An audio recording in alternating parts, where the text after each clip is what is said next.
Distinguished Mental Health and James L. Hall Jr., Center for Mind, Body and Spirit, Oklahoma in US, and his team invited Nithyananda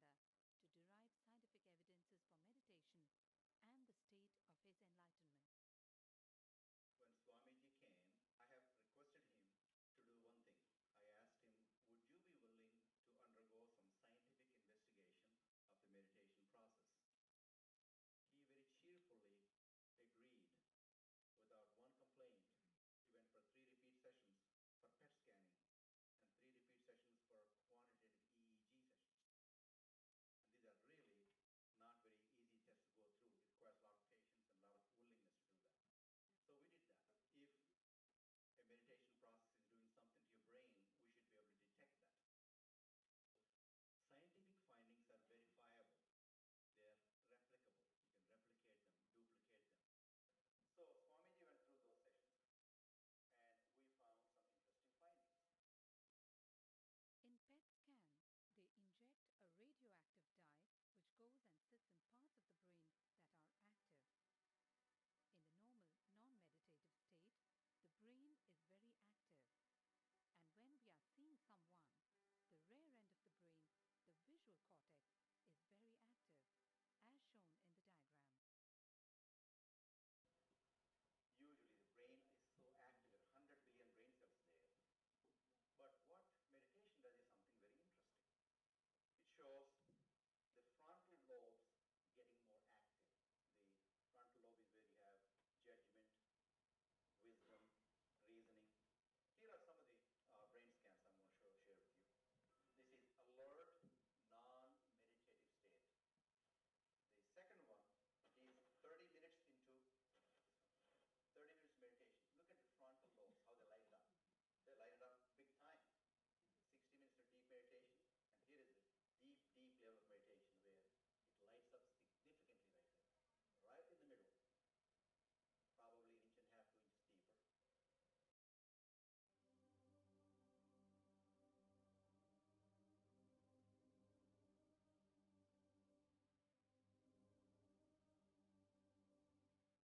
What's interesting was Swami was inside, and that's the last part of that one. See that light right here? So what's interesting was I've never seen that before in my life. So the other parts I've seen may not be to the extent that Swamiji showed, but this is something interesting. There is something called dopamine, which is a chemical our brain is involved in. Dopamine is produced mostly in this area. And when you have any pleasurable feeling in your body, it is mediated through dopamine. It's a neuroreceptor. It's a chemical that transmits messages of pleasure. Basically evokes the pleasure chemical. You eat the same thing with visual pleasures you have. Beautiful people,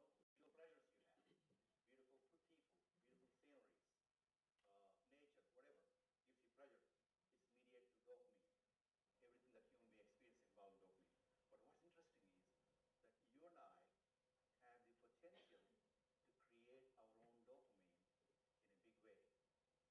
So I named it, for lack of a word in the past, the D spot, which is the dopamine spot.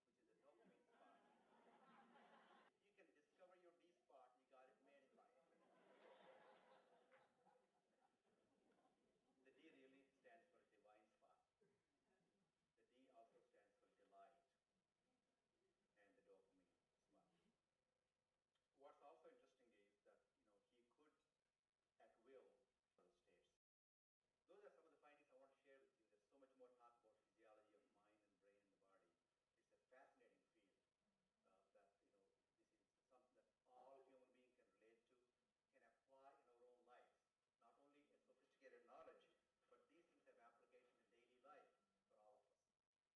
Nithyananda's system of free healing, known as Nithya spiritual healing, has been baffling the medical world, curing diseases from migraine to cancer. Qualified people are also initiated to become healers. The complete report of the research conducted on Nithyananda's neurological system can be found in the book Mystic Phenomena, Scientific Data.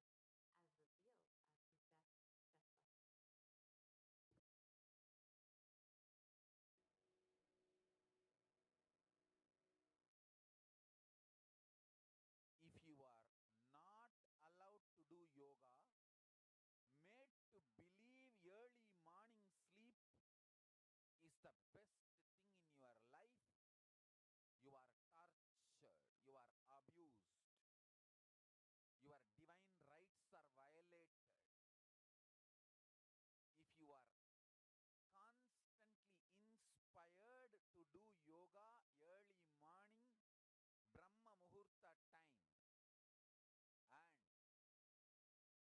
everyday puja. Sit that 30-40 minutes and melt down by feeling connection. Understand? Nothing can be compared to prayer to bust your stress. I tell you, prayer is the best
sensitive to the existence because of the job it is doing, like a feet, because of the continuous walking, it becomes insensitive.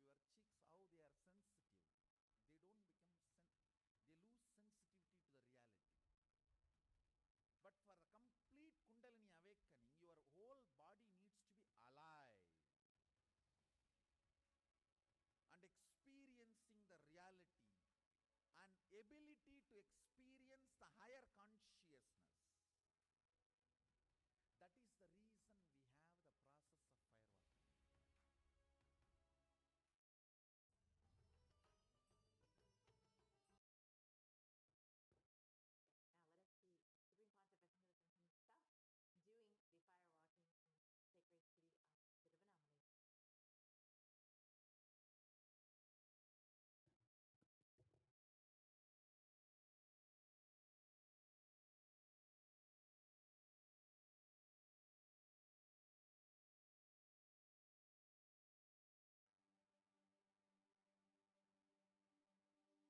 Now let us see Supreme Pontiff himself doing the fire walking in sacred city of Tiruvannamalai. சத்தியம் காத்திடும் உத்தமத்தியே சத்குருவாய் வந்த நித்திய தாயே வேதங்கள் வணங்கிடும் ஆதியும் நீயே ஜோதிமலையிலே அவதரித்தாயே அவனியை பேணும் ஞானமும் நீயே அக்னி வடிவிலே அருள் புரிந்தாயே தீனிலே பிறந்தவளே நித்ய ஆனந்த தீயே நித்யானந்தேஸ்வரி தீயினிலே பிறந்தவளே நித்ய ஆனந்த தீயே நித்யானந்தேஸ்வரி கர்மங்களை கொன்றிட வந்தாய் நித்யானந்த தர்ம மண்ணில் வென்றிட வந்தாய் கர்மங்களை கொன்றிட வந்தாய் நித்யானந்த தர்ம மண்ணில் வென்றிட வந்தாய் தீயினிலே பிறந்தவளே நித்ய ஆனந்த தீயே நித்யானந்தேஸ்வரி. Yes. Now let us see what modern science has also understood about fire walking.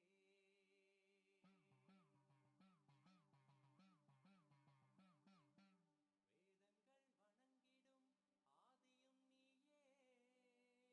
and has found that fire walking increases the levels of happiness and lowers fatigue levels in those who participated in fire walking compared to those who did not participate in fire walking.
So now let us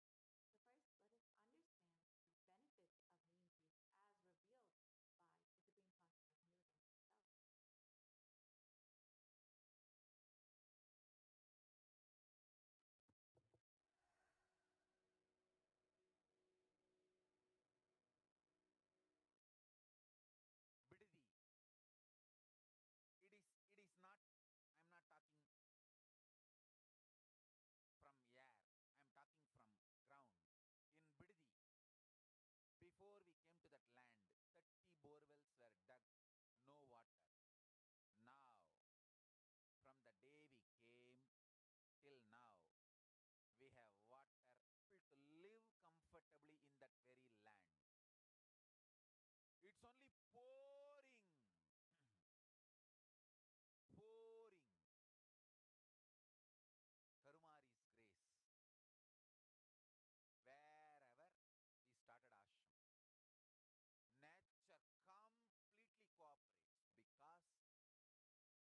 cooperates because we know biology, whole biology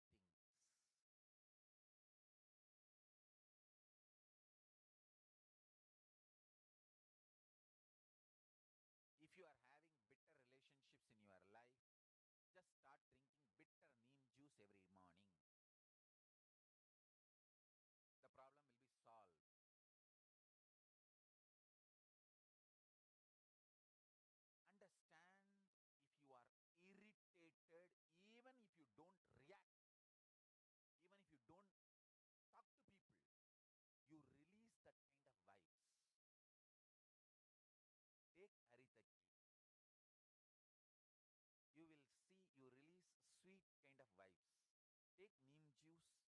You release healing, compassionate vibes. A woman neem powder and takes bath, who applies turmeric powder and takes bath, is equivalent to Karumari Mahamayi.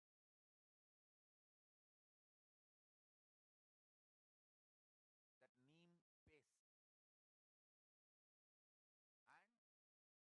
If a woman takes bath with that, she is equivalent to Mahamayi. She is embodiment of Karumari, because she will be manifesting that same vibes of Karumari. I sincerely recommend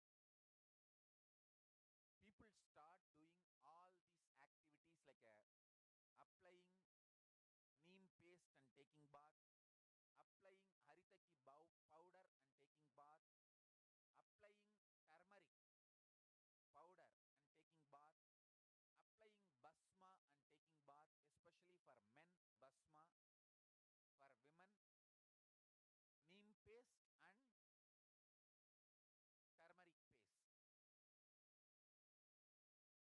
All four can be used by both all genders. That is different. If you want specific, I'll recommend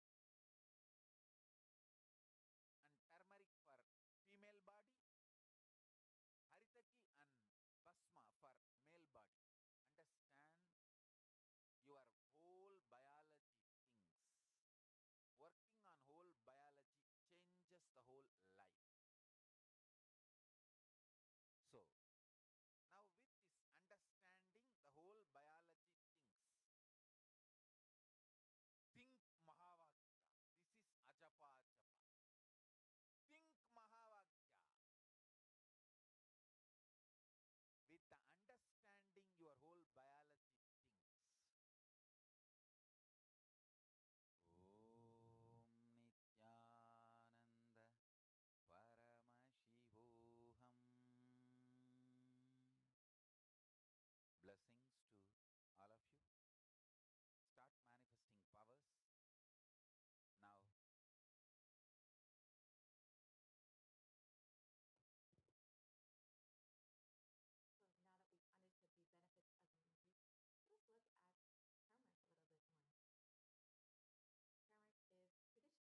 generators.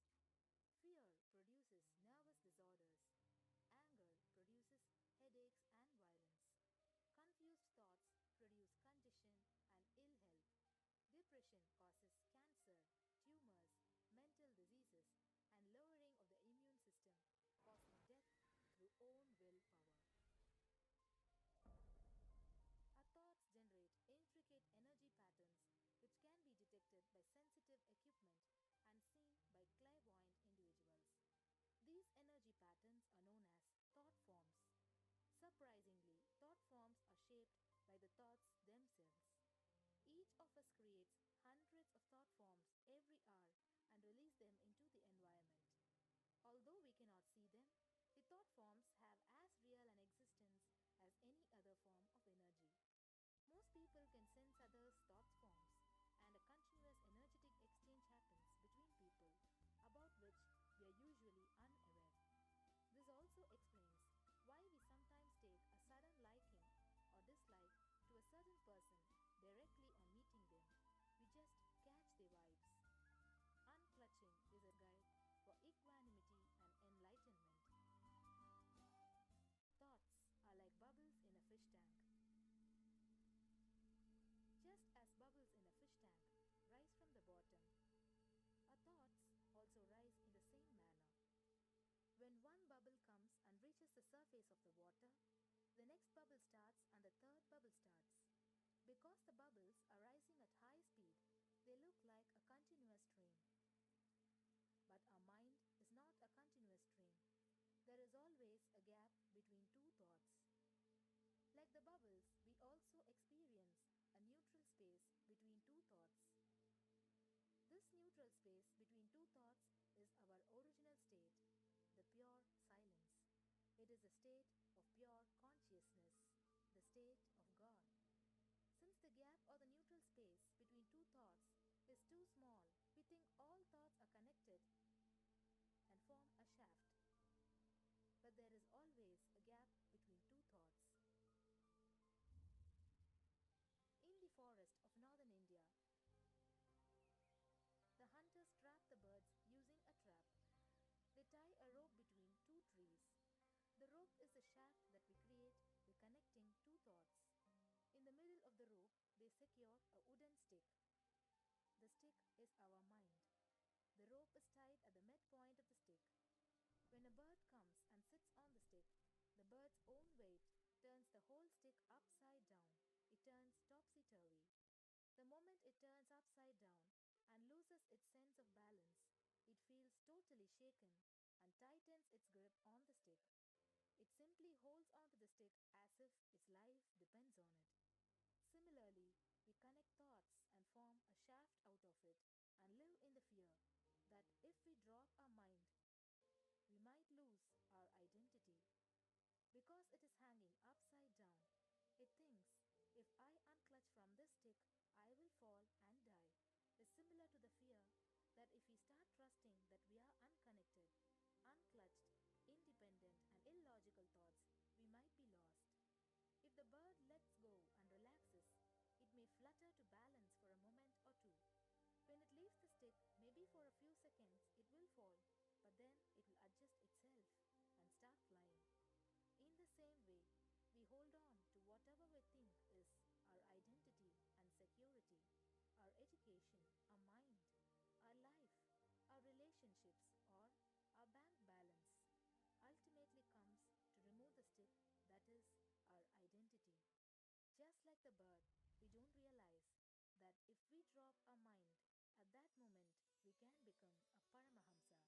That very moment we can be liberated.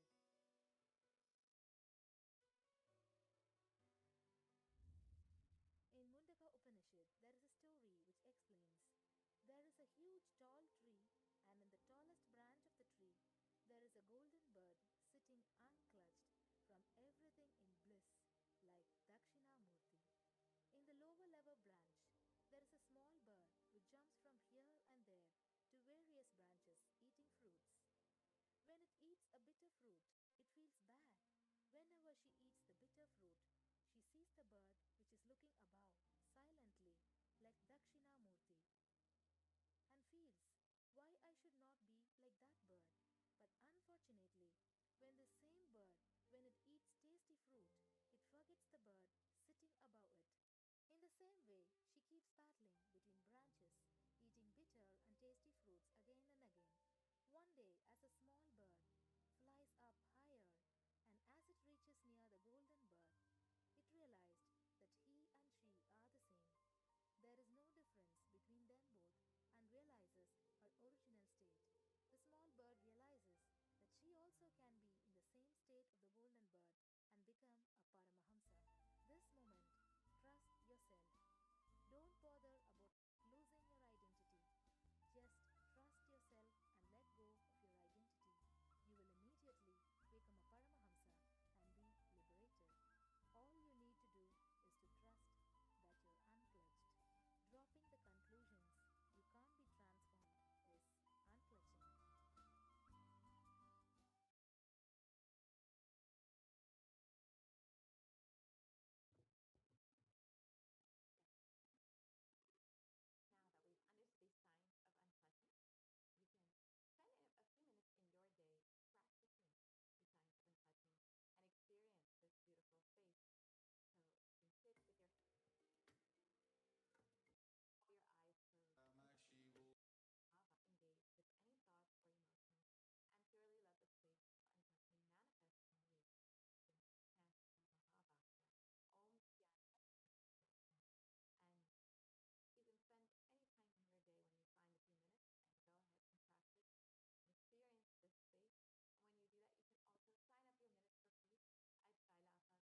तं भावातीतं त्रिगुणरहितं सद्गुरुं तं Namami.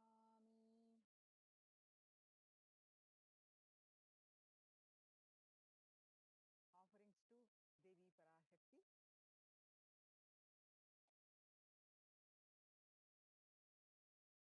Offering is a giving of divine gift of pure love, devotion, and oneness, and it consists of two parts: giving and accepting. Only when divine accepts what one offers, the offering becomes complete. Offering is not made out of fear nor out of greed. When an avatar lands, the offerings are purely a part of the grand Leela played out for the only purpose of enlightenment.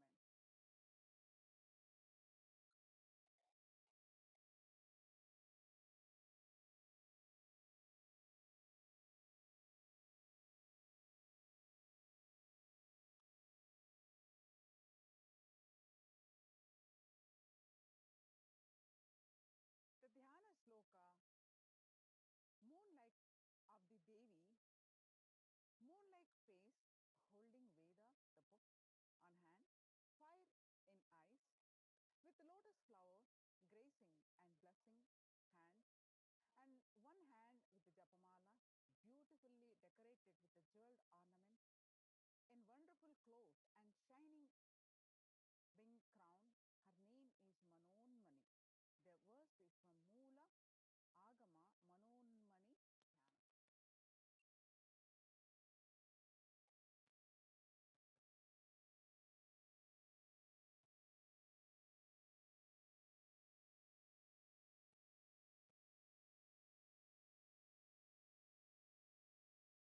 I meditate on Devi with three eyes, glowing like a moon, and hold Veda, lotus, and gracing with the blessing and gracing hand.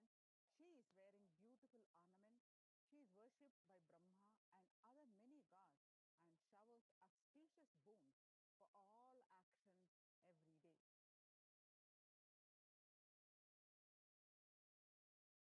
Significance of the element gold, divine element gold. Triply born according to the Atharvana Veda, verse 5.28.6, triply born by birth is this gold. From the atoms of Agni is one. It becomes dearest to Agni. One fell away from the Soma when it was heard. One day, once they call the seed of virtuous and powerful Apa, that is waterly, moleculous. Let the triple goal be for your long race. Gold is a divine element. It purifies anything it touches. It is an element of spiritual and great spiritual power of healing and enlightening. The vibration of gold has the power to infuse sattva energy and positive thought currents in anyone who wears and anyone who sees or operates in its vicinity. Gold is present in scriptural agamas, Vedas, Shrutis, Smritis, Itihasas, and Puranas. In all Hindu scriptures, it is abundantly displayed that gold is the most auspicious and purest metal which purifies our being. In the Hindu civilization, everything was built in gold, exchanged in gold. Rituals tea were offered in gold bricks. When one was to be saved from life-threatening illnesses, gold was offered as a ritual fee. Gold was in abundance and used for weighing equivalent amounts of commodities, including cows. Kingdoms were built with huge doors of gold. The streets would have huge columns, huge archways made of gold. Horses, cows were dressed in gold. Hindu civilization thrived on the bank of rivers of gold. Indus, Indus River was called Hiranmaya, that means the river of gold in Rig Veda. Saraswati was called Hiranyavartini in Atharvana Veda. Gold is the supreme element for offering gifts to the ones you love and revere. Temples constructed and paved in gold. Deities are made in gold and decked in adorned in gold because it preserves the enlightenment energy for thousands of years. It lasts forever.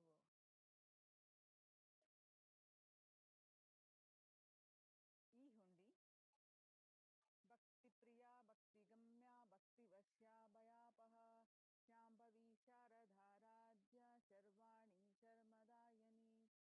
Devi is fond of true devotion and is realized through true devotion. She can be won over through true devotion. She removes all our fears.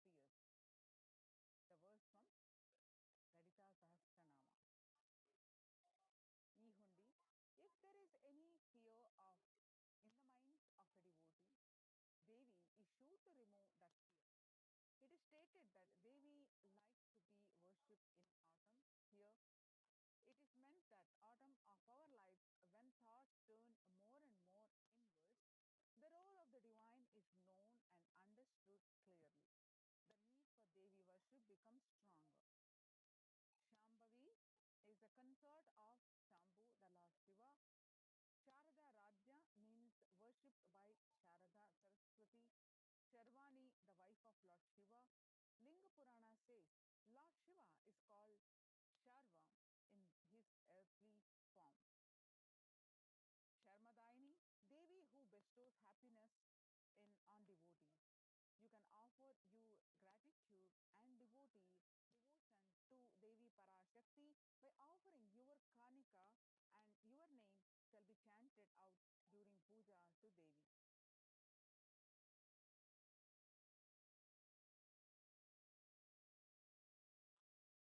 The Sankalpa chanting.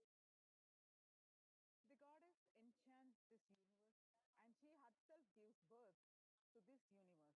That goddess beyond that goddess being prayed without interest in anything gives that knowledge that leads to salvation and gives well in materialistic sense. Devi Mahatyam chapter 12 34. Offering the Sankalpa, the conscious resolution blesses the person offering with all fruition of the desire and wishes he is yearning for.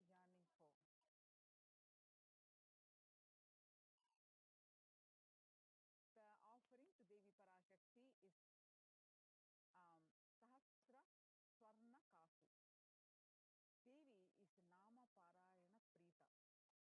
She who likes repetition of her various names. Lalita Sahasranama, verse 731. This is the offering of 1008 names of Devi Parashakti. It's a very special and unique archana offered to the Mahameru of Devi Parashakti. Offer a gold coin inscribed with each of the 1008 names and receive the blessings to have the Ananta Kalyana Guna, that is all the divine qualities of Devi Parashakti.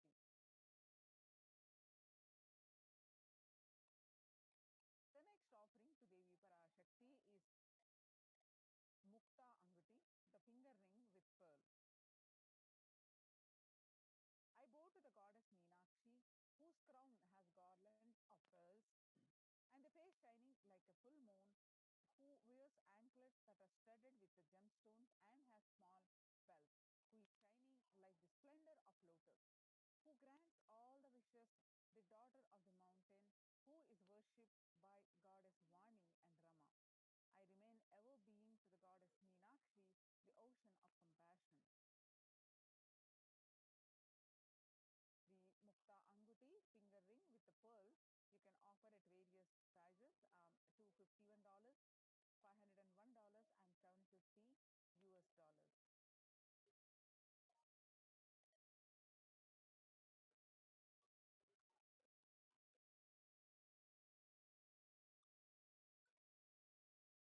The next is offering to Devi Parashakti is Swarna Padma Pushpa, the golden lotus. According to the Kamika Agama verse, all the kalashas should be wound around with suitable thread and covered with new cloth. They should be adorned with a lotus flower made of gold. Swarna Padma Pushpa, like to offer the cost is 600 US dollars.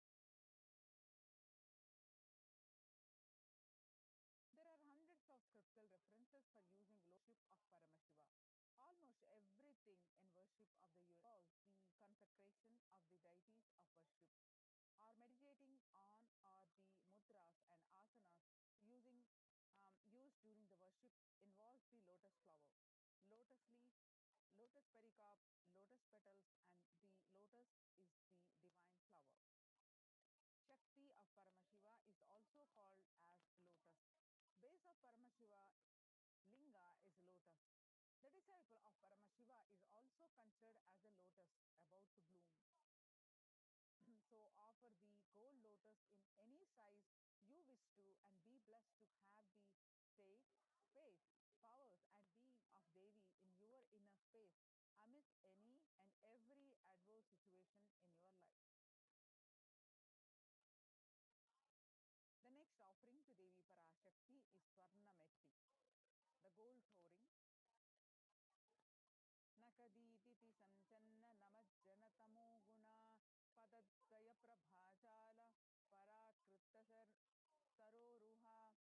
You who brightens from toenails, destroy the darkness of ignorance from the minds of your devotees who prostrate at your feet.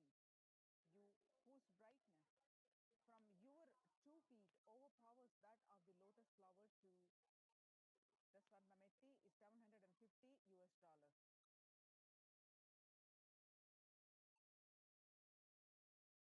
The Swarnametti, the gold touring, is offer the gold touring to Devi, adorning your sacred feet to be in constant gratitude for receiving her blessings to even the most difficult aspects of your life. The Swarnametti, the gold touring is 750 US dollars. The next offering to Devi Parashakti is Swarna Mang Tika, the gold hairline jewelry. Devi is Sudha Sarabhivarshini, one of her names of 1008 Lalita Sahasranama. She who makes nectar flow in all her nerves from Sahasrara, that is she who gives the very pleasant experience of the ultimate. The Mang Tika represents the nectar flowing from the Sahasrara chakra, which is fully open.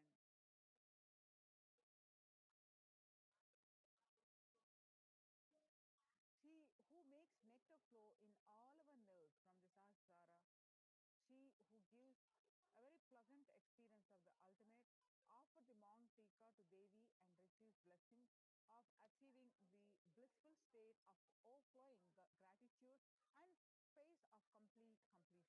The Swarna Mang Tika gold hairline jewelry is 750 US dollars.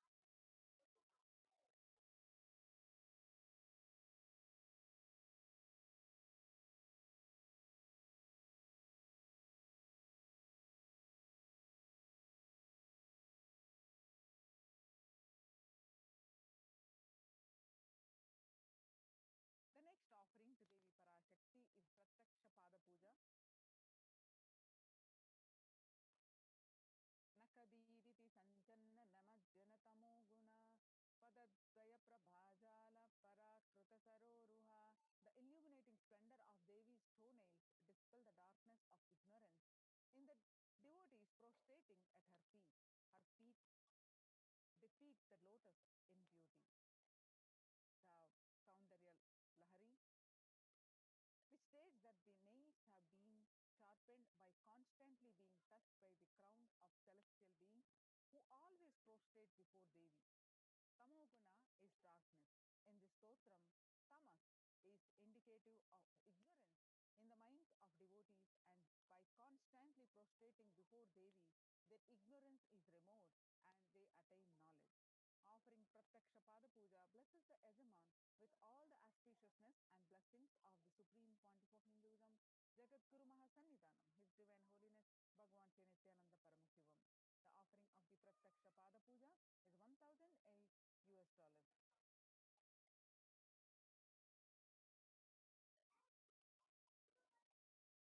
The next offering to Devi Parashakti is Vastra Seva.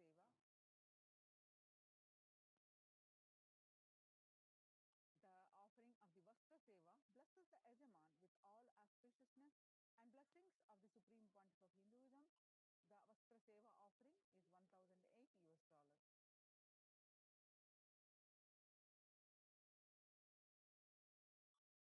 The offerings to Devi Parashakti, the e-hundi is any amount, and Sankalpa chanting, offering of conscious resolutions, is $1, and Devi Sahasranama Kasu, that is pure gold coin, each with one sacred name of Devi from 1008 names. You can choose any size, which is $75, 150 $151 and $251. Then Mukta Anguti, the pearl finger ring, which is of any size you can choose, $251, $501 and $750. Then Swarna Padma Pushpa, the gold lotus flower, which is $600 or $1,200 or $1,800 of any size. The next Swarna Metti, the gold soaring for lotus feet of Devi, which is $750, and Swarna Mantika, that is gold hairline jewelry, which is $750, and Pratyaksha Pada Puja, offering ritualistic gratitude to the Supreme Pontiff of Hinduism, is 1008 US dollars, and Vastra Seva is 1008 US dollars. In the registration form, there are two options: ready to offer today or intention to offer specific sevas. The registration form is interested in offering, need help in manifesting, need more details. You can file your Sankalpa http colon forward slash tiny.cc/bhava samadhi. http colon tiny.cc/bhava samadhi. The online payment ready to offer seva by online payment, http colon tiny.tv/devi offering.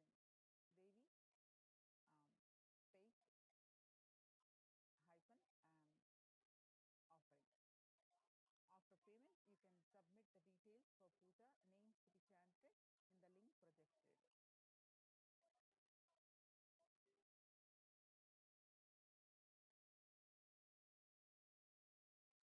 After payment,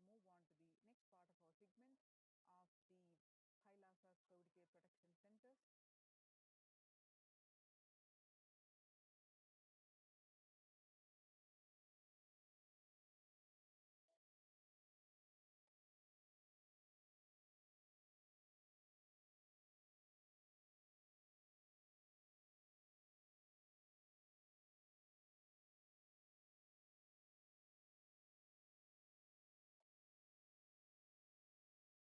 the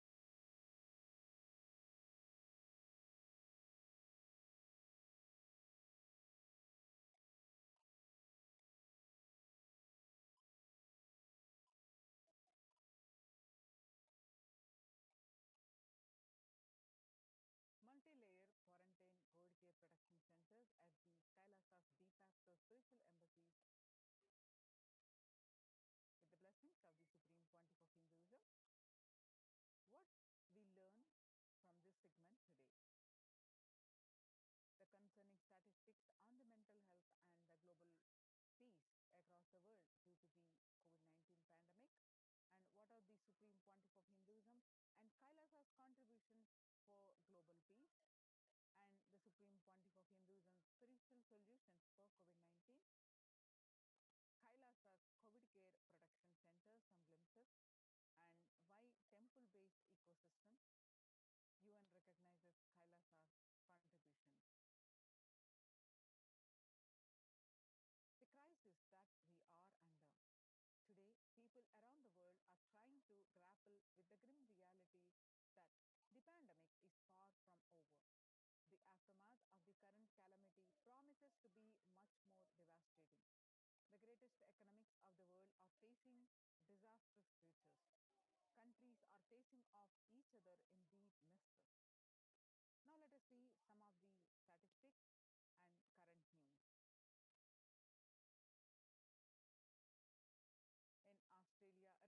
cases reported of coronavirus, when the country continues to battle the third wave of COVID 19 infection. There were more than 2,400 new locally acquired infections reported nationwide, and the figures are passing the 2,000 in a single day for just a second time.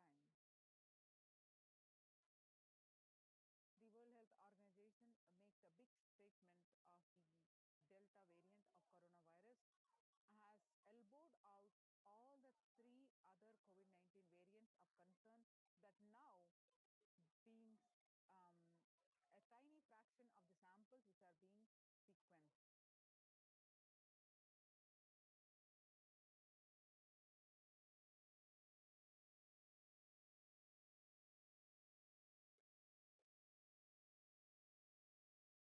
than the 1918 to 19 influenza pandemic did. The 1918 to 19 flu infected about 25% of the Americans and killed an estimated 0.65% with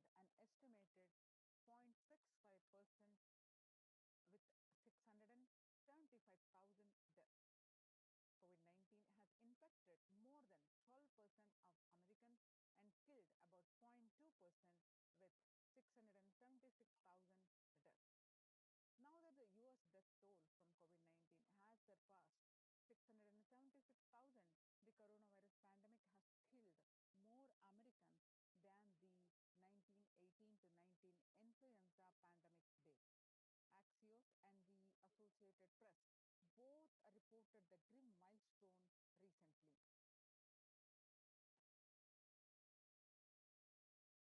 So the COVID 19 now officially US death toll crosses that of the 1918 to 19 flu.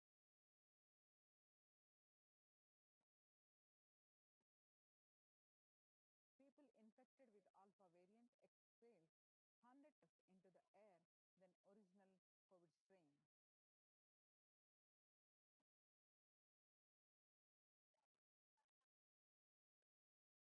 6 feet distance may not be enough to prevent viral transmission indoors. COVID 19 Delta variant still most concerning, says the World Health Organization experts. In US, the pandemic is nowhere under control, says the chief medical advisor, Mr. Anthony Fauci. He said, right now we are still in pandemic mode because we have 1,60,000 new infections a day. That is not even in modestly good control. In an interview with Axios, the US has reported 40 million cases of COVID 19 since the outbreak of the virus, with over 4 million infections adding up in the past few weeks. The increase in COVID cases comes as the US administration earlier this month announced that it is planning to provide a booster shot of the vaccine as the Delta variant has become dominant in the nation and is wreaking havoc. The surge in Delta variant is driven by the new low vaccination coverage in many communities across US, according to the US Center for Disease Control and Prevention. Mr. Fauci says in a country of our size, you can't be hanging around and having 100,000 infections a day. You've got to get well below 10,000 before you start feeling comfortable.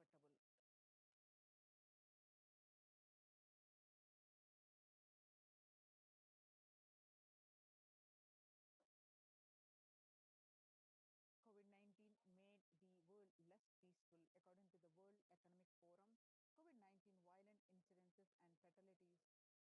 With the increased incidences of violence and fatalities, COVID 19 made the world less peaceful. The younger adults are more likely to report symptoms of anxiety and a depressive disorder during the COVID 19 pandemic. The average share of adults reporting symptoms of anxiety disorder and or depressive disorder, what it was in before the pandemic in a 6 month period in year 2019 was 11%, and during the pandemic in just 1 month of this this year, it increased to 41.1%.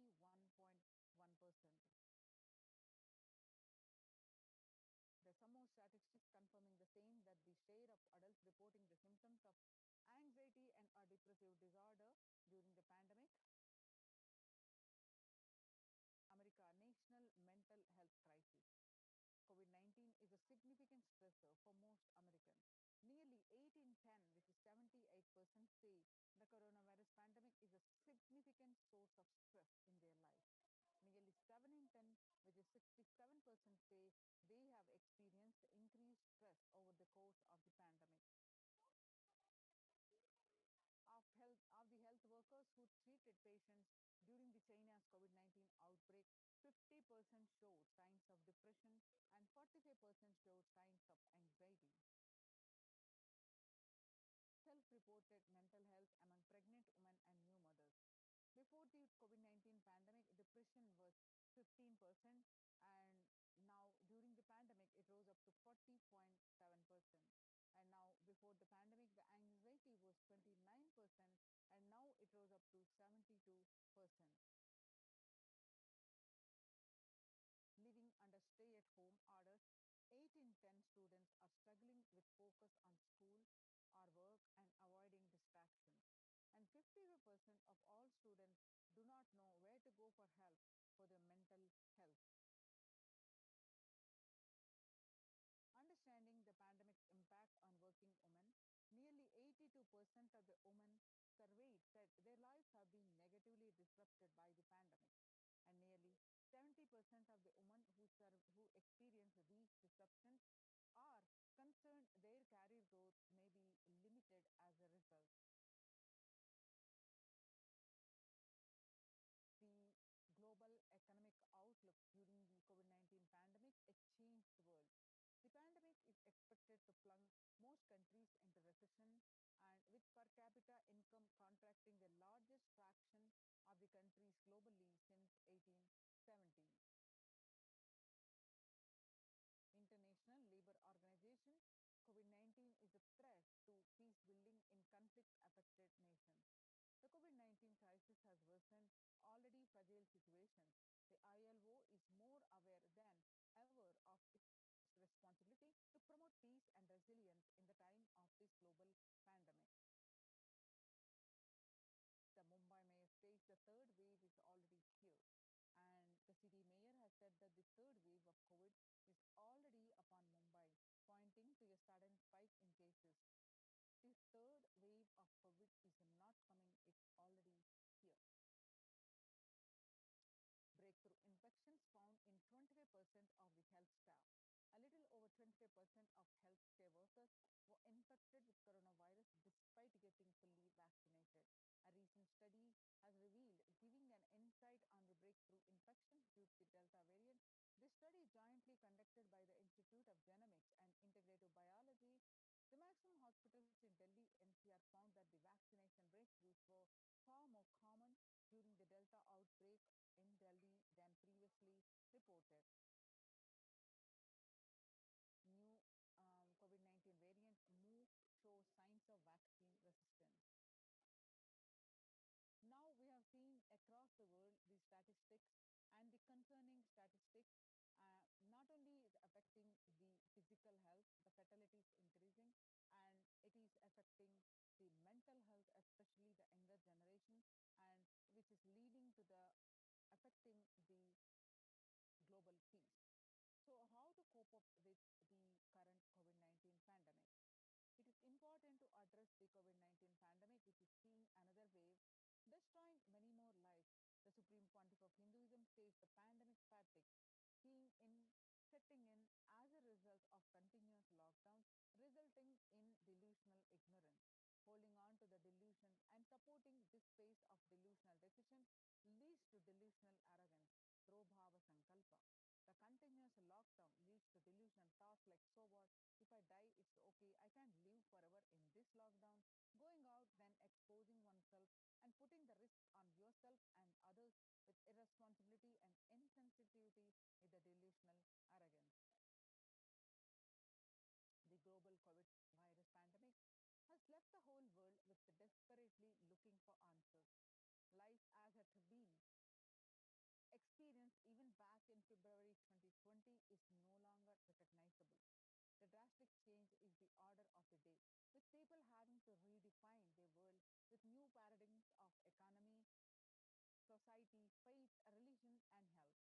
Blessed are those who have had the greatest fortune to be with the incarnation of Paramashiva, the supreme pontiff of Hinduism, in their lives to carry them through this crisis. Sustainable developmental goals. Making peace with the nature is possible if we start now, and making peace with the nature is possible only if we start now. Even amid pandemic, the 2021 can go down as the year we made peace with nature and set the planet to healing. Our environmental, social, and economic challenges are interlinked. They must be tackled together. For example, we cannot achieve sustainable developmental goals, including ending poverty by 2030, if climate change and ecosystem collapse are undermining food and water supplies in the world's poorest countries. We have no choice but to transform our economics and societies by valuing nature and putting its health at the heart of all our decisions. Now let's watch a small clip. Making peace with nature is possible. It will start now.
The World Health Organization Health and Peace Initiative.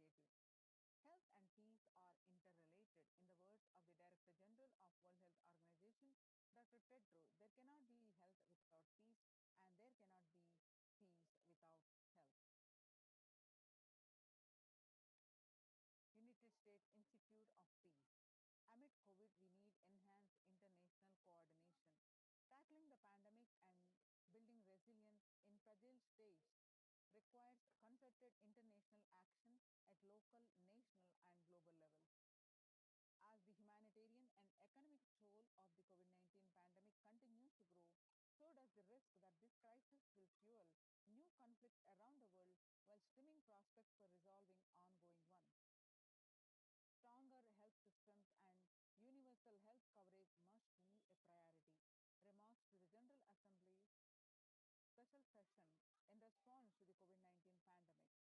For the first time since 1945, the entire world confronted by the common threat, regardless of nation or faith. A new social contract between people, governments, and private sector.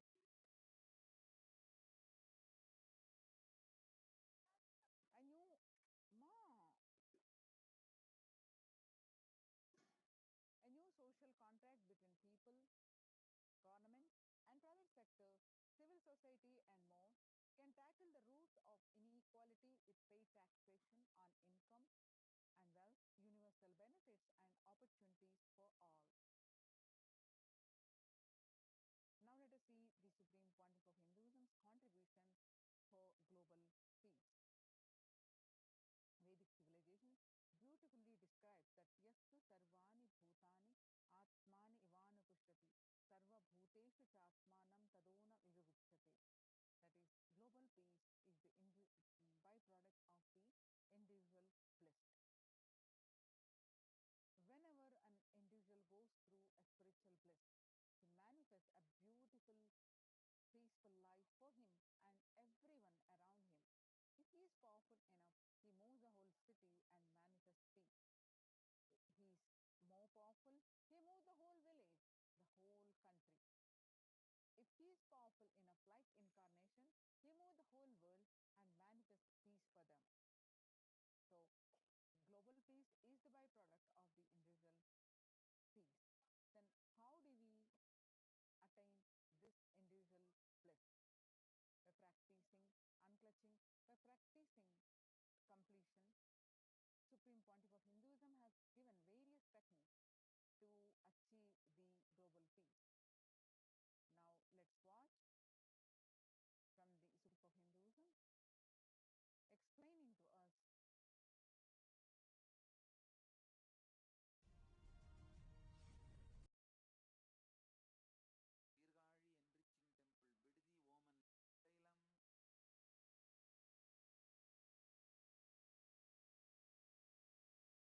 Oman தைலம்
transformation is the secret to achieve global peace. Social answer means I'll tell, oh, you should all work for global peace. You should all work for turning the world. You should work for revolution. You should work for all these, that things. You should vote only the party which says that it will stop the war and all these things. This is the social answer. Nonsense. If you want the honest answer, I tell you, simply transform yourself. You can't do anything. If at all you can do, you would have done it.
of Shanti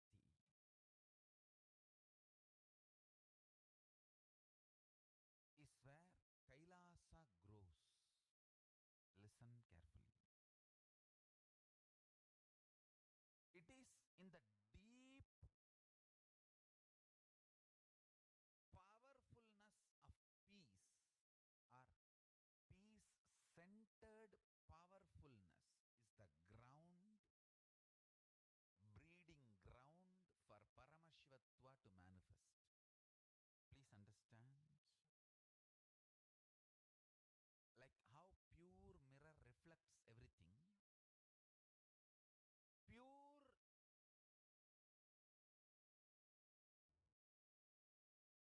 Shanti based Shakti,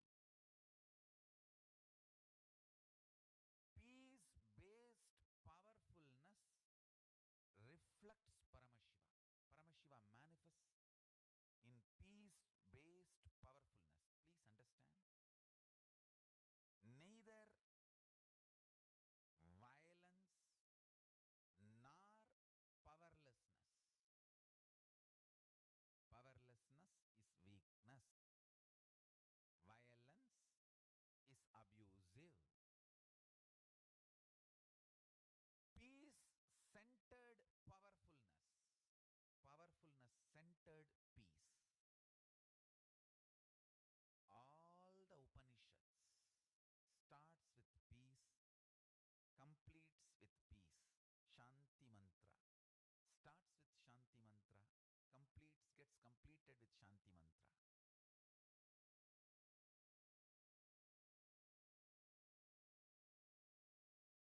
Peace based powerfulness is a fundamental requirement for Paramashivatva to manifest. That is why people who don't want us to manifest Paramashivatva or power manifestation do not want to allow the peace in our life, or do not want peace in our campus.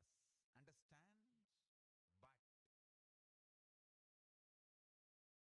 But only if you are peaceful, which cannot be shaken even by the demons and devils and rakshasas, we can be in eternal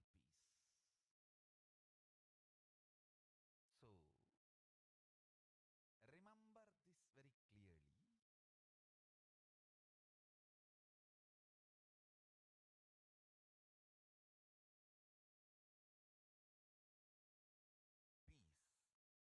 Peace alters the very DNA structure, genetic structure, the core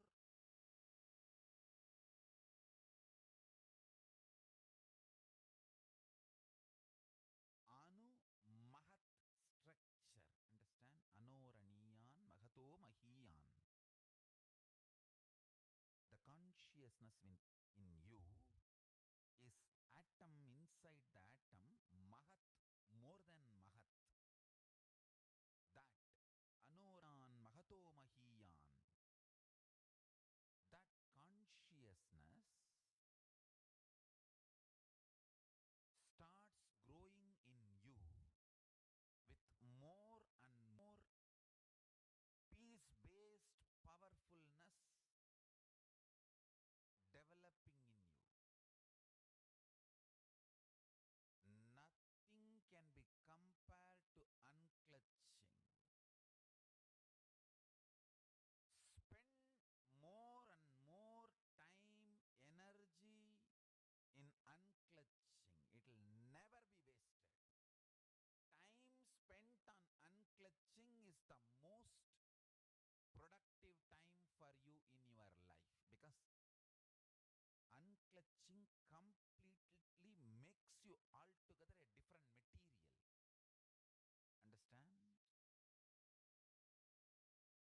It makes your very biomemory, muscle memory, core structure, molecular structure, genetic structure, DNA structure, everything, all the 8 energy flow circuits, 7 energy flows, 1 the pure conscious explosion. So totally 8 energy flow circuits exist in you. All the 8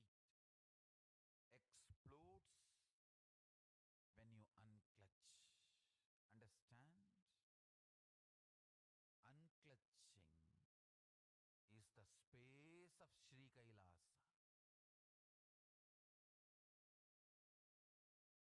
Listen carefully. Listen. Every chanting, every prayer in Hinduism ends with Shanti, Shanti, Shanti 3 times. Means peace, peace, peace. Hinduism is the real religion. Loving peace, living peace. Individual level, social level, global level. Hinduism lasts all its 56 nations, 200 states, 10,000 kingdoms, samsthanas, is not a loss to Hinduism, it is a loss to planet Earth, human beings. Wherever Hinduism is practiced, kept alive, the ideal of global peace is kept alive. Just do this one simple statistics. You yourself study. Google and study. Take the top 10 religions and list how many people they converted in last 200 years, how many people they killed. List for each religion. I can be 200% sure. You yourself will realize Hinduism is the most peace-loving and peace-living religion. Neither conversion nor terrorism. Neither conversion nor terrorism. Being the supreme pontiff of the most peace-loving, peace-living religion, I give you all my blessings on this International Peace Day. Understand, it is we Hindus need to keep the global peace as a living possibility, and we need to make this global peace as reality. Just talking about global peace will not work. Working for global peace only is the responsibility of the real living Hindu. Anyone who wants to claim themselves as a Hindu or practicing Hindu should work for global peace.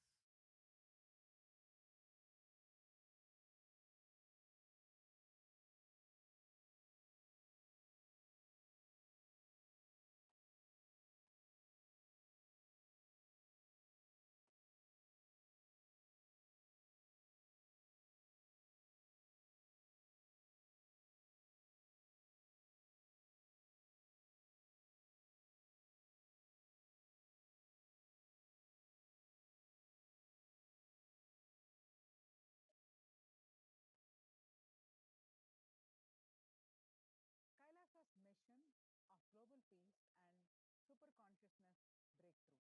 The sovereign order of Kailasa, led by the Supreme Pontiff of Hinduism and Nithyananda order of monks, nuns, and Hindu diaspora, are working for global peace and to give a superconsciousness breakthrough to humanity. It is the Supreme Pontiff of Hinduism's mission to revive a conscious world where the global issues at the climate, economic, social, health, and humanitarian levels cease to exist from their very roots, turning the problems of poverty, hunger, violence, discrimination into powerful living through the experience of oneness. The Supreme Pontiff of Hinduism has been working from the very grassroots level to usher in an era of peace at all levels. Individuals,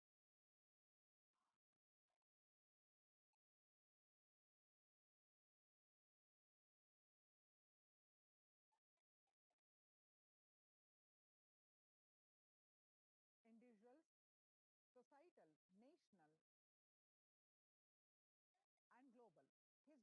insights into the workings of human mind, body, emotions have enabled him to and directly address various social and emotional problems facing humanity today.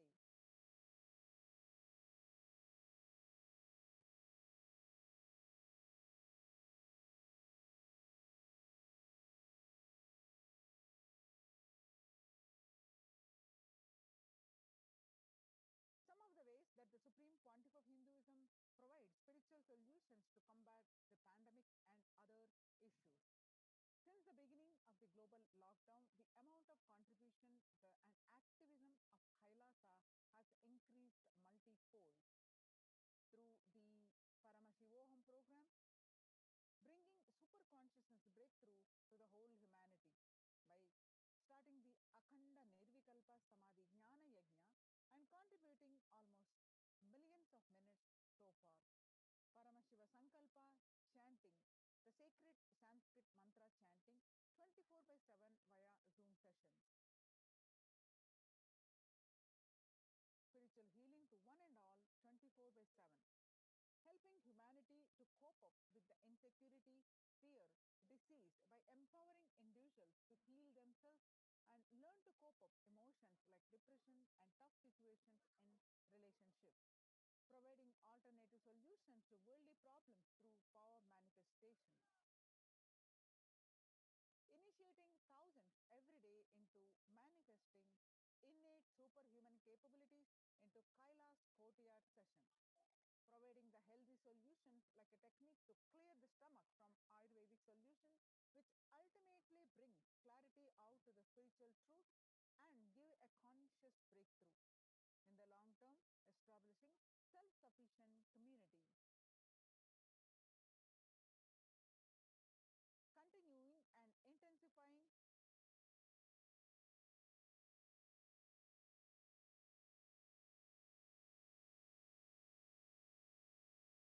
Continuing and intensifying the service of Annadan, free food in Nithyananda Annalayas around the world, including Tirunamalai, Los Angeles, and various other adhinams.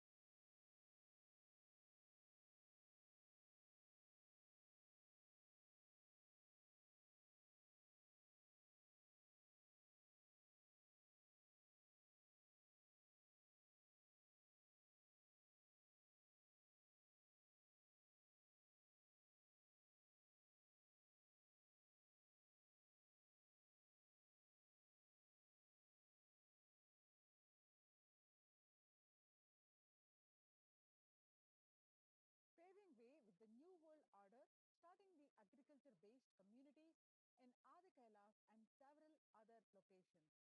Peacekeepers of Kailasa offering various life solutions from the teachings of the Supreme Pontiff of Hinduism.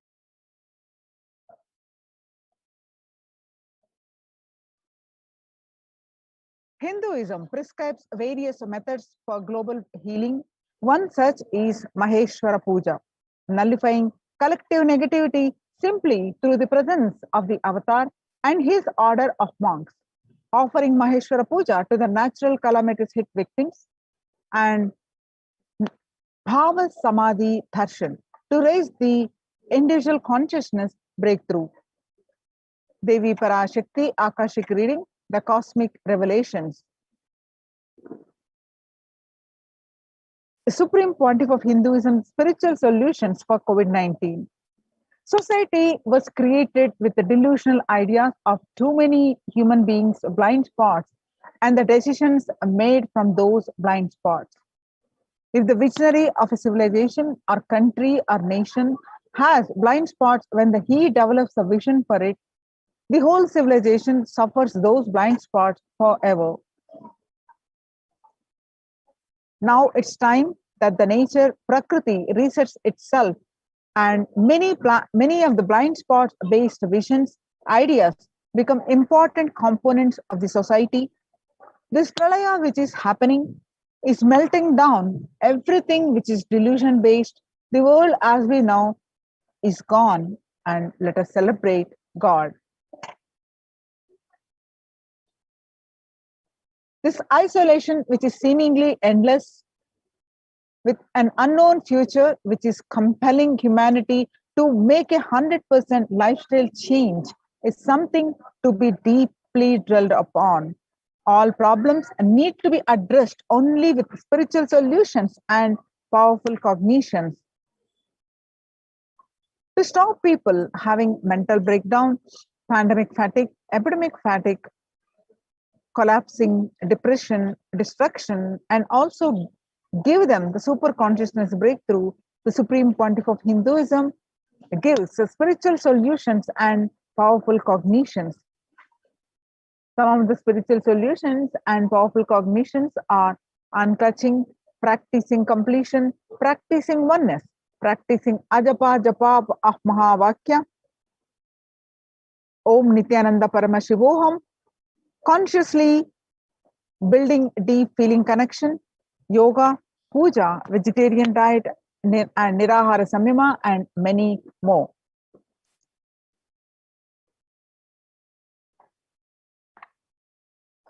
It is time we all take responsibility to save the humanity and to protect people from this pandemic fatigue, destruction, and let us try to enrich one of these great spiritual solutions.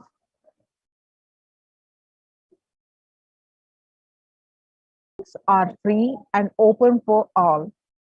And let us take this a few minutes now and share with as many people as possible, and let us save the world. Let us give them the experience of unclutching, Nirvikalpa Samadhi initiation, and save people from pandemic fatigue, epidemic fatigue, destruction, and delusion. Help people to have a super consciousness breakthrough and sail through this pralaya. People from over 50 countries continuously radiate the space of Paramashiva by practicing the unclutching meditation 24/7 and 7 days a week. It started from 13th May 2020, and at any given point of time, there are 4 to 8 zones continuously unclutching around the world. Join this movement at http://kailasa.tv/minutes for peace. The life solutions based on the ancient Hindu tradition, the meditation and yoga techniques from the scriptures, the cognitions rooted in the highest truth, the lifestyle based on living and radiating higher values of life, and powerful way of living and realizing one's ultimate potential form the foundation of the Supreme Pontiff of Hinduism's teachings, which by their inherent nature provide the foundation for peace on planet Earth. The Supreme Pontiff of Hinduism has launched the Minutes for Peace initiative, which aims to reduce crime globally by conducting mass meditations around the world in parallel. In 2014, just after 2 years of launching the program, it crossed over 1 billion minutes of meditation. Scientific studies have shown a reduced crime rate in the meditation and completion techniques. In 1976, it was found that when 1% of community practiced meditation, pujas, the crime rate was reduced by 16% on an average. The current tally on the Minutes for Peace website is more than 4.3 billion cumulative minutes of meditation logged, including all the events, programs, festivals, where people have gathered in large numbers and participated in meditations and rituals. The total count comes out to be a staggering 409 billion minutes for peace so far.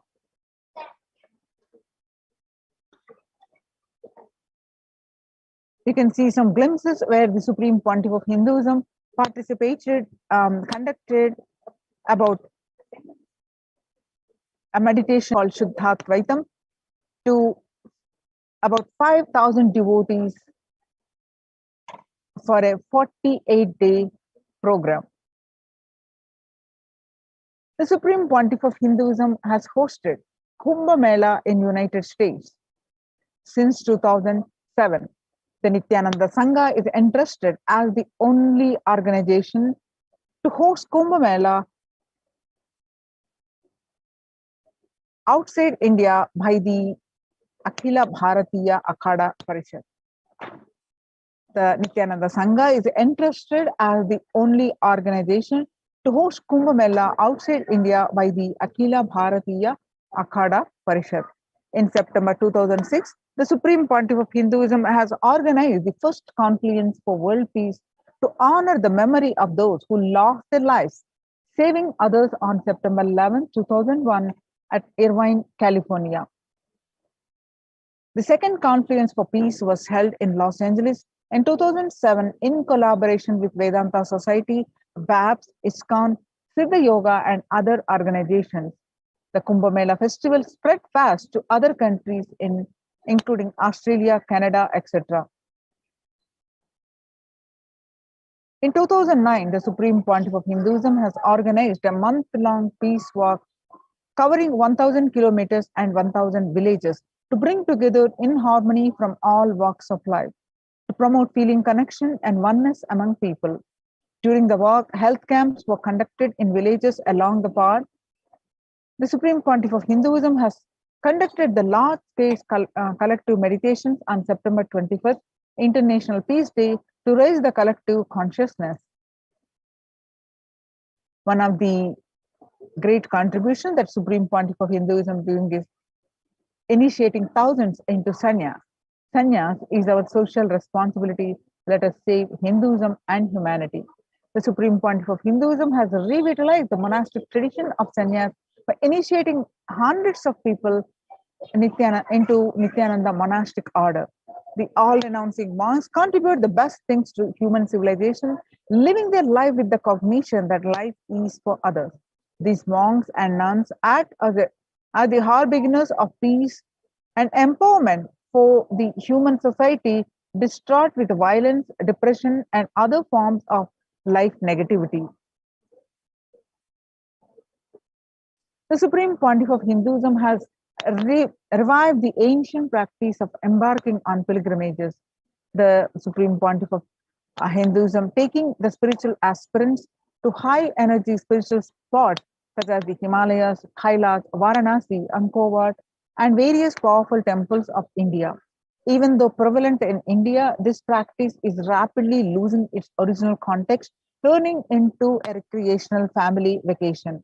Reviving the original spiritual context, the Supreme Pontiff of Hinduism has made it possible for modern day human beings to benefit from the spiritual energy present at these centers and accelerate their journey of spiritual evolution, hence ensuring individual and collective peace as a natural consequence.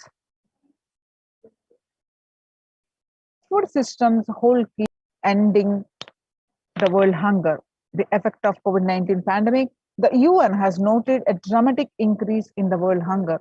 According to the state of food security and nutrition in the world, 1/10 of global population, as many as 811 million people, were undernourished in 2020, an increase of 118 million from 2019. Under the Red Om No Hunger Project, launched by the Supreme Pontiff of Hinduism, through the Annalaya, the Food Donation Center, the de facto spiritual embassies of Kailasa worldwide, under the guidance of the Supreme Pontiff of Hinduism, has served over 2 billion organic sattvic vegetarian meals so far. Giving free food to all the citizens is the economic policy of Kailasa, deriving the reference from Vedas and Agamas. Recently, under the humanitarian initiative launched by the Supreme Pontiff of Hinduism, is opening of Kailasa's COVID care centers in India, where the monastic campuses have been turned into a multi-layer quarantine facility to safeguard the inmates against any possible point of contact with the outer world. The Supreme Pontiff of Hinduism has opened this service free to all people, regardless of any differences in age, gender, caste, creed, ethnicity, color, or socio-economic status. Food, shelter, internet, and all basic facilities, including medical care, are provided at these COVID care centers free of cost and for an indefinite period of time. The outcome has been a splendid zero infection rate so far among the participants, a feat not achieved anywhere else in the world, let alone in India. This response model of handling the COVID-19 pandemic at a community level, along with the guidelines and recommendations for governments, has been recognized and accepted by the United Nations as well. Now you can see some of the participants of the COVID care program offered by the Supreme Pontiff of Hinduism are enjoying a healthy, blissful, spiritual lifestyle and multi-layered protection. They enjoy a stress-free time following a spiritual morning routine, doing yoga, daily puja, temple seva, kara seva, and celebrating festivals. Join the Kailasa's COVID Care Protection Centers. Register now through the link below, https://kailasa.org/Kailasa Care. Now, the Supreme Pontiff of Hinduism has been reviving the temple sciences, the temple-based, all the COVID care centers and Kailasa's de facto spiritual embassies are temple-based. And especially now in the times when the COVID-19 is rampant and the ancient temples are in a lockdown because of the risk of widespread corona disease, the devotees of these temples were visiting and having darshans of their gods and goddesses for thousands of years. Yet all these ancient sacred sentiments have come to a harming halt after the lockdowns have taken place. The religious fervor of the devotees is being lost due to the pandemic. The Supreme Pontiff of Hinduism is reviving the e-Kailasa ecosystem and bringing all the ancient traditions of the online platforms on Kailasa TV, YouTube, and Facebook. Now let us listen from the Supreme Pontiff of Hinduism explaining temples.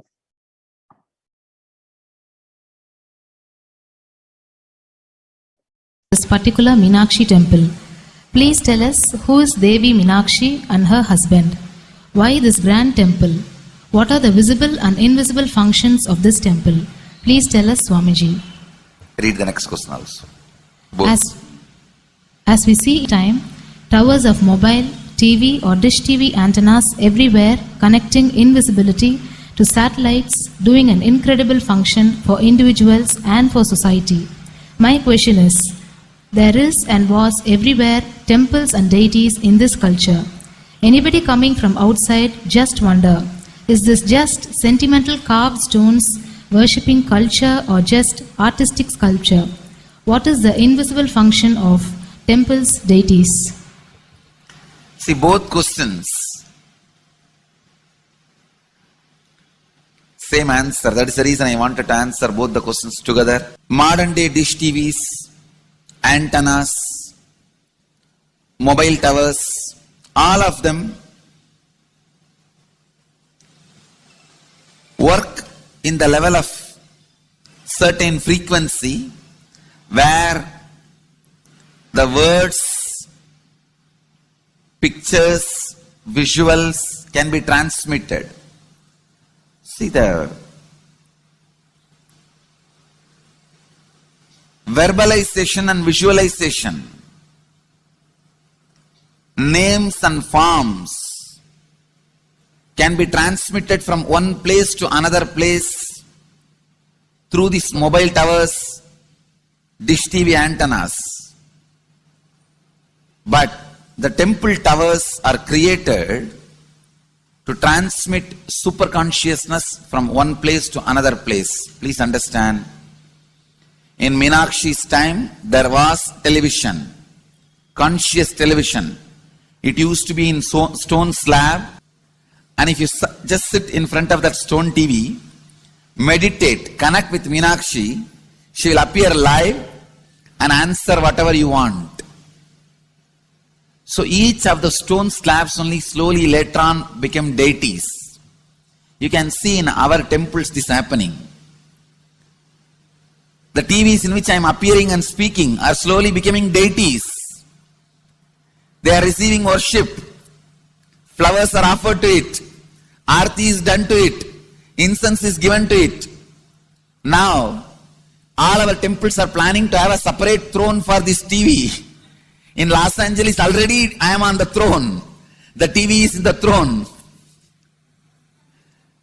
The TV, in which people are seeing me, have already become deity. Same way, please understand, the stones through which people were able to connect with the super consciousness have become deities. Same way, all our temples, deities, everything is a connecting mechanism with super consciousness. The mechanism which connects with the super consciousness.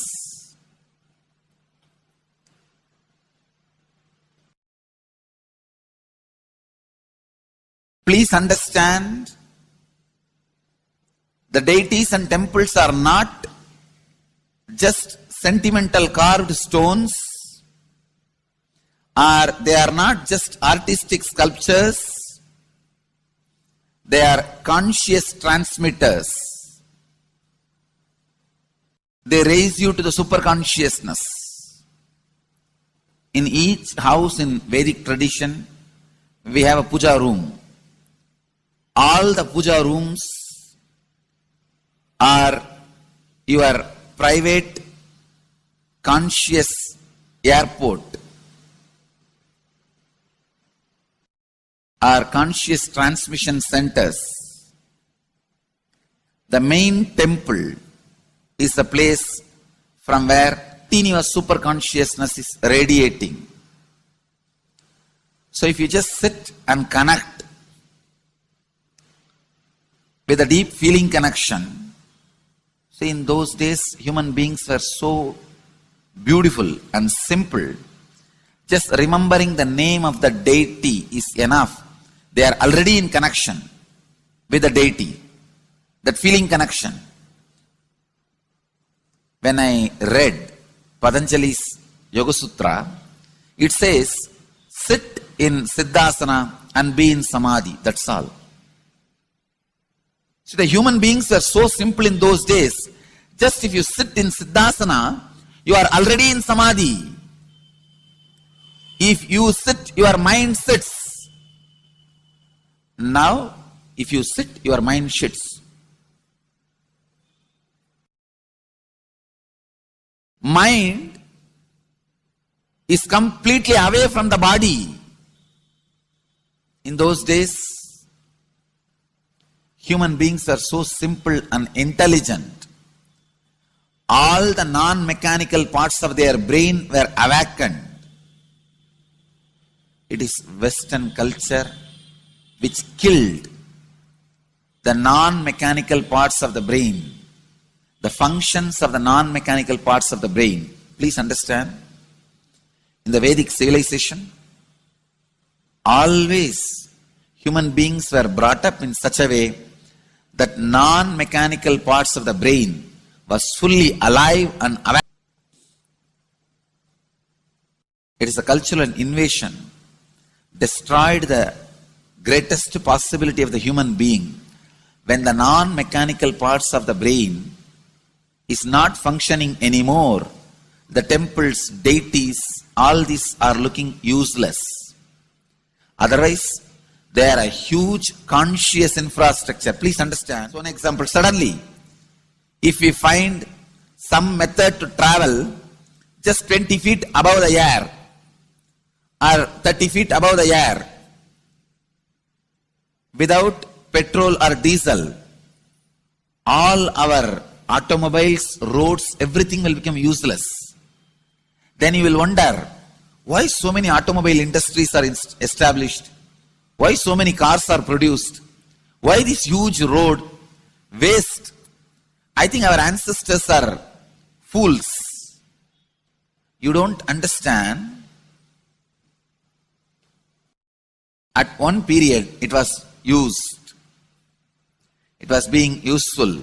Our temples, our deities, all these are useful if all your non-mechanical parts of the brain is awakened.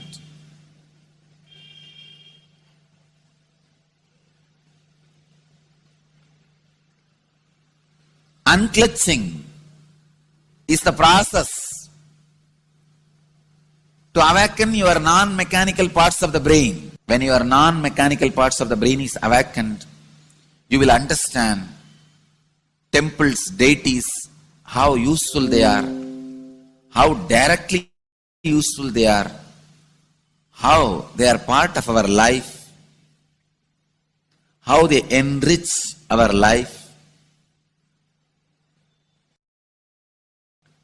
and how they make human beings intelligent, enlightened. These are the methods created to create enlightened civilization.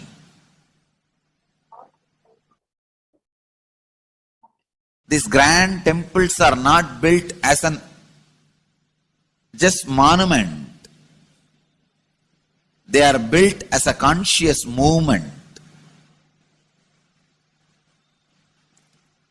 It is not like Egyptian pyramids, monuments. No. It is conscious movement to raise human beings to the highest consciousness, to make human beings experience the highest purpose.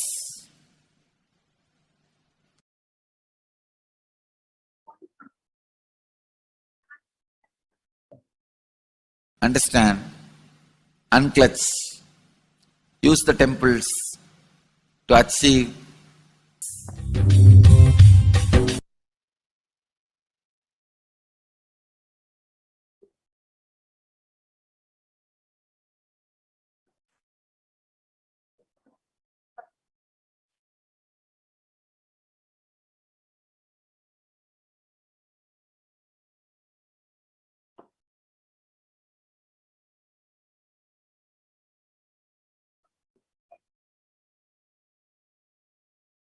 So join the Kailasa's COVID care protection centers, mainly temple-based ecosystem. Now that we have seen the science behind the temples and these Kailasa's de facto spiritual embassies, it not only add to your joy, peace, and bliss, protection from the pandemic, and give you a spiritual conscious breakthrough. So join the Kailasa's COVID care protection centers. Register now through the link below at https://kailasa.org/kailasa care. https://kailasa.org/kailasa care. With this, we are going to move on to the next part of our segment after a short break. Thank you, Nithyanandam.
get you health.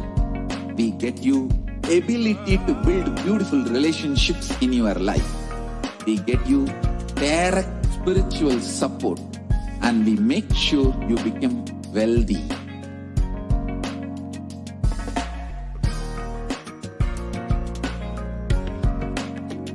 We won't stop giving you just good life. We will literally not stop till you live enlightened life. Manifesting the state of Paramashiva, space of Paramashiva, powers of Paramashiva, being of Paramashiva.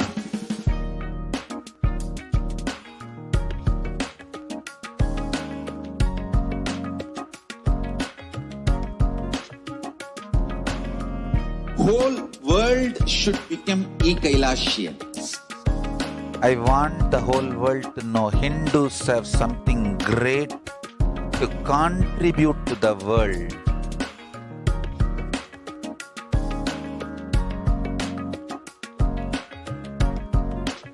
We have something great to contribute to the world. Let us do that.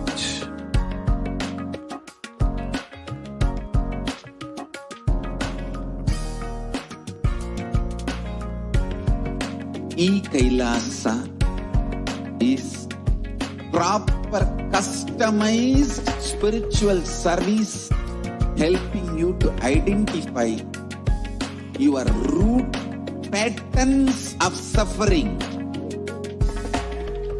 We have perfected the science of helping every individual from every cultural, religious, nationality background.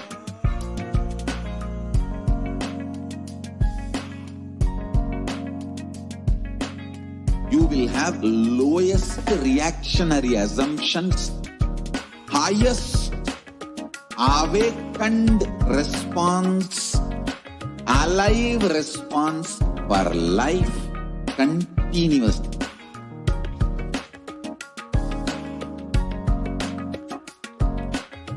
Kailasa is enlightenment ecosystem, literally enlightenment itself in your own home, wherever you are. Proper customized spiritual service helping you to complete with your life negativity. Withdrawal from life, self-hatred, self-denial, self-doubt, so much of tiredness, laziness. We can support you aligning your diet, your attitude, your aptitude, your understanding about life. We can help you with everything.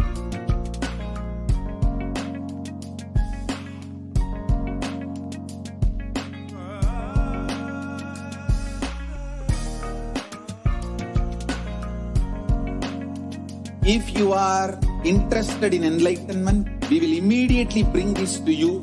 If you are not interested, we will explain the whole science, inspire you and make you interested in enlightenment time.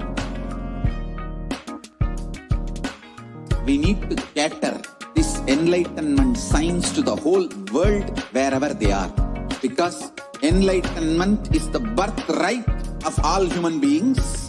Kailasa is responsible to provide that to all human beings.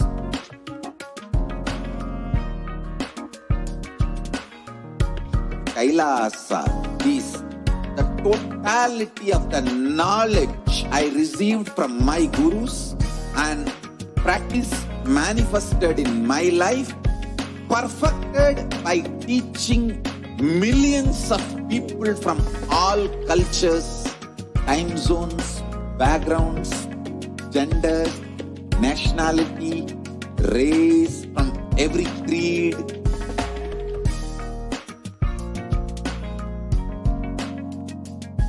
So this absolutely perfected knowledge available to you, served to you in your home without even you moving out of your couch, free of cost.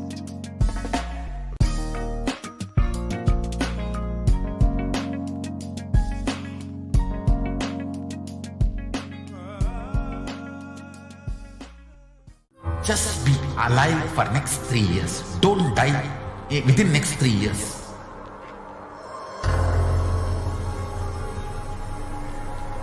Just don't die within next 3 years.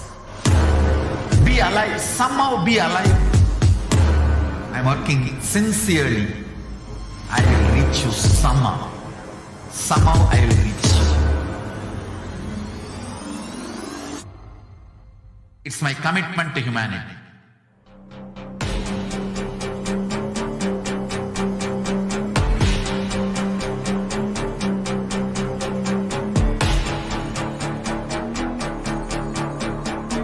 Just don't die within next 3 years. I will reach you wherever you are, whichever corner of the world you may be. I will reach you with enlightenment. You manifesting the space, state, powers, being Paramashivoham. It is possible, and it is possible for you.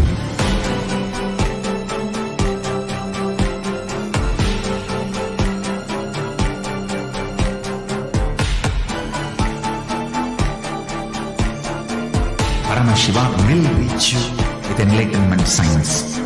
I know he is going to do the job. Just be alive for next 3 years. Nothing else. What I mean by the word e-Kailasa, listen intensely. Enlightenment ecosystem, literally enlightenment itself, in your own home, wherever you are. If you cannot come to Kailasa, it's okay. Kailasa can come to you. Kailasa coming to you is e-Kailasa.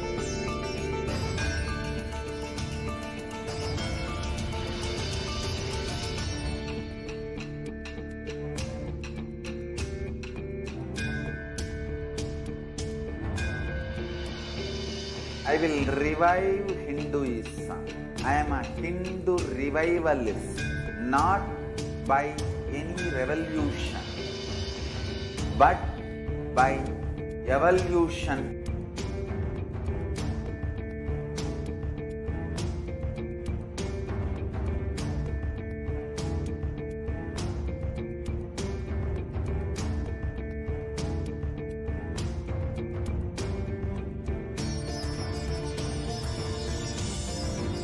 And setting model communities.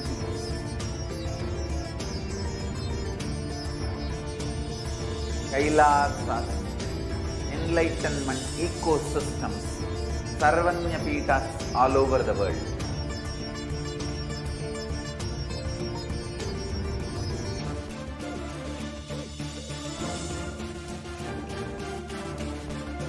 All powerful cognition, knowledge, only when you live, power manifestation and possibilities manifestation happens.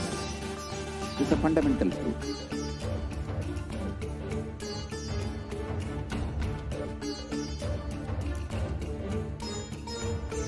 Hinduism cannot live exclusively as one sampradaya. No. All sampradayas of Hinduism is an ecosystem.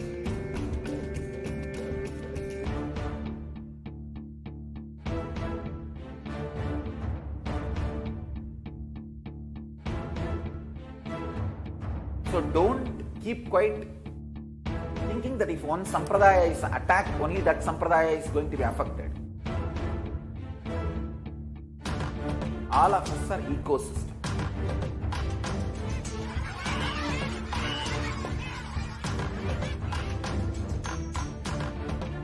I invite all of you to get involved and enjoy Hinduism by the principle of Dharmo Rakshati Rakshitaha. When you protect Dharma, Dharma protects you. We will make the whole planet flourish the spiritual prosperity will happen to the whole planet Earth. We all have to coexist together.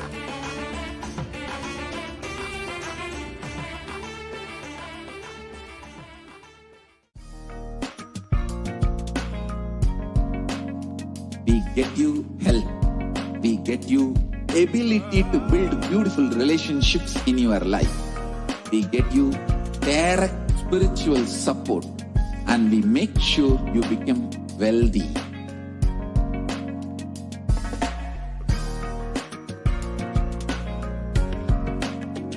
We won't stop giving you just good life. We will literally not stop till you live enlightened life. Manifesting the state of Paramashiva, space of Paramashiva, powers of Paramashiva, being of Paramashiva.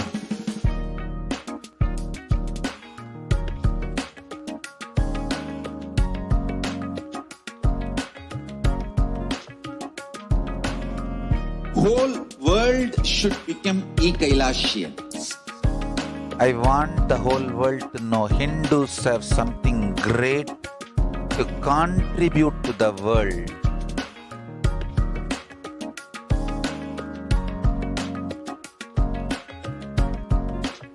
We have something great to contribute to the world. Let us do that.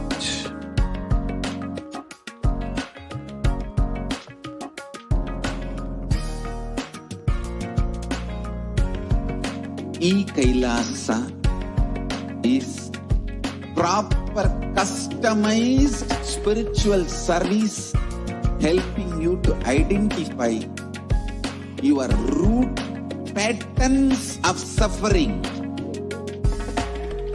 We have perfected the science of helping every individual from every cultural, religious, nationality background.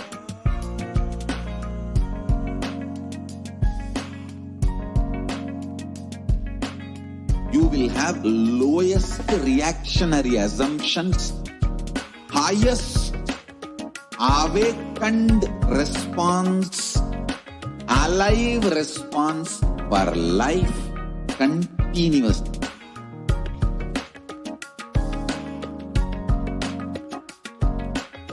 Kailasa is enlightenment ecosystem, literally enlightenment itself in your own home, wherever you are. Proper customized spiritual service helping you to complete with your life negativity. Withdrawal from life, self-hatred, self-denial, self-doubt, so much of tiredness, laziness, we can support you aligning your diet, your attitude, your aptitude, your understanding about life. We can help you with everything.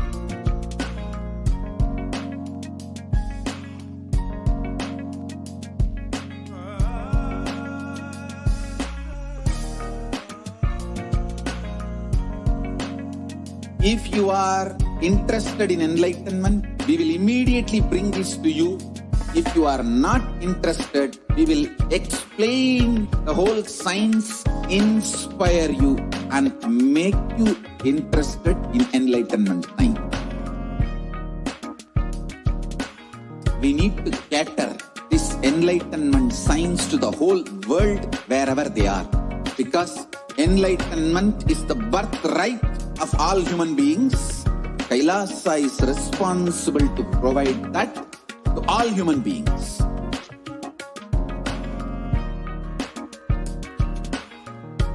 Kailasa is the totality of the knowledge I received from my gurus and practice manifested in my life, perfected by teaching millions of people from all cultures, time zones, backgrounds, genders, nationality, race, from every creed.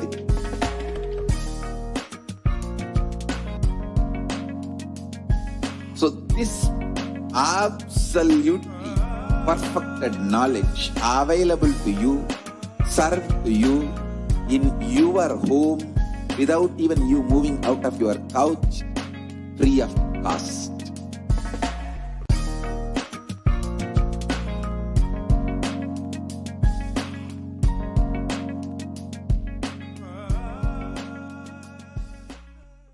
Just be alive for next 3 years. Don't die within next 3 years.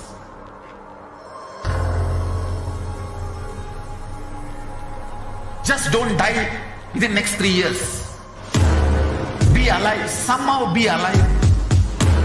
I'm working sincerely. I will reach you somehow.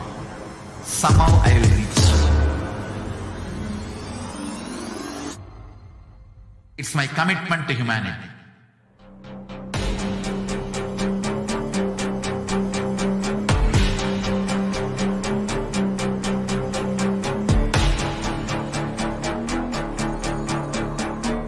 Just don't die within next 3 years.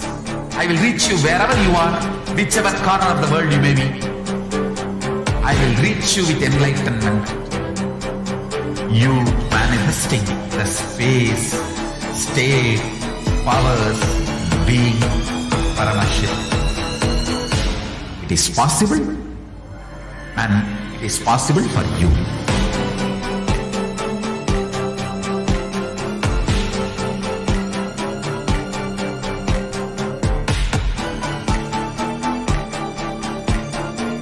Paramashivoham will reach you with enlightenment science. I know he is going to do the job. Just be alive for next 3 years. Nothing else. What I mean by the word e-Kailasa, listen intensely.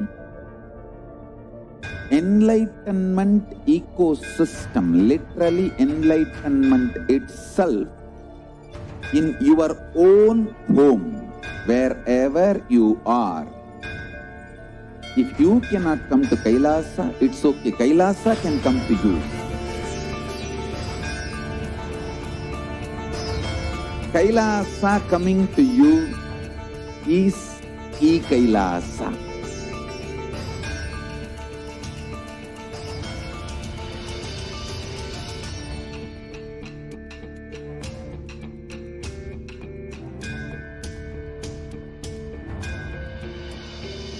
I will revive Hinduism.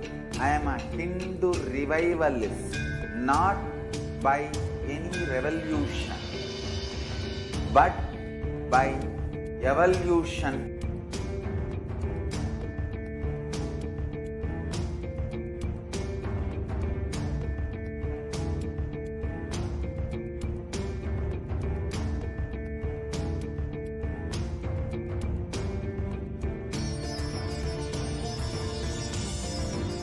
And setting model community.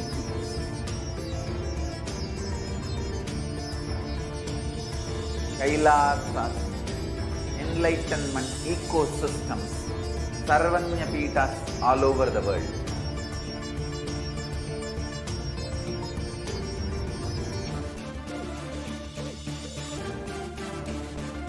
All powerful cognition, knowledge, only when you live, power manifestation and possibilities manifestation happens.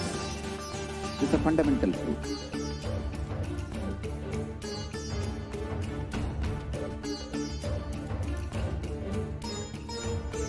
Hinduism cannot live exclusively as one sampradaya. No. All sampradayas of Hinduism is an ecosystem.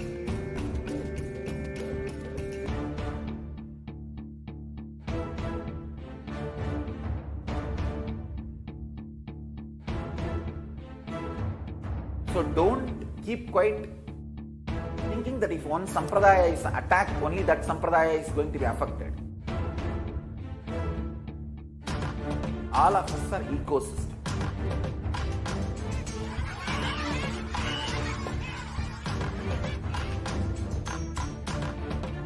I invite all of you to get involved and enjoy Hinduism by the principle of Dharmo Rakshati Rakshitaha. When you protect Dharma, Dharma protects you. We will make the whole planet flourish spiritually. The spiritual prosperity will happen to the whole planet. We all have to coexist together.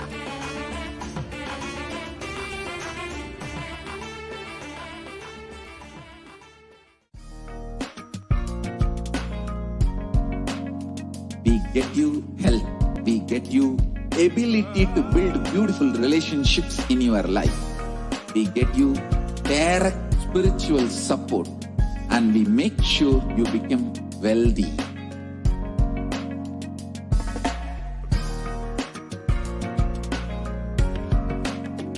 We won't stop giving you just good life.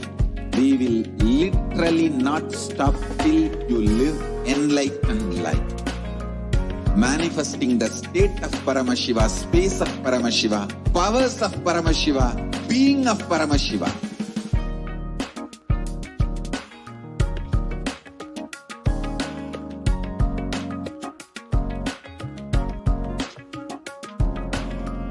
Whole world should become e-Kailashians. I want the whole world to know Hindus have something great to contribute to the world.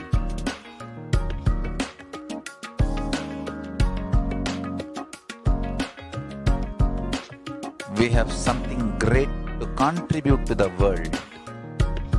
Let us do that.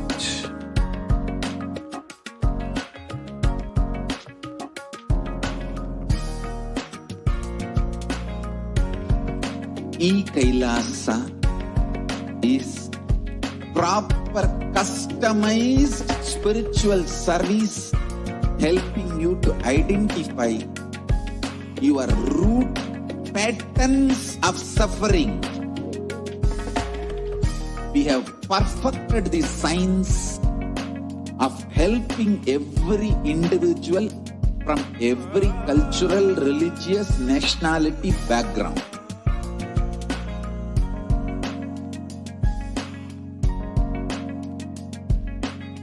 You will have lowest reactionary assumptions, highest awakened response, alive response for life continuously.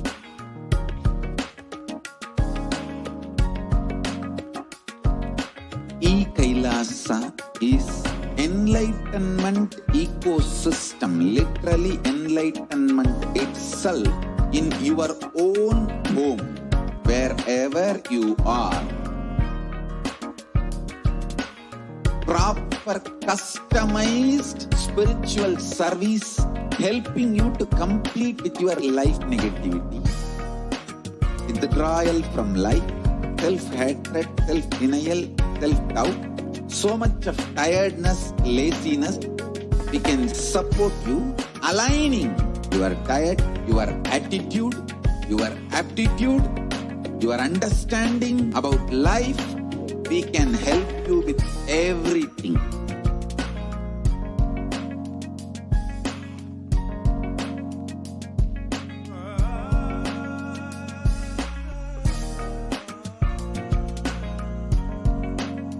If you are interested in enlightenment, we will immediately bring this to you. If you are not interested, we will explain the whole science, inspire you and make you interested in enlightenment time. We need to cater this enlightenment science to the whole world wherever they are, because enlightenment is the birthright of all human beings. Kailasa is responsible to provide that to all human beings.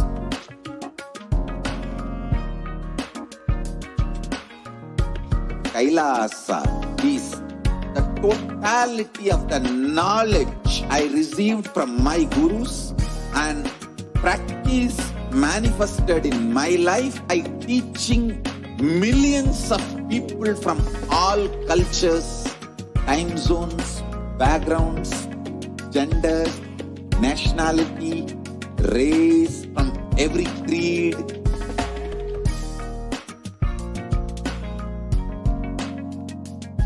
So this absolutely perfected knowledge available to you, served to you in your home without even you moving out of your couch, free of cost.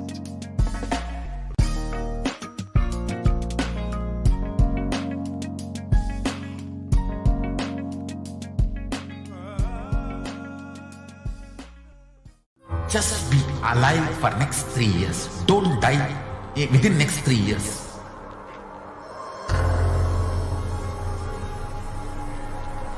Just don't die within next 3 years. Be alive. Somehow be alive. I'm working sincerely. I will reach you somehow. Somehow I will reach you. It's my commitment to humanity.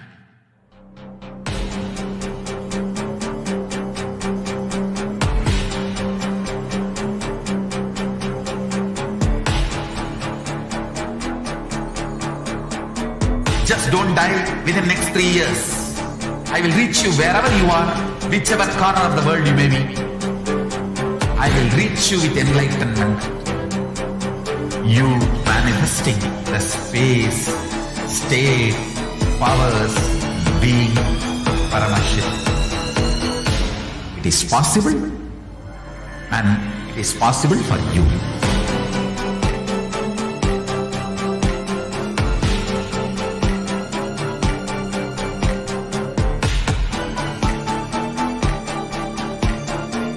Paramashiva will reach you with enlightenment science. I know he is going to do the job. Just be alive for next 3 years. Nothing else. What I mean by the word E-Kailasa, listen intensely.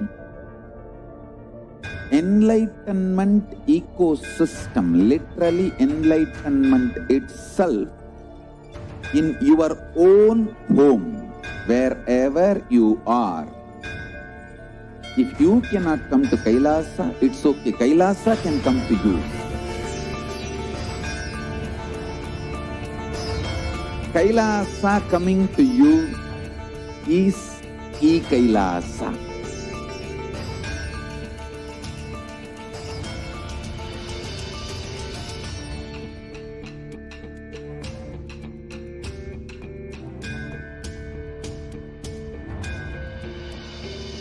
I will revive Hinduism.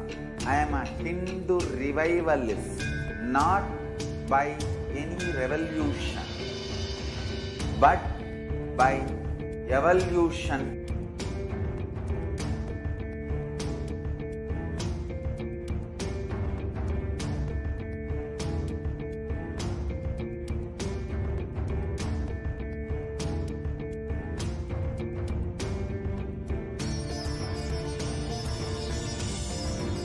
And setting model communities.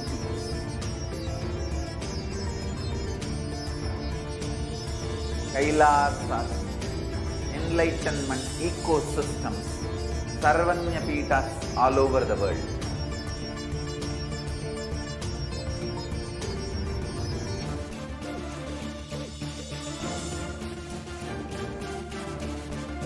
All-powerful cognition, knowledge, only when you live, power manifestation and possibilities manifestation happens.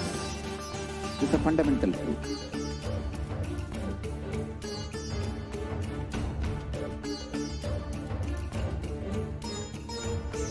Hinduism cannot live exclusively as one sampradaya. No. All sampradayas of Hinduism is an ecosystem.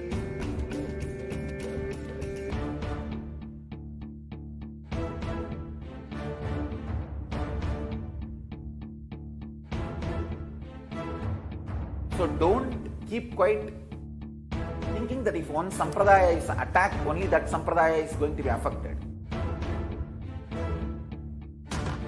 All of us are ecosystem.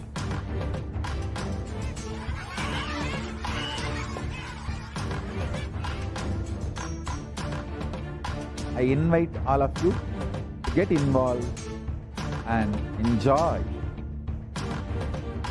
Hinduism by the principle of Dharmo Rakshati Rakshitaha. When you protect Dharma, Dharma protects you. We will make the whole planet flourish spiritually. The spiritual prosperity will happen to the whole planet. We all have to coexist together.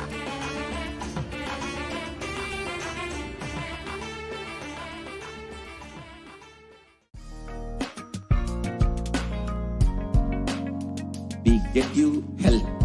We get you ability to build beautiful relationships in your life.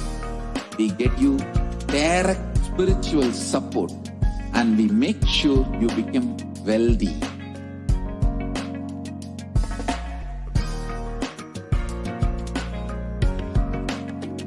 We won't stop giving you just good life. We will literally not stop till you live enlightened life. Manifesting the state of Paramashiva, space of Paramashiva, powers of Paramashiva, being of Paramashiva.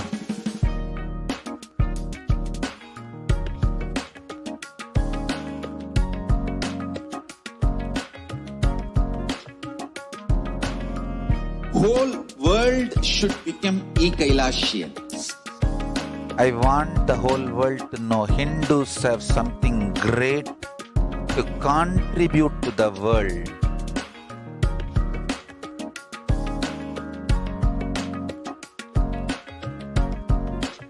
We have something great to contribute to the world. Let us do that.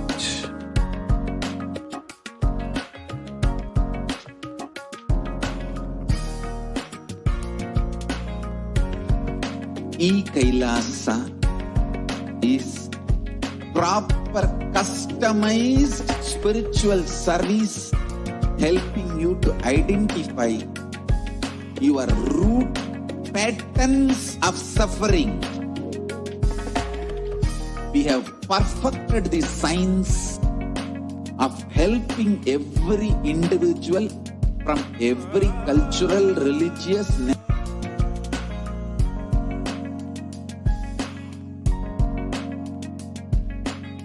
you will have lowest reactionary assumptions, highest awakened response, alive response for life continuously.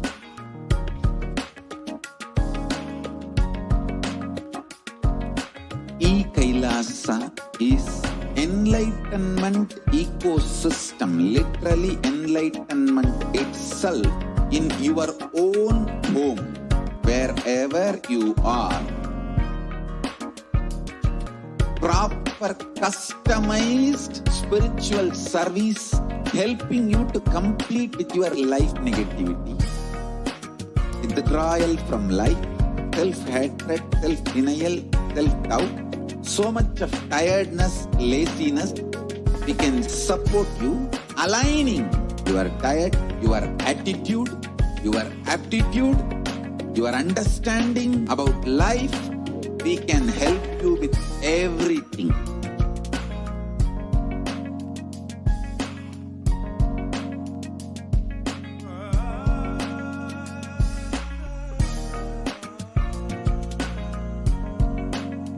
If you are interested in enlightenment, we will immediately bring this to you.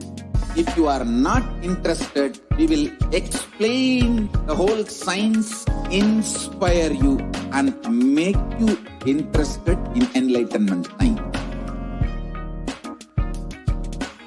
We need to cater this enlightenment science to the whole world wherever they are, because enlightenment is the birthright of all human beings. Kailasa is responsible to provide that to all human beings.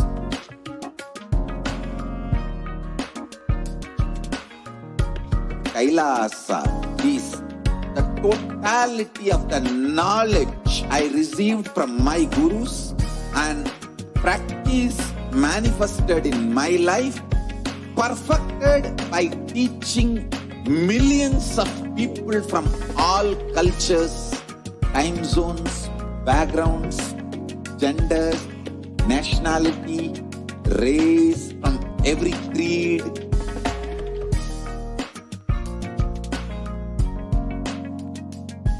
So this absolutely perfected knowledge you serve to you in your home without even you moving out of your couch, free of cost.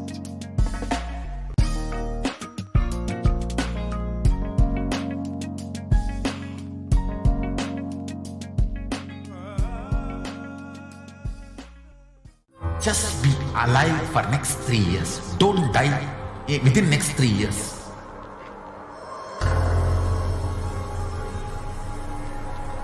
Just don't die within next 3 years.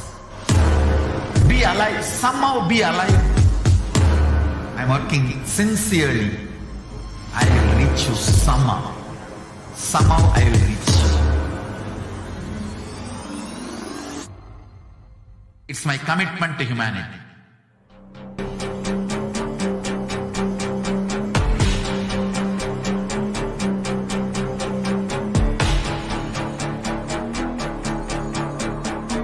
Just don't die within next 3 years. I will reach you wherever you are, whichever corner of the world you may be. I will reach you with enlightenment. You manifesting the space, state, powers, being Paramashivoham. It is possible, and it is possible for you.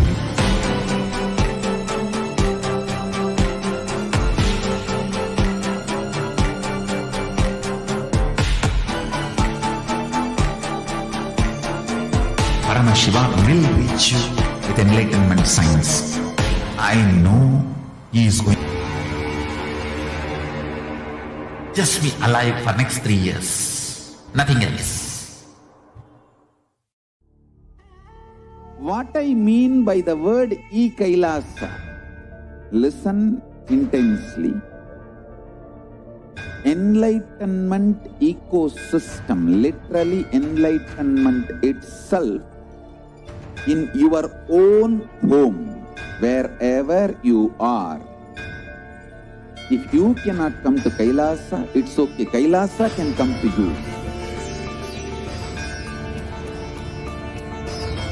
Kailasa coming to you is e-Kailasa.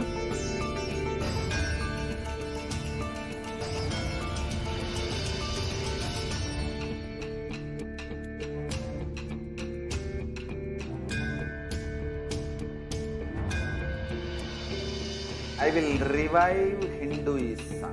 I am a Hindu revivalist, not by any revolution.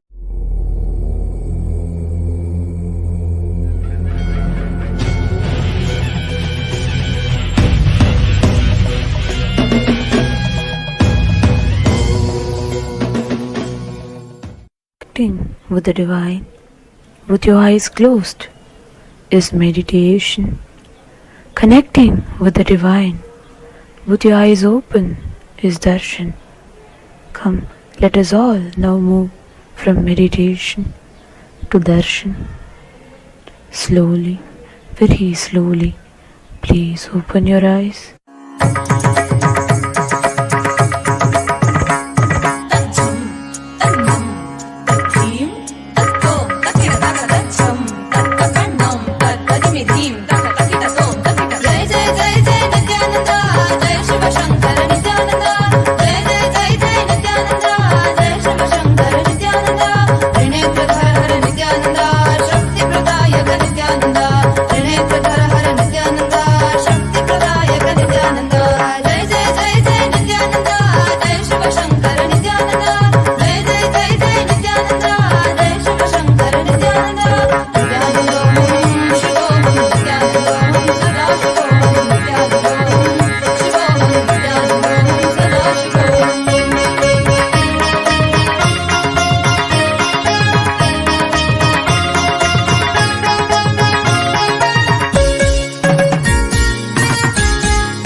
बंद कर आंखों पे हर बाधा हटा कर सब दूर दूर जो है कह जाएंगे कि सब देखते रह जाएंगे।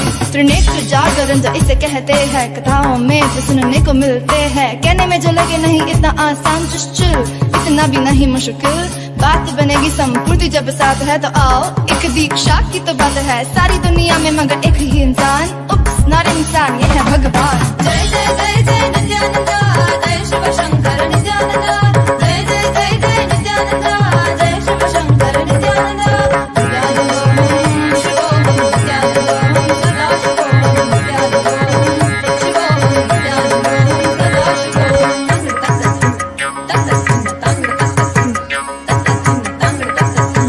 जय नित्यानंदा, जय शिव शंकर नित्यानंदा, जय जय जय नित्यानंदा, सद्गुरु ओंकार नित्यानंदा, जय जय जय नित्यानंदा, जय शिव शंकर नित्यानंदा, ज्ञान प्रदायक नित्यानंदा, कलयुग अवतार नित्यानंदा, त्रिनेत्र धारक नित्यानंदा, शक्ति प्रदायक नित्यानंदा, ज्ञान प्रदायक नित्यानंदा, कलयुग अवतार नित्यानंदा, त्रिनेत्र धारक नित्यानंदा, शक्ति प्रदायक नित्यानंदा, जय जय जय जय नित्यानंदा, जय शिव शंकर नित्यानंदा, जय जय जय जय नित्यानंदा, जय शिव शंकर नित्यानंदा, त्रिनेत्र धारक नित्यानंदा, शक्ति प्रदायक नित्यानंदा, त्रिनेत्र धारक नित्यानंदा, शक्ति प्रदायक नित्यानंदा, जय जय जय जय नित्यानंदा, जय शिव शंकर नित्यानंदा, जय जय जय जय नित्यानंदा, जय शिव शंकर नित्यानंदा, नित्यानंदोहम शिवोहम नित्यानंदोहम सदा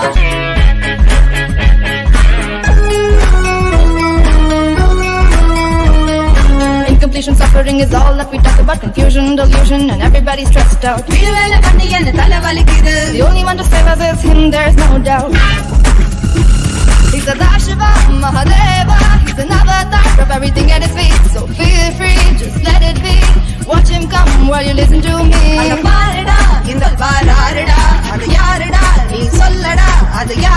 Should I tell you who's here? None other than Nithyananda. Jagat Guru Nithyananda. That's right, Paramahamsa Nithyananda.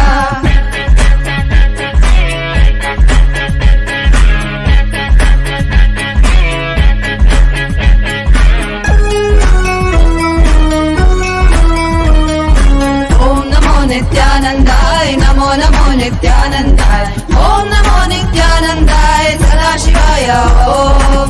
Om Namo Nithyanandaya, Namo Namo Nithyanandaya, Om Namo Nithyanandaya, Sadashivaya Om. Nithyananda Sadashiva Mahadeva say, I see you and that track, my heart goes stuck. Let's sing it once more. Nithyananda Sadashiva Mahadeva say, I see you and that track, my heart goes stuck. He's a Dashiva Mahadeva. He's an avatar of everything at his feet. So feel free, just let it be. Watch him come while you listen to me.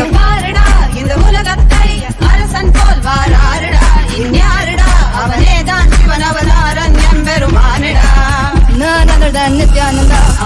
Jagat Guru Nithyananda. That's right, Paramahamsa Nithyananda.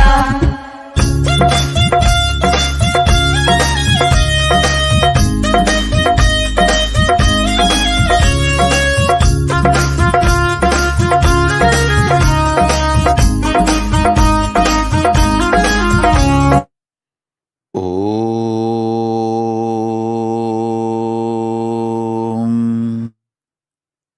नित्यानन्देश्वर परमशिवसमारम्भाम् नित्यानन्देश्वरि परमशक्तिमध्यमाम् अस्मदाचार्यपर्यन्ताम्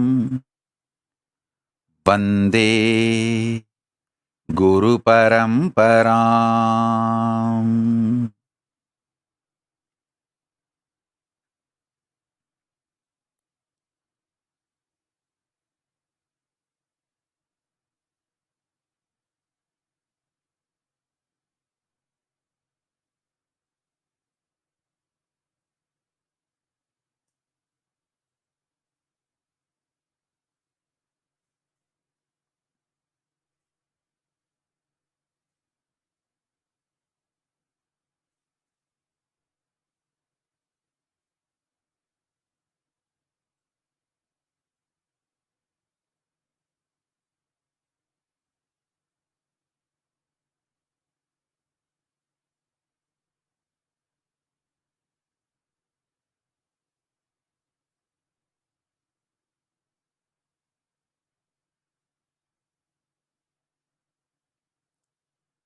I welcome you all with my love and respect. I welcome all the devotees, disciples, Samajis, Satsangis, Srimahans, Mahans, Tanedar Kotari, visitors, viewers, Sarvanya Kartas, Yajamans, manifestors, Sarvabarityahis, everyone sitting with us all over the world, Mantreshwaras, Vidyeshwaras, Ganeshwaras, Lokeshwaras, Astreshwaras. I welcome all of you with my love and blessings.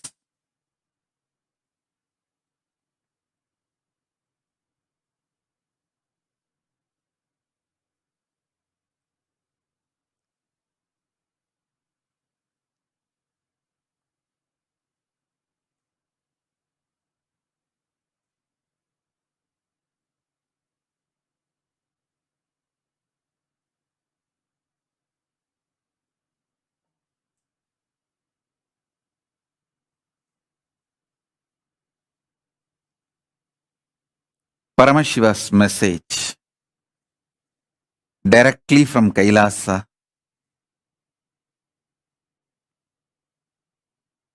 Listen. Reality of the existence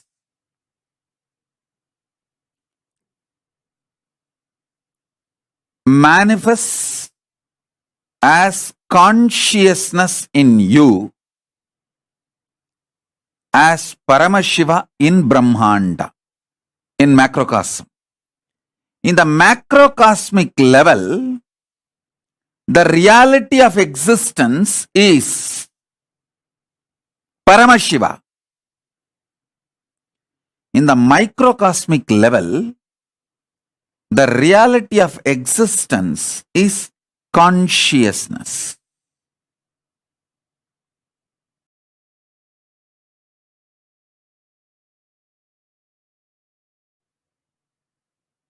Listen intensely.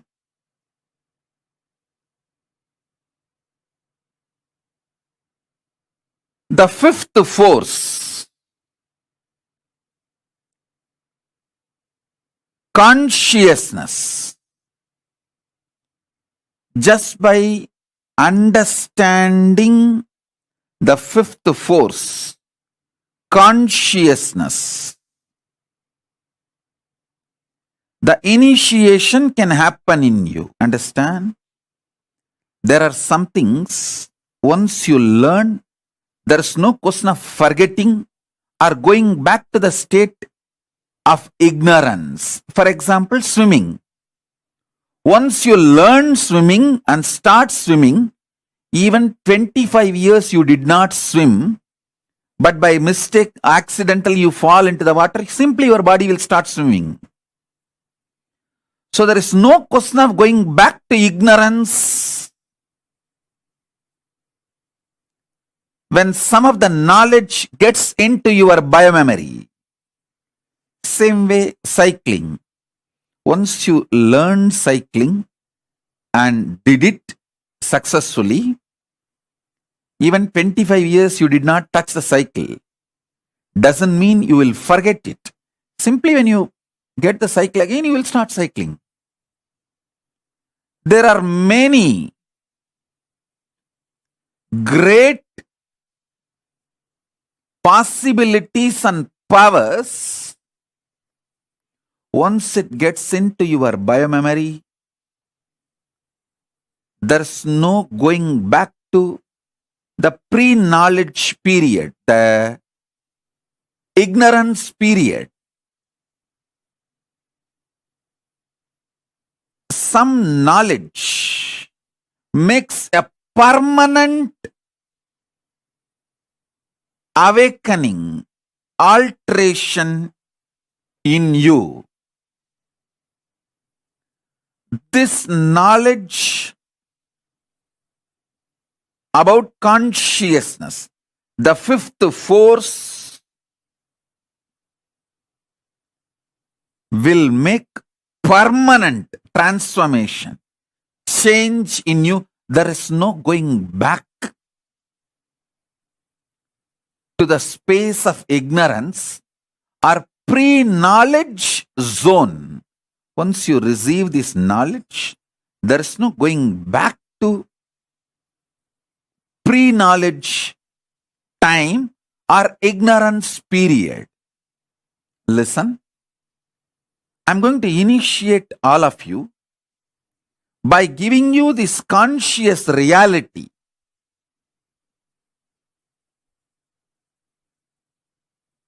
All of you, settle down, self for initiation. Keep the Atmalinga next to you. Get your pets, kids, family, team, whoever you want should receive this initiation, conscious reality.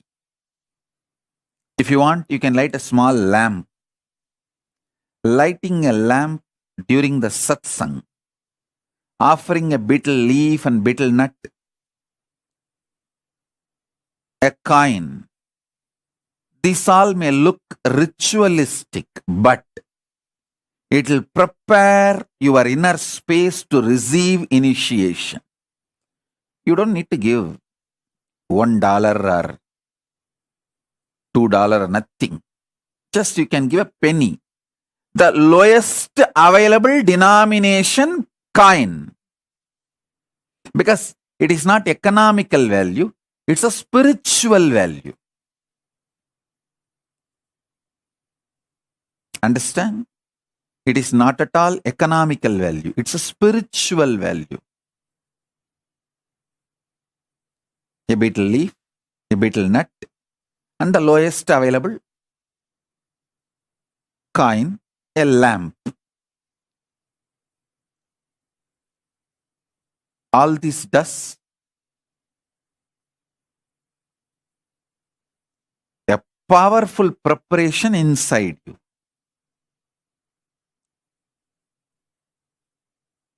Now listen. I'll also be doing a question answer, live question answer.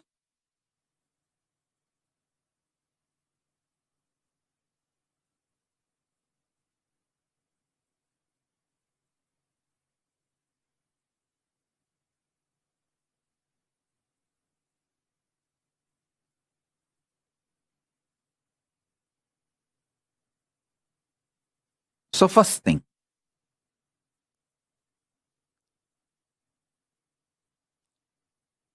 the first force human beings decoded is gravitation force. The second one,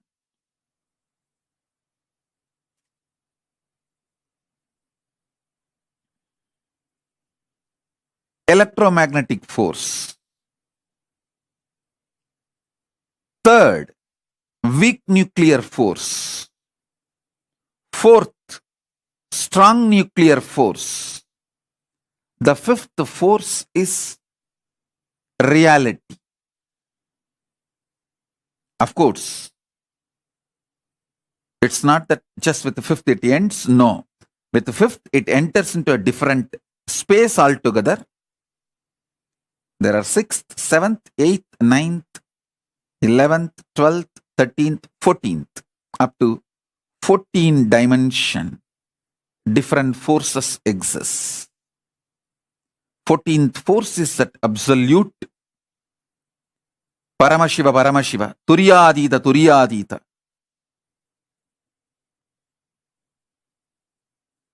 I'll explain the fifth force for now and initiate all of you about the fifth force.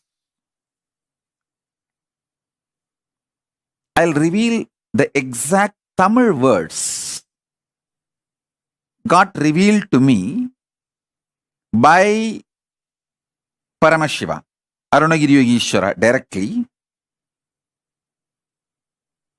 still I enjoy Paramashiva as my Guru Arunagiri Yogeshwara. Even though he became one and the same, my Guru Bhakti is so overflowing. It's like a gracie, not crazy, crazy, cranky, all put together and beyond. It's a gracie.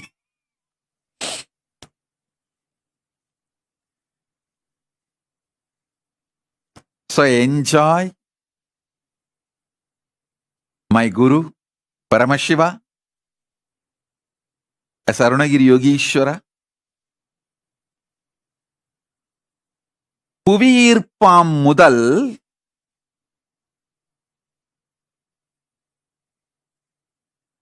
மின்காந்த அலைவீச்சாமிரண்டு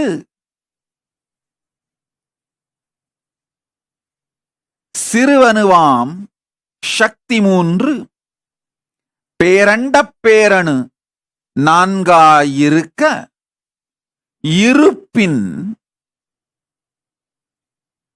சக்தி ஐந்தாய் இலங்க ஆறொடு ஏழும் எட்டொடு ஒன்பதும் பத்தொடு பதினொன்றும் பனிரெண்டும் பதிமூன்றும் பதினான்கும் பயிற்று துலங்க ஐந்தை முதலில் அறி.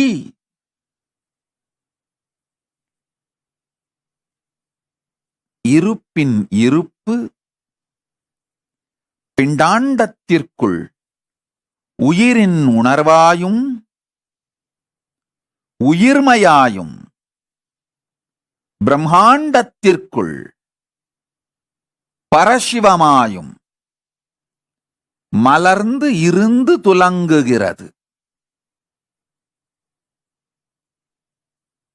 Listen.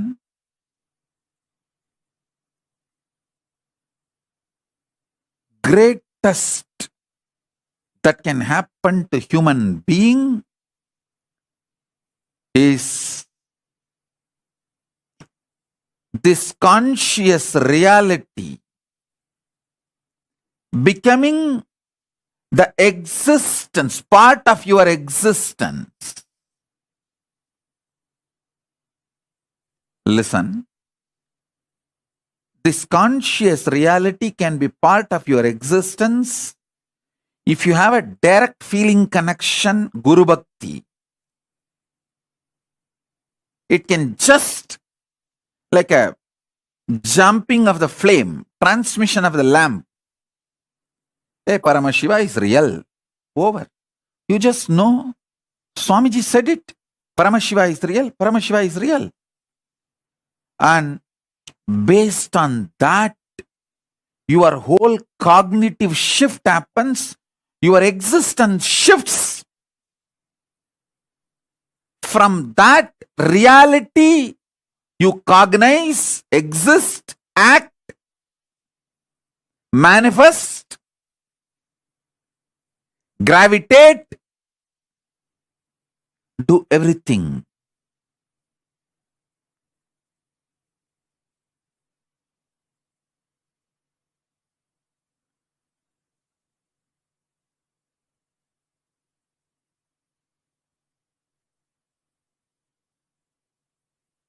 If you are not fortunate enough to have that kind of a Guru Bhakti, then at least listen to the Sankhya I am giving. Understanding from known to unknown. Then when the unknown becomes known, from that known to the next unknown. And when that unknown becomes known, from that known to the next unknown, this Sankhya which I am showing, at least move along with it. So you can start internalizing. On Vijayadashmi day, I revealed when my 41st Chaturmasya was completed, I revealed this. the gravitation force happens in the Brahmanda, happens as greed in Pindanda. What is greed? Nothing but trying to expand, gravitate, pull,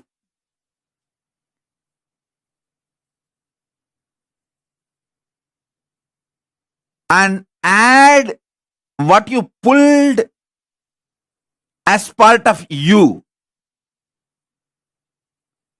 Are you becoming part of that? Please listen. I'll give you like principles. Just pull out what modern science talks about gravitation, theory of gravity, everything, the latest, and what Vedas describe as gravitation and what Vedas reveal about greed. See, what Vedas talk about gravitation and greed. What modern science speaks about gravitation. Take all these three and study. Never go to what modern psychology says about greed. Oh God, that's a worst. Forget about that. At least the science can be accepted little bit as science, but never ever psychology.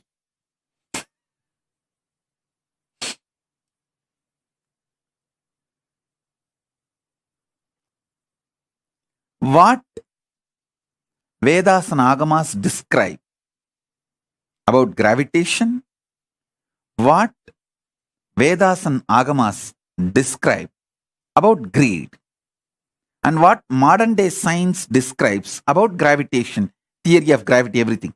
These three, if you study, I think you should do little homework and Google, study, because only when you study, you will develop this Sankhya on your own.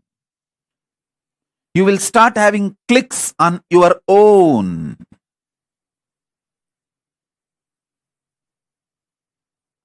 I can give you a lot of references. I'll give you the references I have from Rig Veda,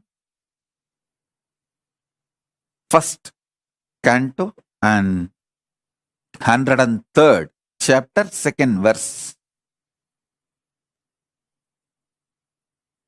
Indra, Lord of light and power, like the sun with his actions, waves of gravitation, holds the earth and manifests its vast expanse, striking the electric thunderbolt of his energy. He constantly creates the waters of space. He breaks the cloud formed in the Rohini constellation, striking over its shoulders and releases the showers of rain on the earth. That glory of yours, Lord, which is supreme and eternal,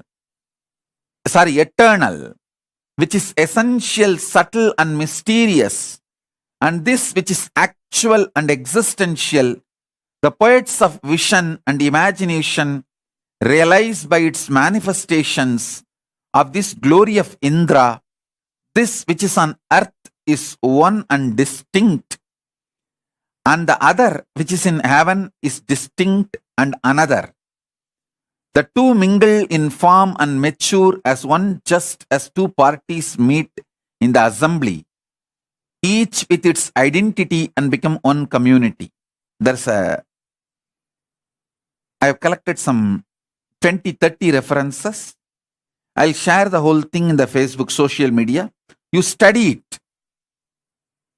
I'll give you the fundamental principle connecting the whole thing. Understand?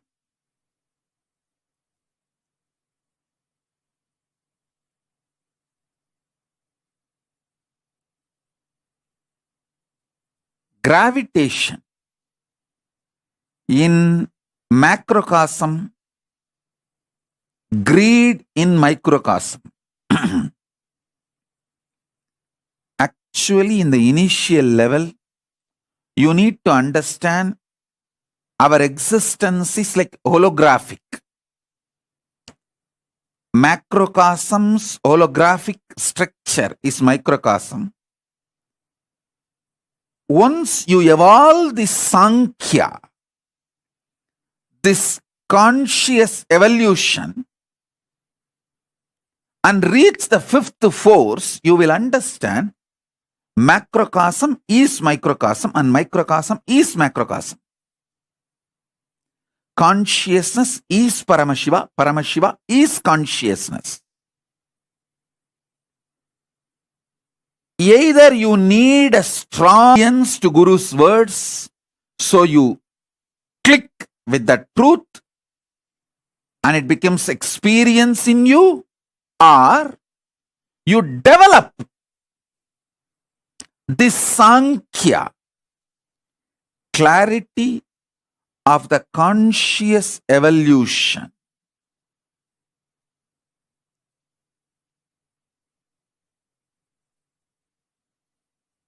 Rishi Piplada explains in the Prashnopanishad, the mother divinity in the earth helps the apana by supporting it.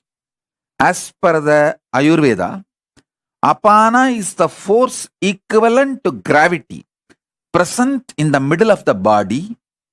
In all living beings, it aids bodily functions of ingestion, taking in of food, digestion, the process of moving and breaking down food into absorbable nutrients, excretion, discarding the body waste such as defecation, micturition, urination, parturition, giving birth, all these actions. Listen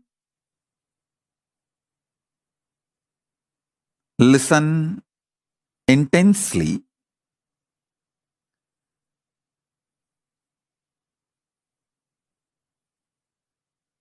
I'll put all the references I'm referring now in the satsang. You don't need to worry, oh, Swamiji is giving too many references. I'm not able to recollect, remember. No, I'll put all this in the social media. In the Facebook, I'll upload everything. Relaxed way, you sit and study.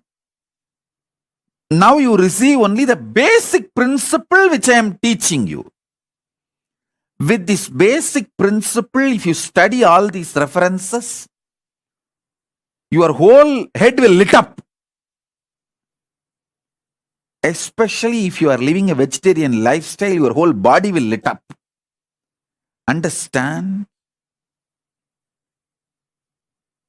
Vegetarian food, veganism as a reason. Suddenly I started using the word veganism. Because in the West, even the milk is not vegetarian. Desi cow's milk, which is worshipped as Gomata, is vegetarian. The cow should be worshipped as a living being, equivalent to mother. Only that cow's milk is vegetarian. Not any other cows. I am making it very clear. Cow, which is worshipped as Gomata, equivalent to mother. Only that cow's milk is vegetarian. It is considered as vegan. The definition of veganism as per Kailasa.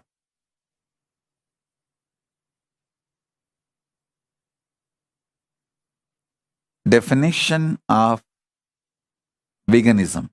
As per Kailasa, cow milk, which is worshipped, revered, equivalent to mother, and the products made of that milk is part of veganism, vegan diet, not any other cows or any other dairy products. I'm making it very clear. Some people are telling, oh, in the West, the cows are treated badly. Go to India. India has gone to the same level of West. India also, only the traditional mutts, monastery, goshalas, cows are treated with respect and love and worshipped.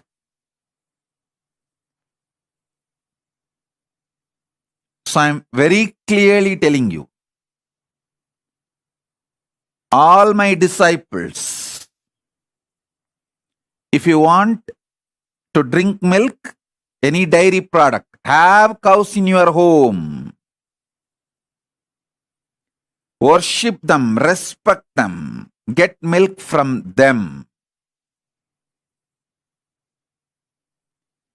Having a cow in your house will bring Lakshmi, wealth to you. I tell you, the thing. The criminal, negligent Hindus,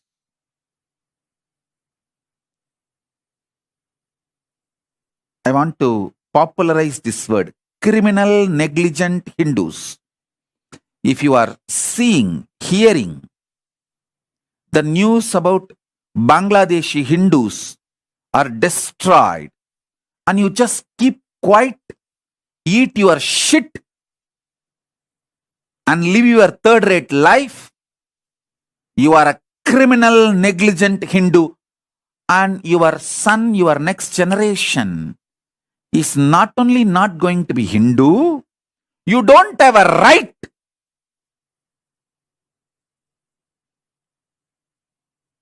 to have someone who is going to carry your name. That's why you are going to lose it. Criminal, negligent society has no right to exist. You have no right to have future.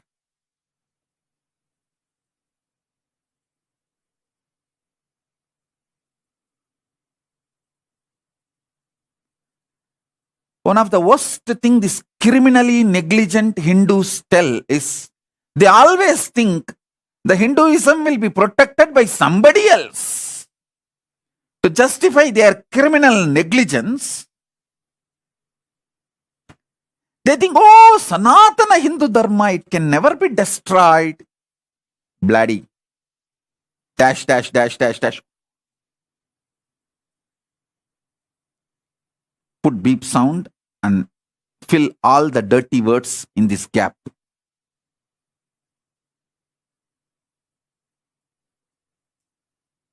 See how much Hinduism was a living experience during your great-grandfather and grandfather, and now for you and your kids. Then tell whether Hinduism can be destroyed or not. It is already. It is there, almost ready for museum. I'm not going to let it die. That's different. I am going to revive.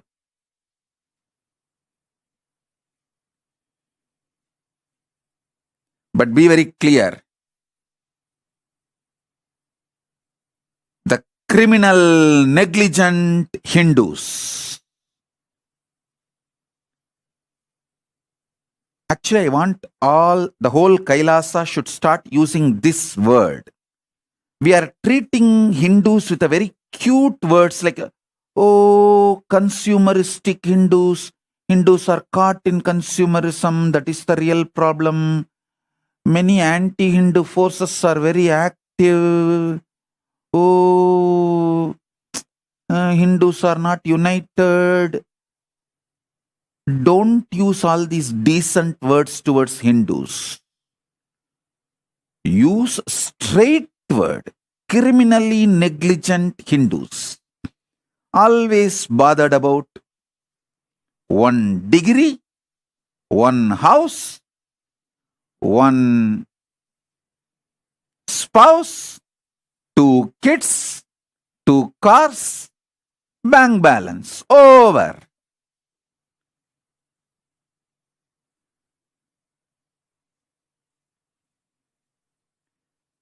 When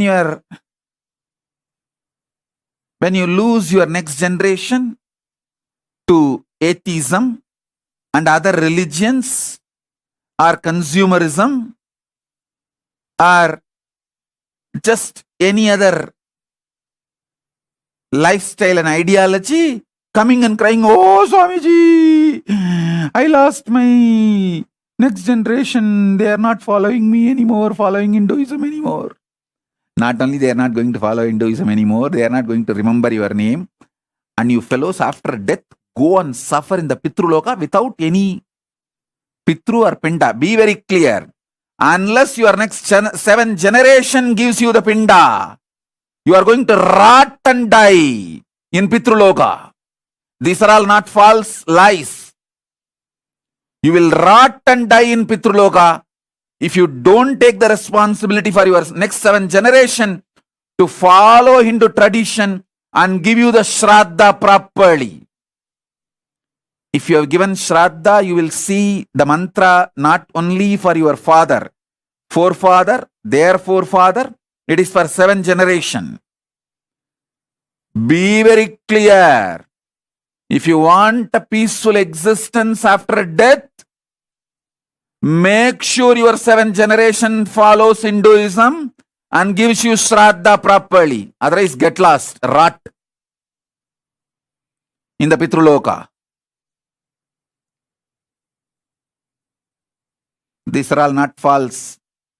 Hey, other religions talk only about one birth and they have their own solutions and all that. Hinduism is very clear. If you are a born Hindu, the greater science of life, the truth of the cosmos is this. Stop being criminally negligent. Learn to keep your next 7 generation Hindus and living, practicing Hindus. They should give proper Shraddha, Pindadarpana to you. Only then you are going to be in peace in the Pitruloka.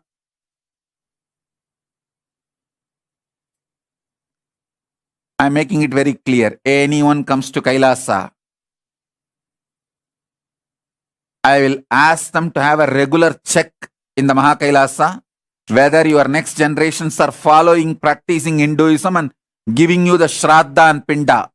Only if your next generations are giving you Shraddha and Pinda, you will have a social respect in Kailasa. I am talking about Mahakailasa itself. Otherwise, in Mahakailasa, people will laugh at you. Your grandson did not send you the Pinda now this year. Over. Next 7 generations should give you Shraddha. So next 7 generations should follow Hinduism. Take collective integrity responsibility for that. Criminal negligent dash dash dash dash dash. Put the beep sound and fill all the filthy words in that gap.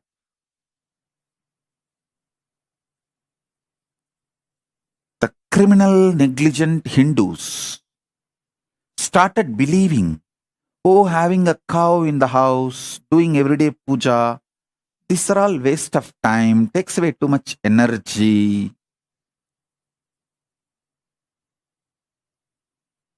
Why don't you stop cooking? Just eat your shit itself. So cooking time will be saved. Very easy. You just shit and eat the same. That becomes more practical, time-saving lifestyle, na?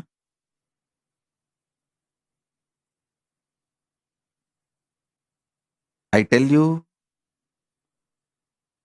I am born and brought up in a house where my grandparents used to have a cow in the home just to milk every day and use for puja, offer to Paramashiva and Shiva puja and take it to temple.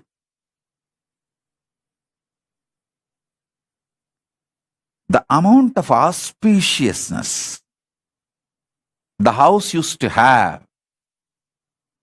Wow. Every day morning that go puja, all that.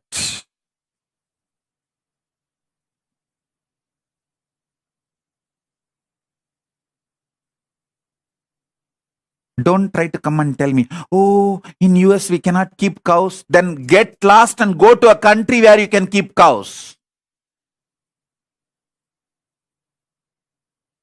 Life is not all about the 70 years in the planet Earth.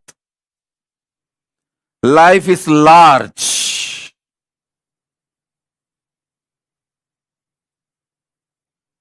Life is large.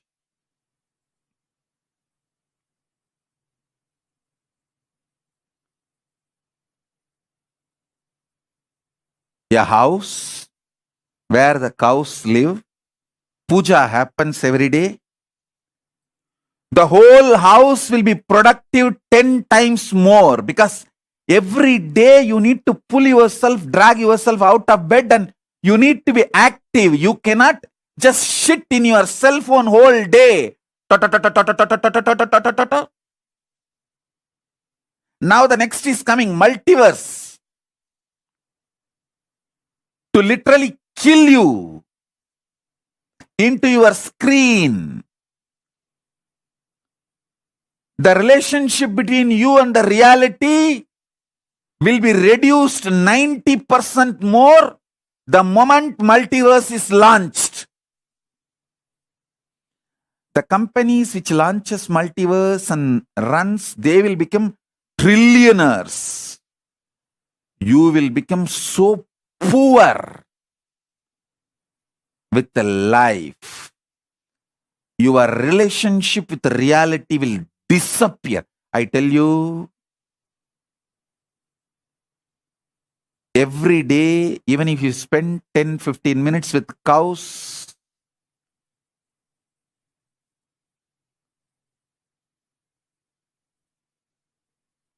either milking or just hugging, doing puja, cleaning, it brings in you so much compassion in you, so much completion in your way of relating with life. All husbands who have problem with the wife's violence, if you feel my wife is violent and she is not listening to me, same way all wives, if you feel your husband is very aggressive, abusive type and he is not settling, just get a cow to a house, start caring. You will see how much both of you will be healed inside. I tell you, these are all not lies or some cheating techniques. One cow in the home will bring so much completion between the family, so much attitude, right life positive attitude towards existence.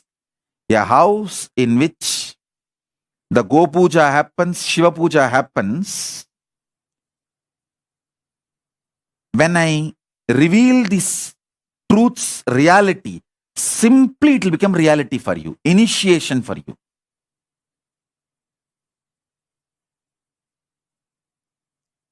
If you just have a cow, do Shiva Puja every day, teach all these to your kids. Literally, it is equivalent to having Goshala, Devalaya, and Gurukul in your home. Your house has become a Kailasa ecosystem. Naturally, you will have few books, my books, so that will become Jnanalaya. A simple Tiruvannamalai village Hindu lifestyle is what I made it into big and made it as a Kailasa ecosystem and took it to whole world. That's all.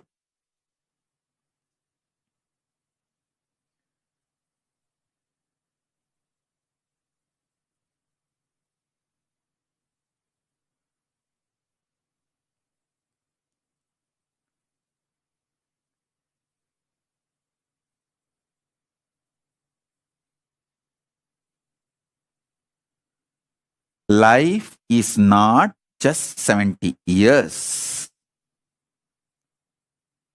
So listen to what I am trying to explain. And I tell you, I am very practical person. You see, I am a workaholic person. I will neither waste my time nor teach you to waste your time. I can give you statistics for now. How many hours you are productive? Spending for wealth creation, spending on having sweet family, spending on entertainment. How many hours per day you are totally alive?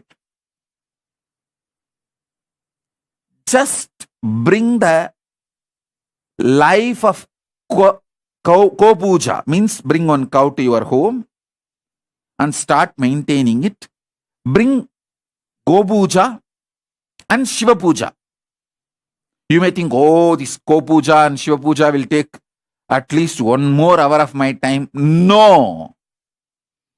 Now, if you are active every day, 5 to 8 hours, Puja and Shiva Puja, 1 hour extra work, I promise you will be alive and active 18 to 20 hours a day.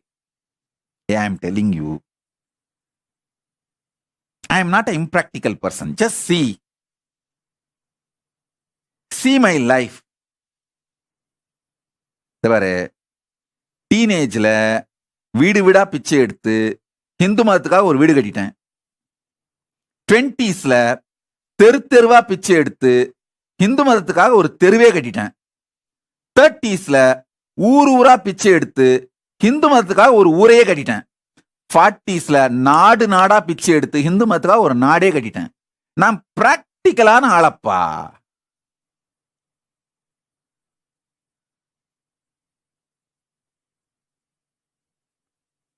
I am the most practical person.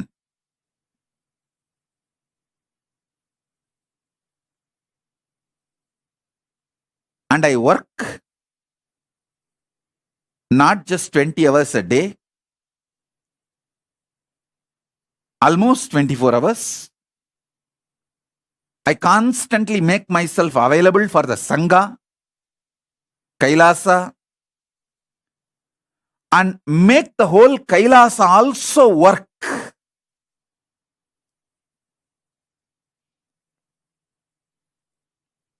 So listen with a little sincerity. You are active, intelligent, working. Hour per day will increase 150 to 200% if you bring Ko Puja and Shiva Puja in your life, and I am responsible for what I am uttering. I am responsible for what I am uttering. Because this all makes you more active, alive. Keeps you connected to reality. Not that stupid screen 24/7 drill, daga, notifying. That cell phone. and your stupid screen.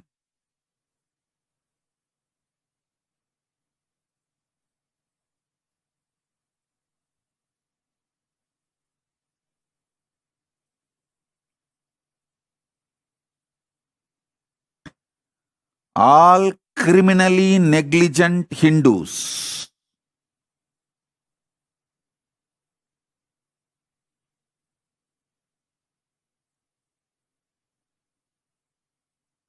wake up.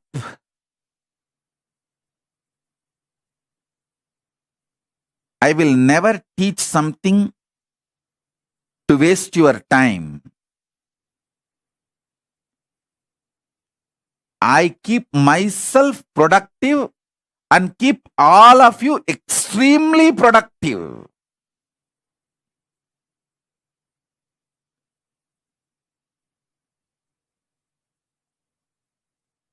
Hugging a cow removes, see, hugging a cow and doing kopuja. If you spend 10-15 minutes a day, it takes away almost 4-5 hours of boiling violence in you and keeps you cool, sweet for 4-5 hours, makes your 4-5 hours very productive and able to relate with people. Especially this pandemic, how you all got broken, mentally broken. That is why during this pandemic, Pralaya time, any of my Kailasavasis, Adinavasis, anything they told me, I don't believe. I just put the whole blame on Pralaya and tell them, okay, it's okay, kids are going through Pralaya, let's leave it. Let's not give meaning to the words they are uttering, because even they don't know what they are uttering.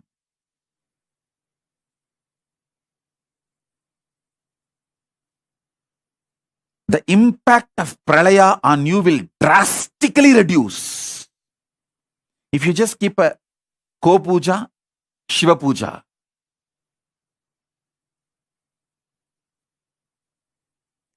Kim Williams is asking, we are not allowed cow in home. What else can we use? No, just leave that country and go to a country where the cows are allowed. Kim Williams is asking a question. We are not allowed cow in home. What else can we use? Just go to a country where you are allowed to have cows in your home. Drop that country, that's all. Why people change countries for the job, for even sometimes food and alcohol, wine? Why don't you change the country for life? That's all.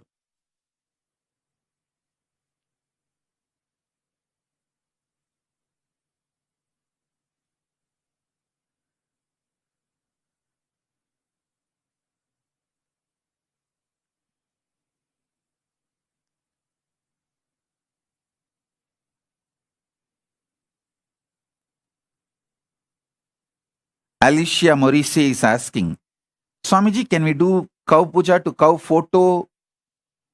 Then just get enlightenment also as a photograph. Don't ask for enlightenment.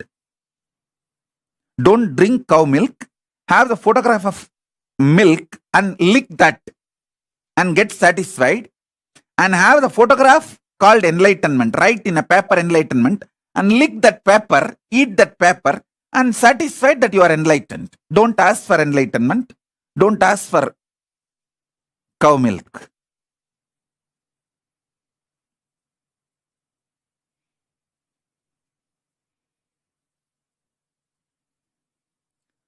All our temples in USA also should work with the local governments and get the legal proper approval, permission, and start having desi cows and start doing Ko-puja every day.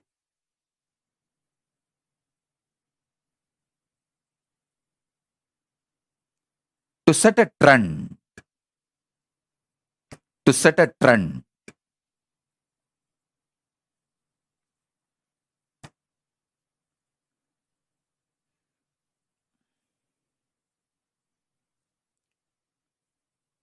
these criminally negligent Hindus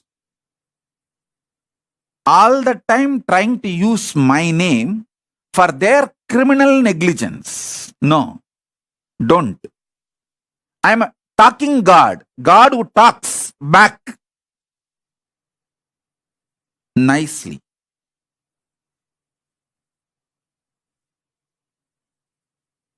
So you can't use me to justify your criminal negligence.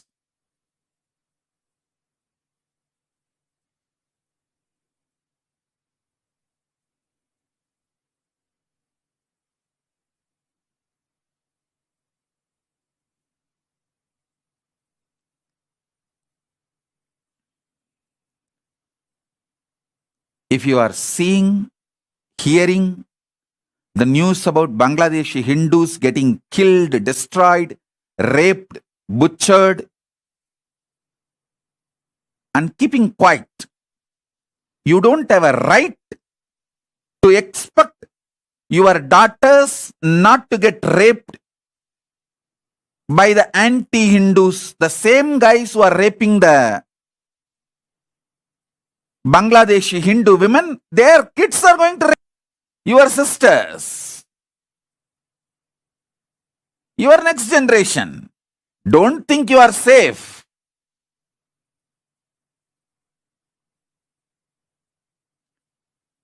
Hundred years before, when Afghanistan Hindu women were getting raped, the Indian Hindus kept quiet. Pakistani Hindus kept quiet. Then, 60 years before, Pakistani Hindus were getting raped. Indian Hindus kept quiet.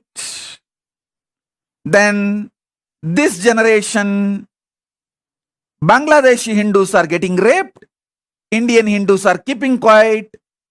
Next generation, there will be nobody called Indian Hindus. That is where you are heading. And you are still believing your criminal negligence can be justified. The same people who are raping the Bangladeshi Hindu girls, actually the Bangladeshi Hindu girls are now getting raped. Those kids who are born out of that rape, they will come and rape your daughters and granddaughters in India. That's what is going to happen. That's where you guys are heading. Criminal, negligent Hindus. I want this word to be, this should be hashtag trending in all social media. Criminal, negligent Hindus. Your negligence is not casual, it is criminal negligence.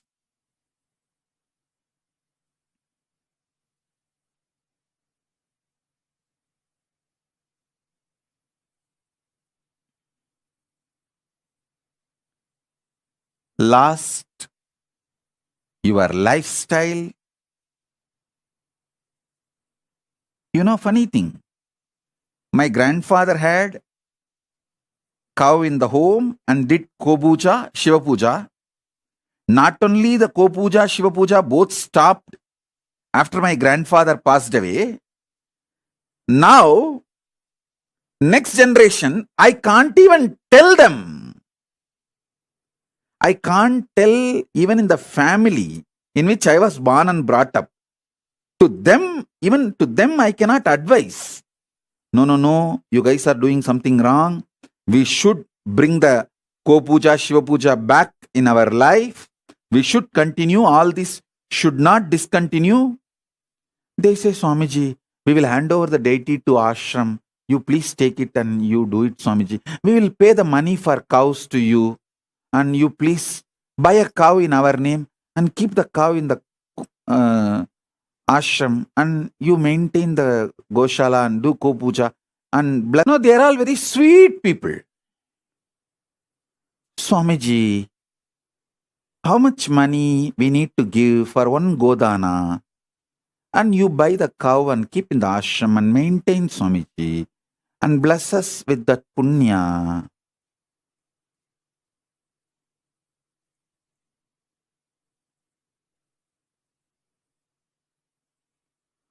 உள்ள பெக்கிறத தவிர மீதி எல்லாத்தையும் franchise பண்ணி விட்டானுங்கடா. ஆதாயம் இப்ப புதுசா ஒரு டெக்னாலஜியை கண்டுபிடிச்சு வாடகை தாயின்ட்டானுங்க. படுபாவீங்களா?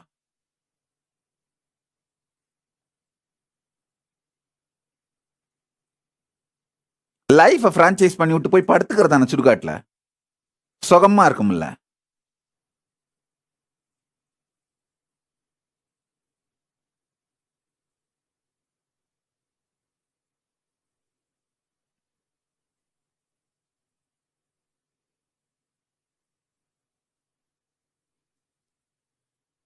Listen.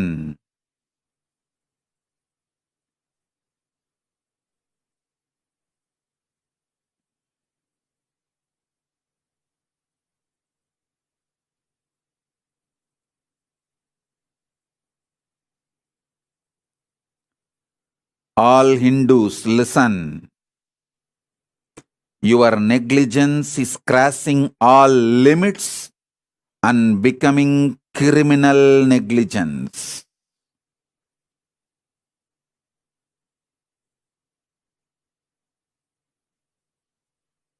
That's all I can say.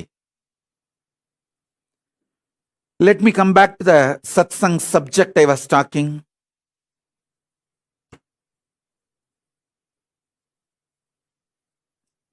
Electromagnetic force in the Brahmanda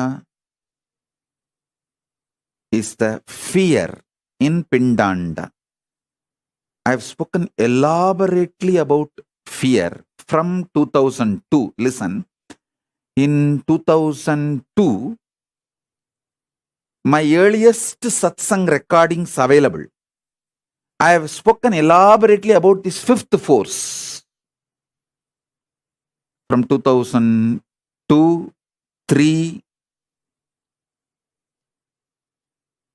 you can hear my sats, this fifth force, consciousness.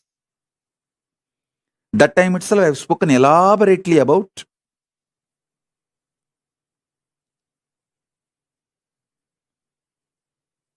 fear and how it is connected to electromagnetic force. The electromagnetic force happening in the macrocosm, same when it happens in microcosm, it is fear. Fear happening in macrocosm is electromagnetic force, and electromagnetic force happening in the microcosm is fear. So study a bit all the laws of the electromagnetic force.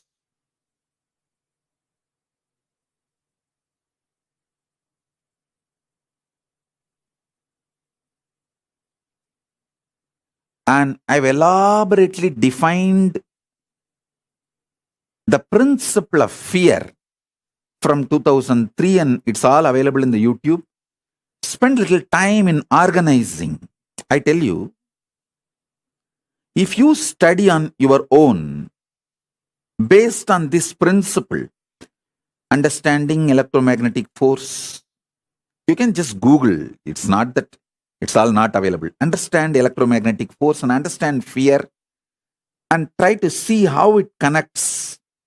When you get the clicks, it becomes part of your very bio-memory. It is like you build a muscle memory with that great truth. Vinesh actually works out all the time when he is listening to satsang. I'm very happy about it, because all these ideas will get into the muscle memory.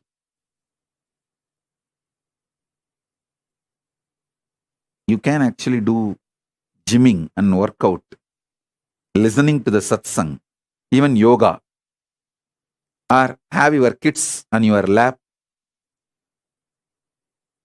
making them sleep or making them comfortable, because all this will make these great truths get into your muscle memory. Even drinking coffee or hot chocolate is advisable during the satsang, because I have always seen multiple times Arunagiri Yogeshwara will keep a pot full of water. While he was giving the satsang itself, while he is teaching the truths, he will be touching that water and asking me to drink, sip.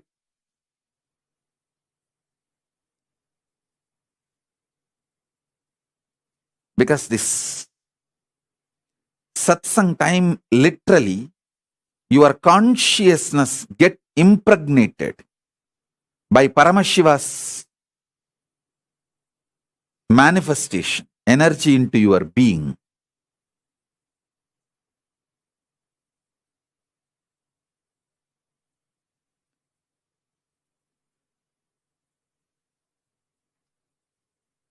Some of the stupid, criminally negligent Hindus come and tell me, "Oh, Swamiji, these ISKCON people have Goshala, maintain cows, but all that takes too much time, waste of time. It is not productive. We can just buy the cow milk from the shop and from the mall and do Abhishekam. Why should we have cows?"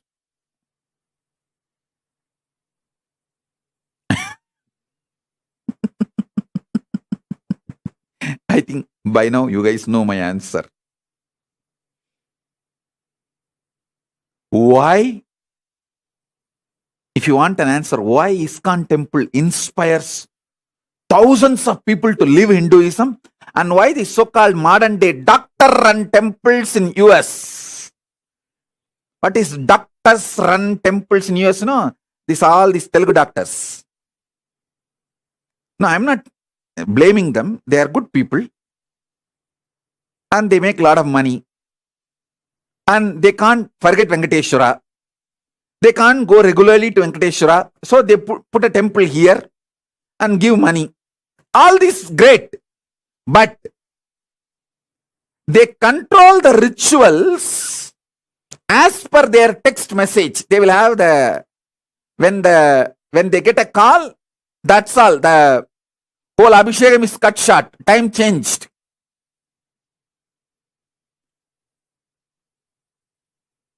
Priority is given to everything other than God.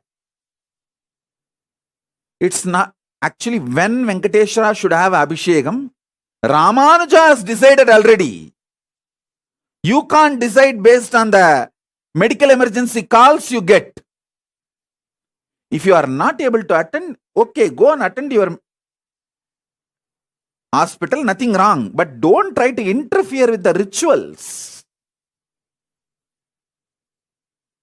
Why these Hindu doctor-run temples are not able to inspire even their next generation to follow Hinduism?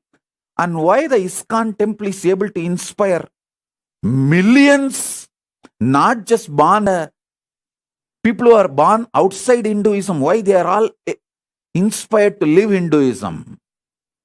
Because they are not neo-Hindus. ISKCON is not neo-Hindus. They are traditional Hindus. They are reviving the traditional Hinduism. I wanted to make very clear statement. All my temples, Kailasas, all over the world should follow ISKCON's tradition of reviving the Hinduism as it is, not this neo-Hinduism. And all the shit this NRI run Hindu temples, they talk, oh, it's all just to justify their criminal negligence. With bhakti, with deep devotion, whatever you offer to Mahadeva, he will accept. Whatever you offer it to Paramashiva, he will accept. See, Kannappan offered even the pig meat. Why? Oh God. Kannappan offered his eyes also. You also give your eyes, then give pig meat.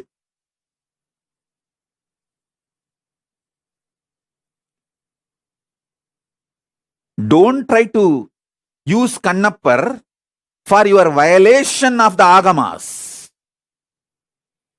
For these guys to violate Agamas and to justify their criminal negligence, these neo-Hindus will go to any extent.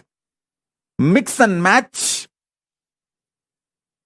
use Vedanta part and parcel here and there to abuse Hindu gods.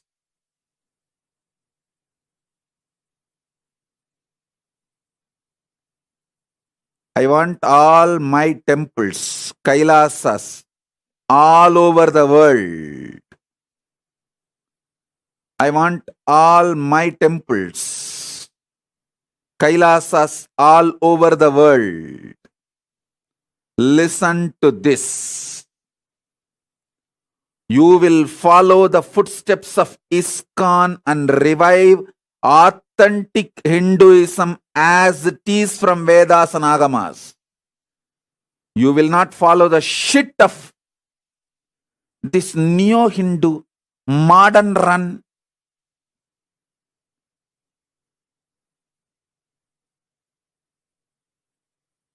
hodgepodge, criminally negligent organizations.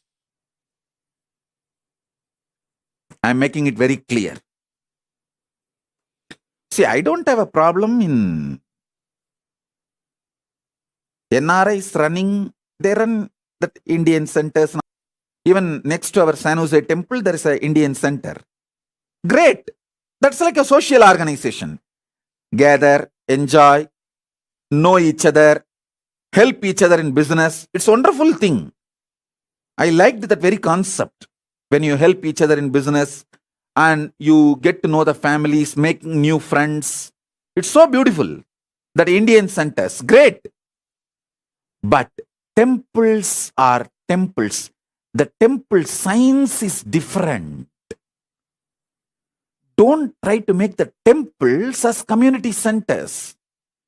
Temples are the place where Paramashiva directly lands from Kailasa and lives as Archavatara. Lives as Archavatara. Listen. Listen.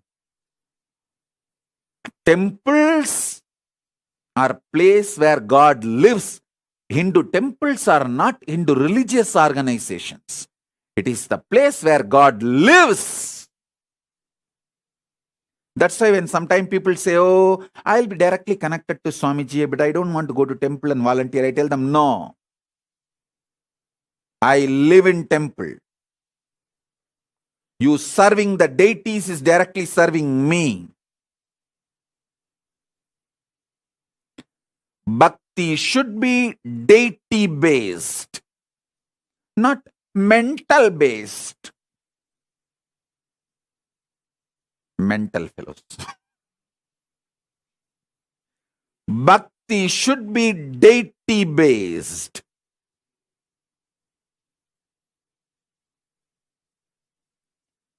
Don't use Vedanta to justify your criminal negligence. Don't use stupid ideas and principles to justify your criminal negligence.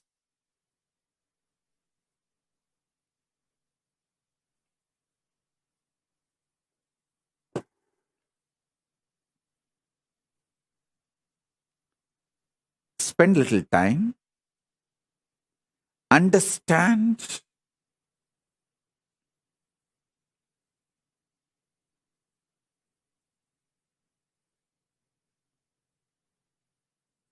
the principles of how electromagnetic waves function, how your fears function.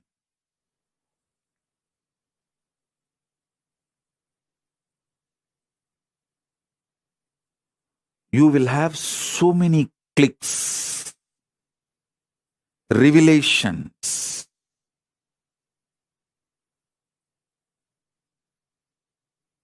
same way, understand all the principles related to quantum physics and soft nuclear power.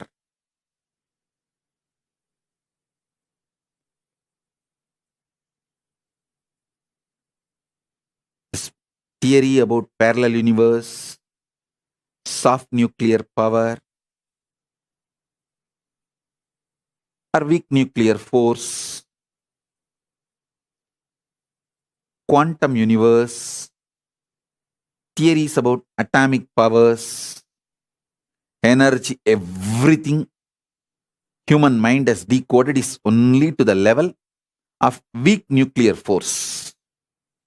Study that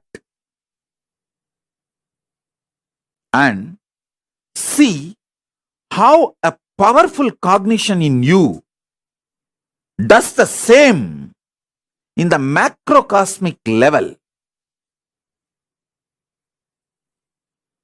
If you study these three, by then you would have developed a beautiful Sankhya, the conscious conclusion method, how a knowledge can be arrived from Shastra Pramana, Apta Pramana, Pratyaksha Pramana, with our own Atma Pramana, and made into Sakshi Pramana. You will start developing that conscious methodology. See, either you should have a deep feeling connection where I can just initiate you and give you this as a gift, or you have to develop this conscious way of coming to conclusion, cognitions, right powerful cognitions on your own. In these two, someone has to happen. Some one thing has to happen.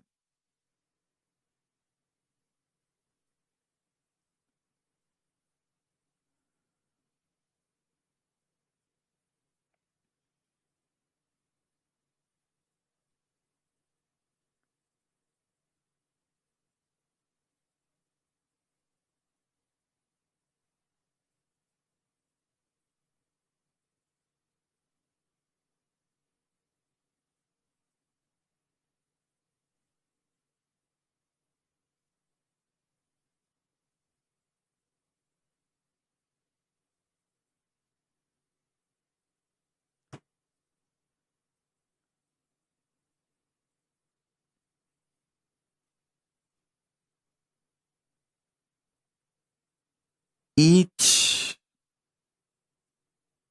powerful cognition which becomes part of you stays in you forever. It never leaves you.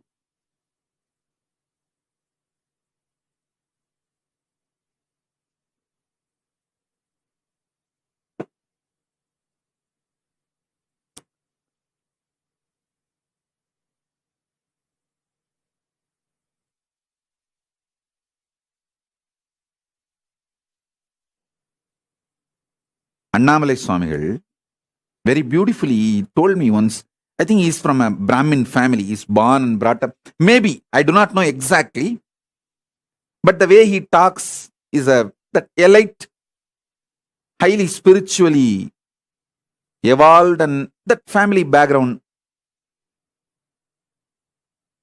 I feel it must be the Brahmin background because the language and everything. Once I asked him, Swamiji, will this enlightenment experience leave? He just patted on my back and said, "Hey, தொட்டு காட்டினது சுட்டு போட்டாலும் போவாதடா, போடா போடா." I'll translate in English. He says, once that touched you and shown as a revelation, Even if you are burnt, it will not leave you. தொட்டு காட்டினது சுட்டு போட்டாலும் போகாது, போடா போடா.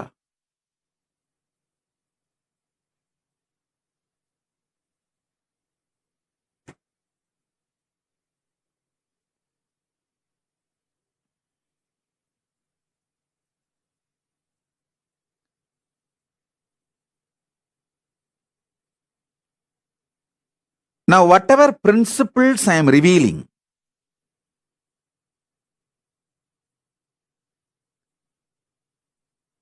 take this and do little homework. Enough we wasted our time in criminal negligence,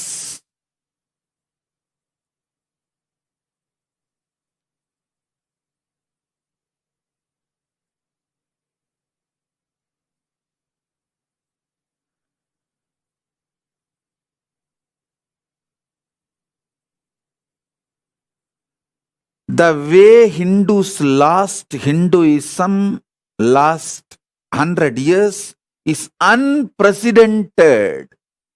Listen, unprecedented.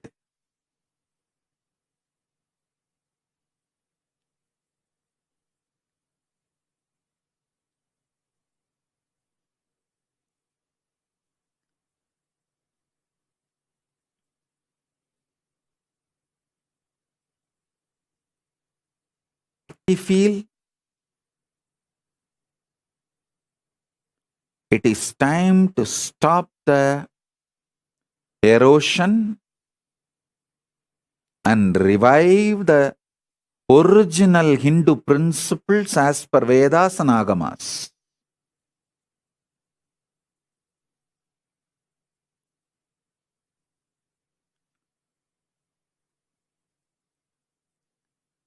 So these three principles today,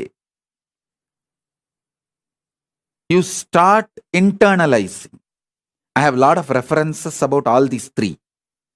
I'll upload everything in the Facebook. Take it all and start doing Vakyartha Sadas. Then I'll give you more details about how the initiation and strong nuclear force works. Everything you know about strong nuclear force, collect them. And everything I have revealed about initiation, collect it and see how exactly this is the way your experience is.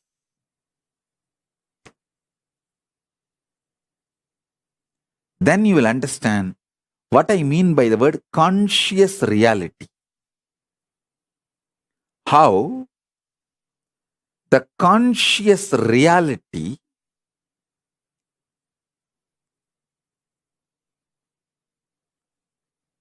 in macrocosm manifests as consciousness, and in the microcosm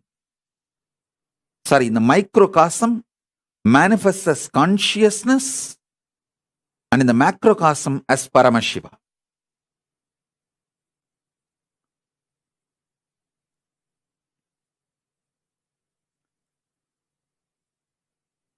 You have to see my body language also, along with words. When you miss the body language visual and catch only the words, like me, how they missed it, without showing the visual, when you use only that word verbal, me, you will never understand. Because I'm clearly showing the cosmic me manifesting through this body, me, who stays in this body as me, through that me, and the me each one of you are feeling in you as me, in each one of you is talking to that me. Through visuals, I am showing very clearly the cosmic me is manifesting through me, which is in this body as me, and talking to all of you who are feeling the me in you. The me you are feeling in you, to that me, this me is talking. If you miss the visual and just get the verbal, you will miss the essence. That's why all those trolls, abusers, they take only the verbal. They don't show the visual. Because if they show the visual, then they know, then people will know that what I am talking is the greatest cosmic revelation, the greatest truth from the Vedas, the Shuddhadvaita Satya. When they don't want people to understand this great truth,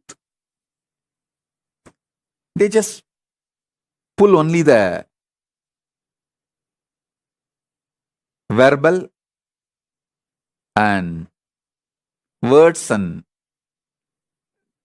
that also they distort it and cut, misuse, abuse. Anyhow, forget about them.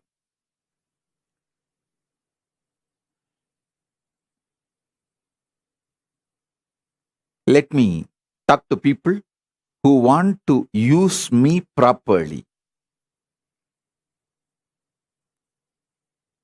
for whom I am useful properly.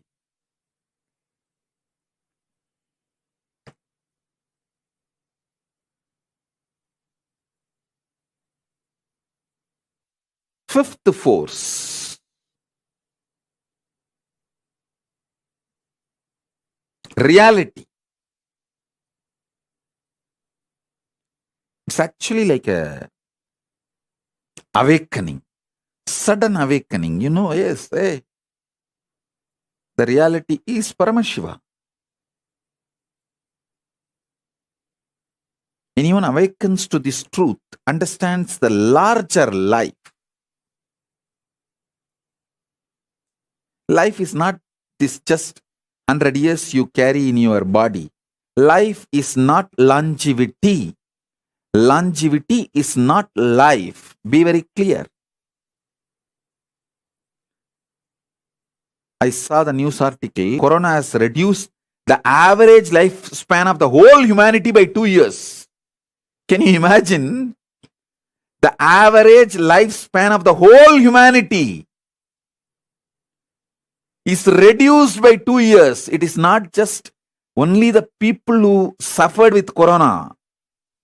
Corona and all the side effects of corona has reduced the whole life expectancy of the human beings on planet Earth by 2 years. Oh God, can you imagine? I was shocked when I read that. But the report is very authentic by the people who are doing sincere work, who have data, information, facts, and came to conclusion with in a very scientific method, in a very systematic way.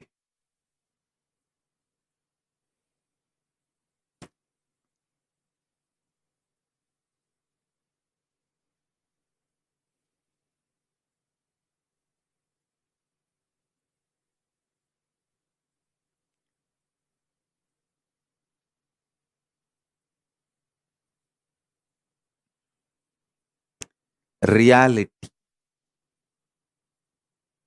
Reality. Listen. Reality is beyond deep sleep, dream, waking state. It is just real. Just few days before, I saw real. I was walking in the streets of New York. Somebody told me this is the street Prabhupada used to do kirtan, and he used to walk in the streets and do kirtan. I immediately bent and touched that road and bowed down and put that dust on my head. I saw it is reality. So I know very soon I'll be visiting New York, especially that same street I'll be walking and touching the road in which Prabhupada used to walk and have kirtan.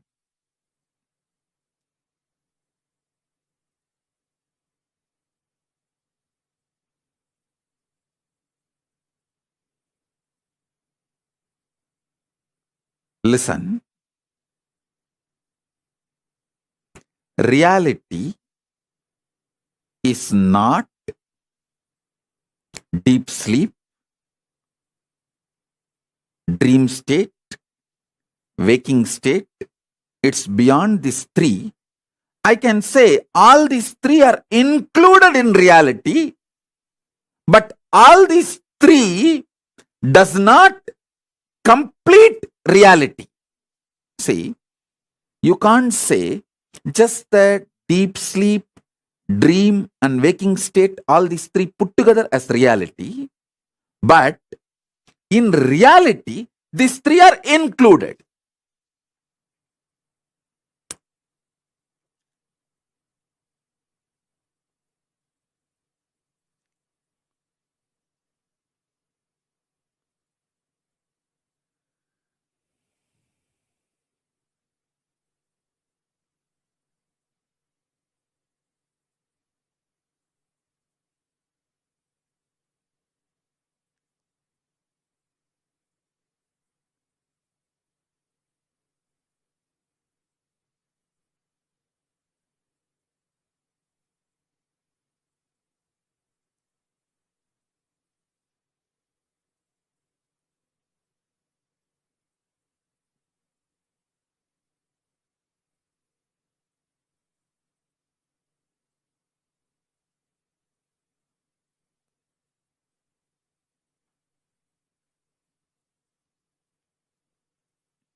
Understand this elaborately.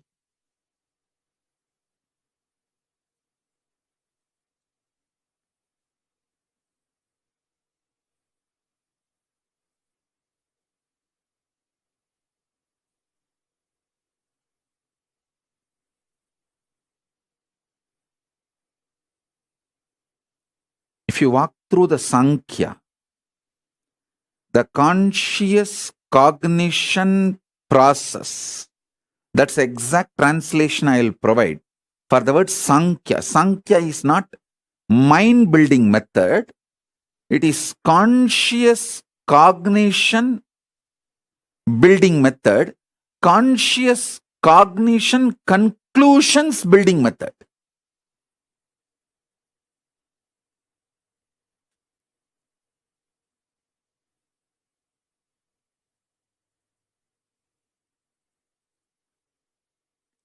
I'm trying to use more words to point the space. Actually, it's like a silver lining of the cloud. The silver lining defines the cloud because the cloud cannot be described or defined. I'm actually putting the silver lining, defining the silver lining, so through which you can understand the what I am trying to demonstrate, what I am trying to highlight. Only the silver lining can be explained, not the cloud itself. Same way, I am explaining the borders. So you will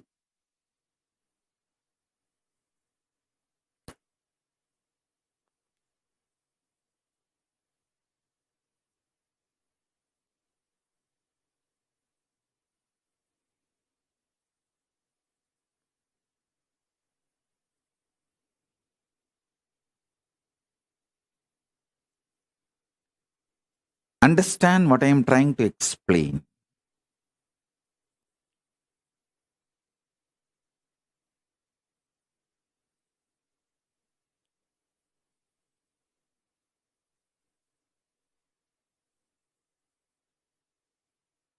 I'll actually continue to answer Your questions live. I'm seeing questions from Facebook, YouTube, Twitter, WhatsApp, Instagram, everywhere. The live questions. Ma Nitya Priya Premananda is asking, I sometimes have dreams about you. How to know if this is a dream or reality? Listen. This answer is for all of you. Listen. When you remember the dream back, do two things. Try to remember whether it was color dream or black and white. If you feel you are able to remember the colors of the dream, it's a vision. Second, try to remember what is the smell you felt at the time in the dream. If you are able to remember the smell, relive, re-experience the smell of me which you saw in the dream, which you experienced in the dream. Be very clear, it's my darshan. I have come to you. It's straight darshan. It's not dream. It's darshan. Because only through breath, you, me, Paramashiva, all of us are connected. Listen, the breathing, the prana which is going inside your body and coming out, and the prana which is going inside my body and coming out, is directly connected to the prana which is going into the Paramashiva's Divya Sarira and coming out. So prana of you, prana of me, prana of Paramashiva, all is connected. Like Sutre Manigana Iva, Krishna says in Gita, how in the pearl mala, necklace, the thread, center thread connects all the pearls, like this mala. Paramashiva, this Rudraksha, pearl, everything is connected by one center thread. Same way, the prana in you, the prana movement, the breathing happening in you, and the prana movement in me, breathing happening, inhaling and exhaling, and prana movement in Paramashiva, all three are directly connected. All three are one and the same. So, and remember, re-smell the smell you felt in the dream when I visited you. Then be very clear, it's a darshan, not just dream. So this too is the scale. Try to see whether the dream you are able to recollect in multicolor, was that in color or black and white? Are you able to remember that smell or not? That's all.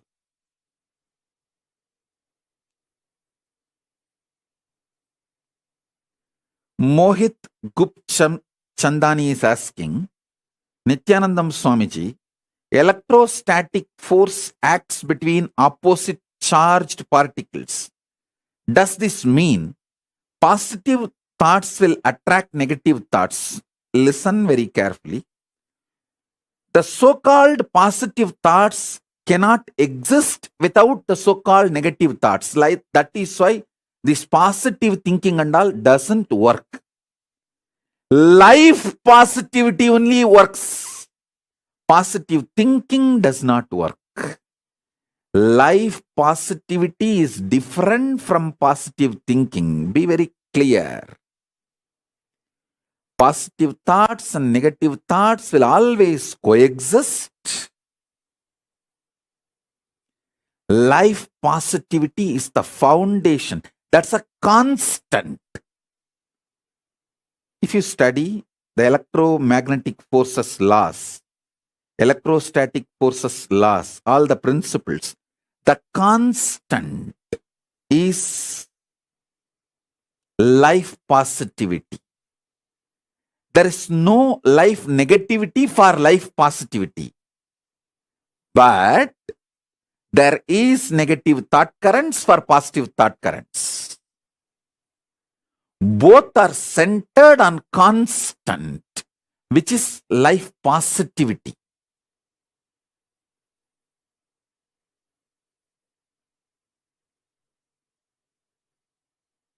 So please understand.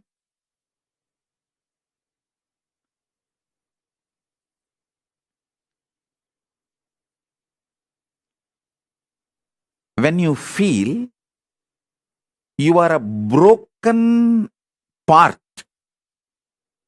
you will always be afraid of the other pieces. If you know there is a constant which is in you, how much ever you have self-doubt, self-hatred, it will not go beyond certain limit. See, there are some people, they know, I fight with my husband, I fight with my wife, but I will never go to the extent of divorcing, leaving them. So that is what I call, even for your negativity, there is a limit. Even for your negative thoughts, there is a limit. Even for your self-doubt, there is a limit. So that self-doubt will have a self-confidence. Self-confidence will generate sometimes self-doubt. But both finally is established on the self. When you know that self's quality, that is life positivity. Self-doubt or self-confidence is like a self-doubt is negative thoughts, self-confidence is positive thoughts, but self is constant. If you know the self is rooted in consciousness, it is like a constant rooted on infinity. The constant, the principle of constant, rooted on the principle of infinity. Understand? Any one of you do little research, spend 3 months on this one principle. Principle of constant established on the principle of infinity, you will get Nobel Prize. You will get Nobel Prize because you will be revealed the science of number, exactly the state Ramanujam experienced. What the Mahalakshmi, Rajagiri Tayar revealed to Ramanujam, that space I am revealing to all of you. Understand and study. Spend a little time on what is the principle of constant and what is the principle of infinity as per the modern day maths and as per the Western science. I am telling you, this is from the Eastern revelations, the Vedas. The constant, the principle of constant is self. It is established on principle of infinity, which is consciousness. Principle of infinity is consciousness. Principle of self is constant. The constant is established on infinity. If this clicks in you, you will master number. Whole universe is nothing but number. Whole universe is just number. Number is a living God. Whether human beings, siddhas, rishis, devatas, all is just number. Number, that's all. You may be one, the code number for the human beings, like how the unique code. A number is there all over the world. Same way in the cosmos, there is a unique code. For human being, there is a code number. For Siddhas, there is a code number. For Devatas, there is a code number. Just understanding the number, you will have the revelation about the number. The moment constant is established on infinity clicks in you. Self is established on consciousness. Constant is established on infinity. Constant cannot exist unless it is established on infinity. Self cannot be self unless it is rooted, founded, sitting on consciousness. What Namagiri Tayar, Mahalakshmi Devi, revealed to Ramanujam, I am sharing with you all.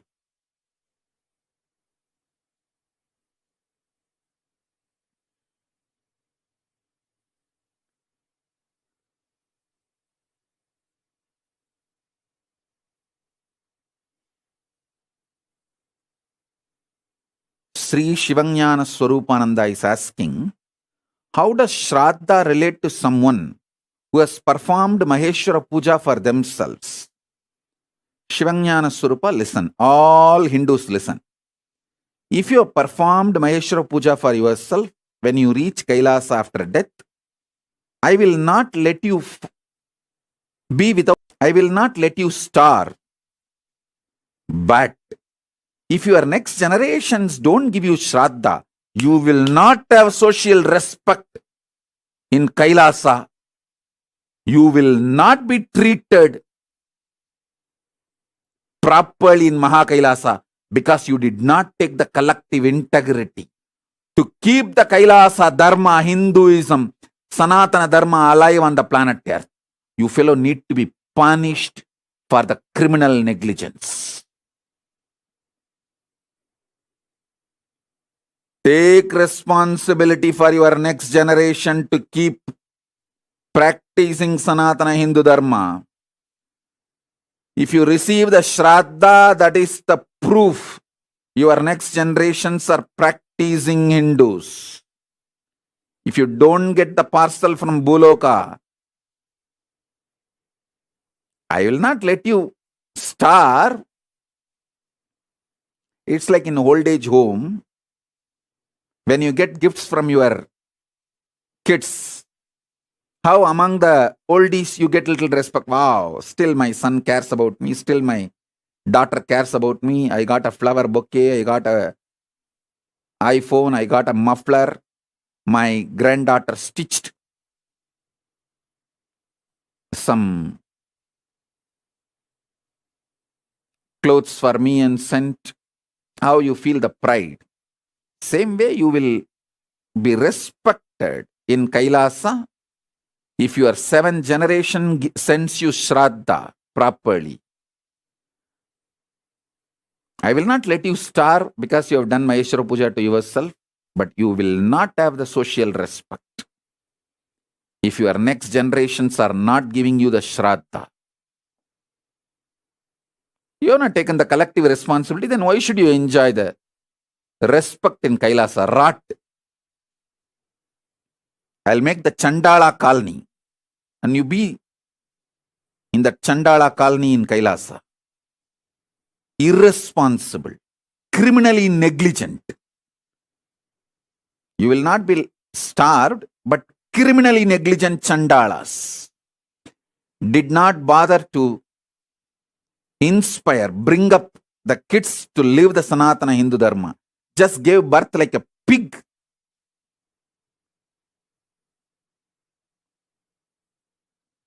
Used the other body for sexual pleasure and gave birth, but did not take the responsibility to transmit this great cosmic science and bring them up, dumped them. Then why should you have a respect in Kailasa? Be in Chandala colony. Separately, criminally negligent Hindus. We'll have a separate colony, separate place.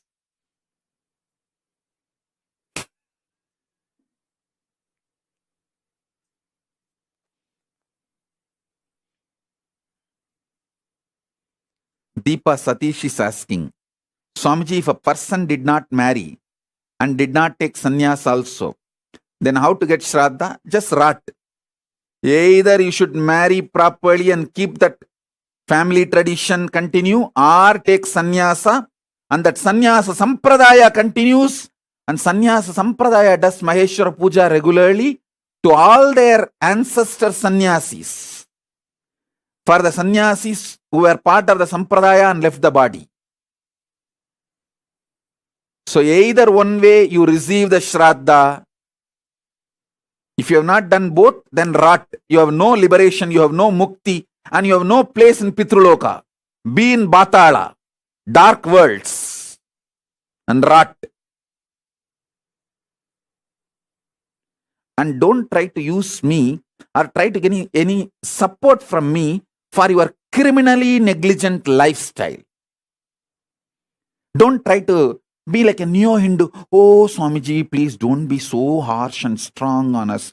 You just tell us, give us some consolation. It's okay. You can chant Rama Rama 2 times. You can chant Krishna Krishna 3 times. You can chant Shiva Shiva 4 times. That is enough for your liberation. Actually, you don't even need to chant the second time Shiva or second time Rama. Just one Rama is enough for liberation.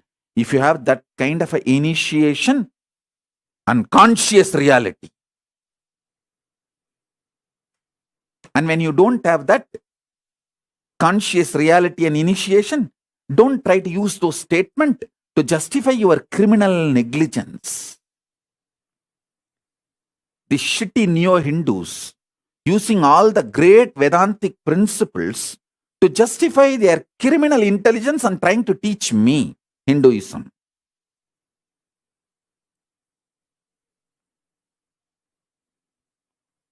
ஓரமா போய் விளையாடுங்கடா போக்கத்தை.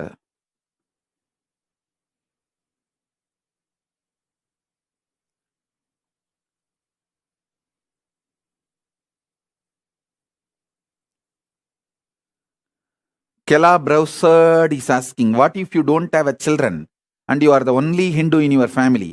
Either get married and have children, bring them up as proper practicing Hindus, or take sannyasa. Sampradaya gives you the Maheshwara puja forever. It's your responsibility you do any one of this.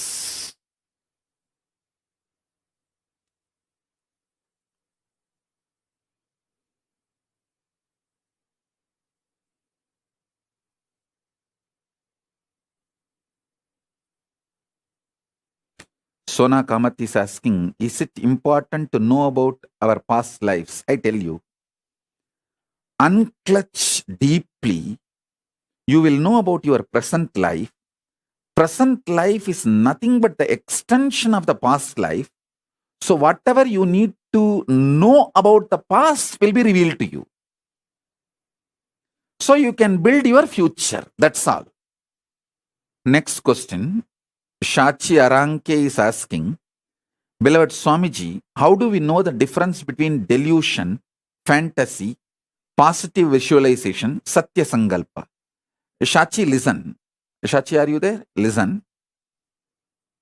Delusion means just intensely packed negativity. Not even a ray of positive hope. Fantasy means a pendulum between this reality and greed. The extension of the reality you experience into the zone of greed. Like a pendulum is oscillating between reality and greed. The end of the greed, end of the reality. The pendulum oscillating between these two is called fantasy. So maybe you can understand this word. See, the Jakrat state, waking state. That's what I meant by the word reality, not the conscious reality. Waking state and deep sleep state. The pendulum oscillating between these two is called fantasy. Then the third word you are asking, positive visualization. The pendulum oscillating between waking state and turiya is positive visualization. You are positively, consciously constructing it. When you try to visualize, you are with 25 heads, 75 eyes, 50 hands, Paramashiva. A positive visualization. It is like a pendulum oscillating between waking state and turiya state. So listen, pendulum oscillating between waking state and deep sleep is fantasy, and pendulum oscillating between waking state and turiya, conscious reality, that is positive visualization. Satya Sankalpa is more like powerful cognition. You just know this is it. This is it. Conclusive, powerful cognitions are Satya Sankalpa. That's all. This is the definition of these 4 words. So with this definition, you can see very clearly the difference.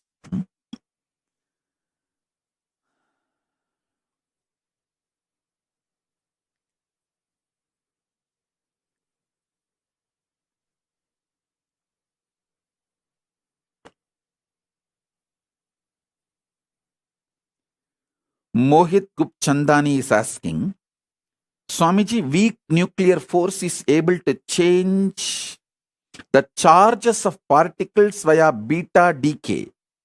Same way, when we meditate on powerful cognition, our thought current also changes immediately. Mohit Gupchandani, listen. When you actually unclutch not just your thought currents, your liver, your kidney, your intestine, the very elasticity and plasticity of your brain changes. Listen, youth means whose brain still retains the elasticity and plasticity for the new, exciting, enlightening life, intense life. Youth has nothing to do with based on your date of birth, year of birth. Youth means whose brain is plastic enough, elastic enough to manifest the grooves, to radiate enlightenment, excitement, intensity, joy, life positivity is youth.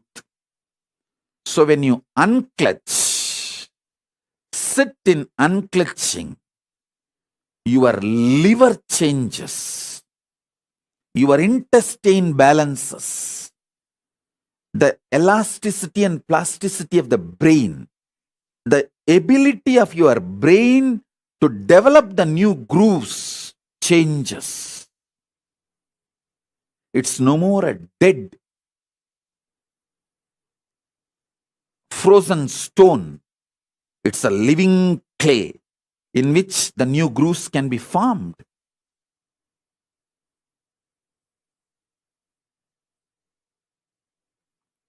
Youth is a person who can get inspired, who can get excited, who can really awaken himself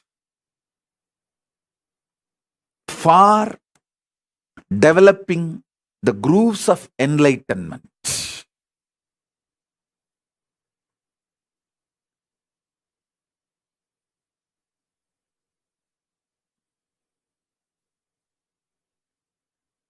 Saranya is asking, Swamiji, as a mother, what can I give the best for my kid? give e-Gurukul. Don't come back and try to tell me and negotiate me. Oh, my husband doesn't agree. My dad doesn't agree. My father's granddaughters, cousins, machan, he's angry with you and he doesn't accept you. Don't come back to me with all these shitty stories. This is the best you can give for your kid. If you can give, give. Otherwise, do what you want. Get ready for your Bangladeshi neighbors to come and enjoy your daughters.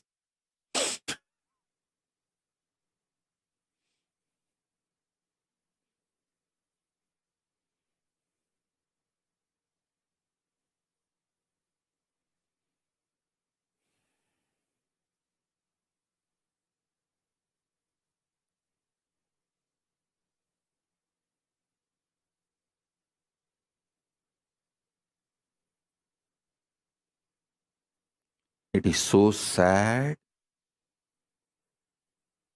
Even though Hindus lost the whole Akhanda Bharat, shrinking in such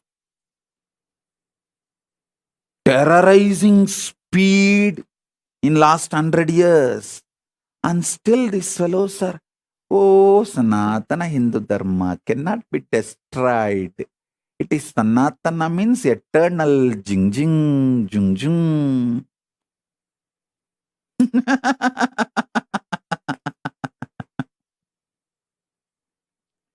And they are trying to console me. Hey.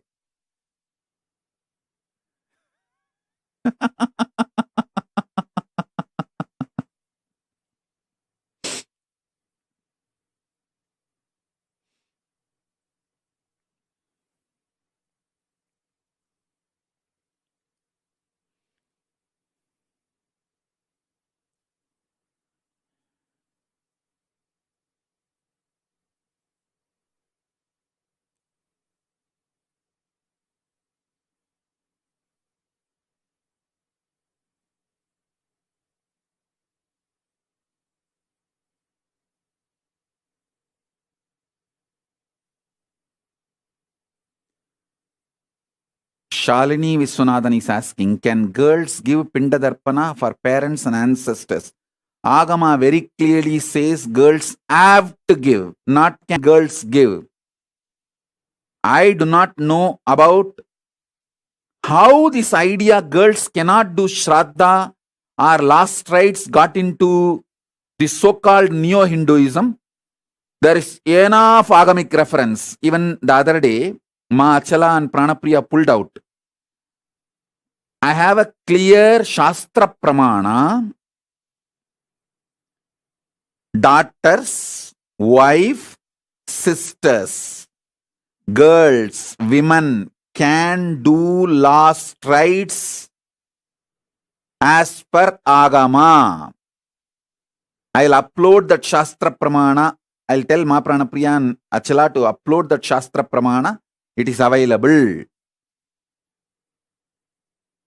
So be very clear. Women can do even the last rites like a cremation or keeping samadhi, all these last rites, and can give Pindadarpana, Shraddha, should give. And how these neo-Hindus have started believing this shit. Women should not do last rites or women should not do Shraddha and Pinda. I don't know how this has happened. But original Agama says very clearly. We have Agama Pramana, Shastra Pramana.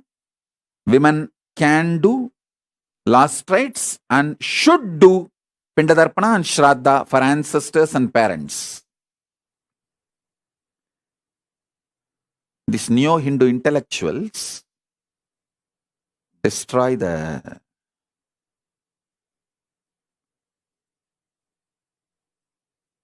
original Hinduism.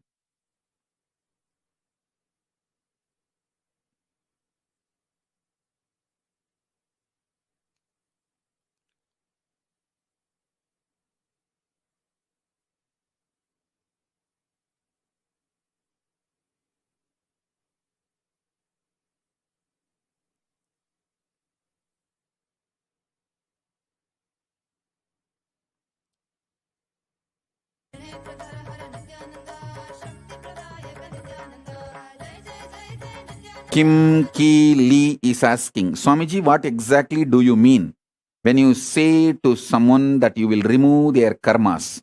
I just remove their karmas, that's all. Their past activities and the bad, negative sins they collected, the pain they created in others, comes on them as the karma. I just burn them away, that's all. All the effects of their past is burnt away. They are freed from the past and the influence of the past and sufferings of the past. That's all. Sharmila Rajendran, how to convert the fear energy to my advantage in everyday life? Simply decide to unclutch. Ferociously unclutch. Arrogantly unclutch. You see how arrogantly you fight with your spouse, husband. How you don't give up. Same way, just don't give up to your fear. That's all. Treat your fear as your spouse. That's it. How you sit and plan even when he or she is not there. What all arguments you should throw when he comes back, when she comes back. See, you spend certain time fighting with your spouse. All the remaining times you spend in preparing mentally for the fight. Same way, don't give up. Don't bend in front of your fear. That's all. Treat it like your spouse. You will suddenly see the fear disappears and it loses power over you. That's it.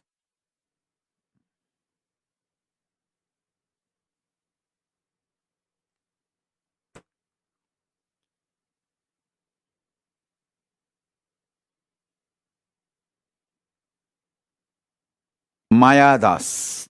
What is the vrata which should be observed for Skanda Sashti to create collective integrity? For that 6 days, all of you who want to do Skanda Sashti vrata, gather in one place. Cook together.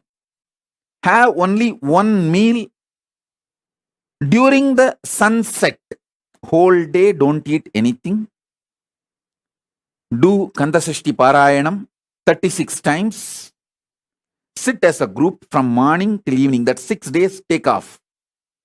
Whoever wants to do Skanda Sashti Vratam, all of you gather in one place. Stay in one place. Rent a place and stay in one place. From morning till evening. Do 36 times Skanda Sashti Vrata. Means Skanda Sashti Parayanam. Skanda Sashti Kavacham chanting. And evening, before the sunset, have only one meal. All of you cook together, work together, cook, offer it to Subramanya, and eat before going to bed. Late night, do Rudrabhishekam. Listen, in Hindu tradition, in Agamas, doing Rudrabhishekam to Subramanya is tradition. Night is the time the third eye of the Paramashiva opened up for the Subramanya to manifest.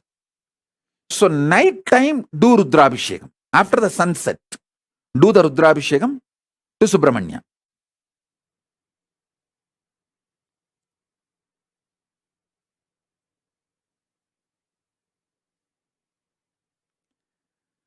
Ma Shuka Yoga is asking, girls can go to temples during menstrual time. No.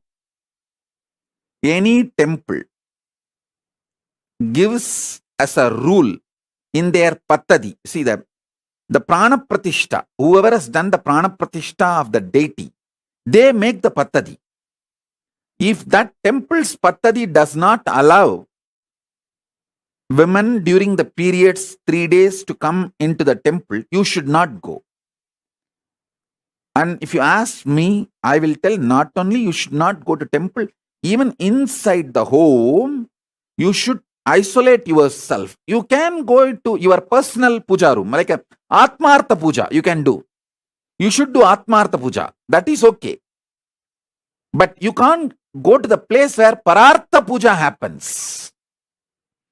If that Pattadis ban you entering, so you should follow the Pattadi of those temples. In the house also, you should take rest for the 3 days, should not do anything other than just isolating yourself, and people should serve you for the 3 days.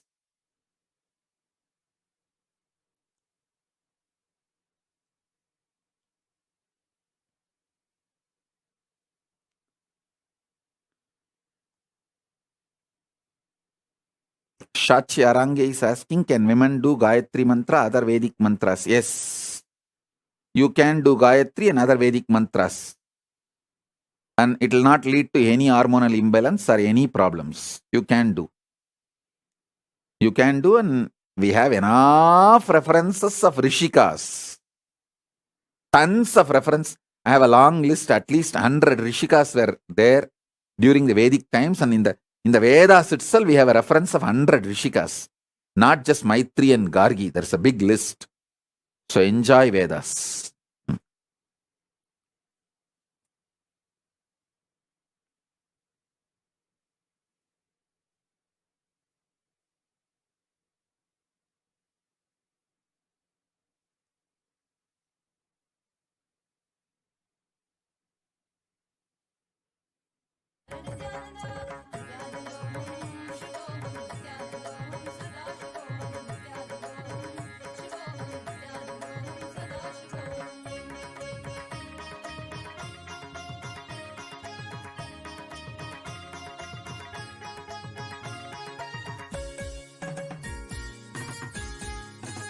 Saranya Tatpurusha Shivashakti is asking, give me spiritual name. Tatpurusha Shivashakti is a spiritual name for you. You took the Samaya Diksha, you got that spiritual name. If you want the spiritual name with Nithyananda, take sannyasa, I will give you. Without taking the responsibility, why are you trying to have the spiritual name? If you say, oh, I can't take a sannyasa, then just be happy with the spiritual name you got with the Samaya Diksha. That's all. People, be happy with the Samaya Diksha spiritual name. If you want a spiritual name with Nithyananda, come and become Adina.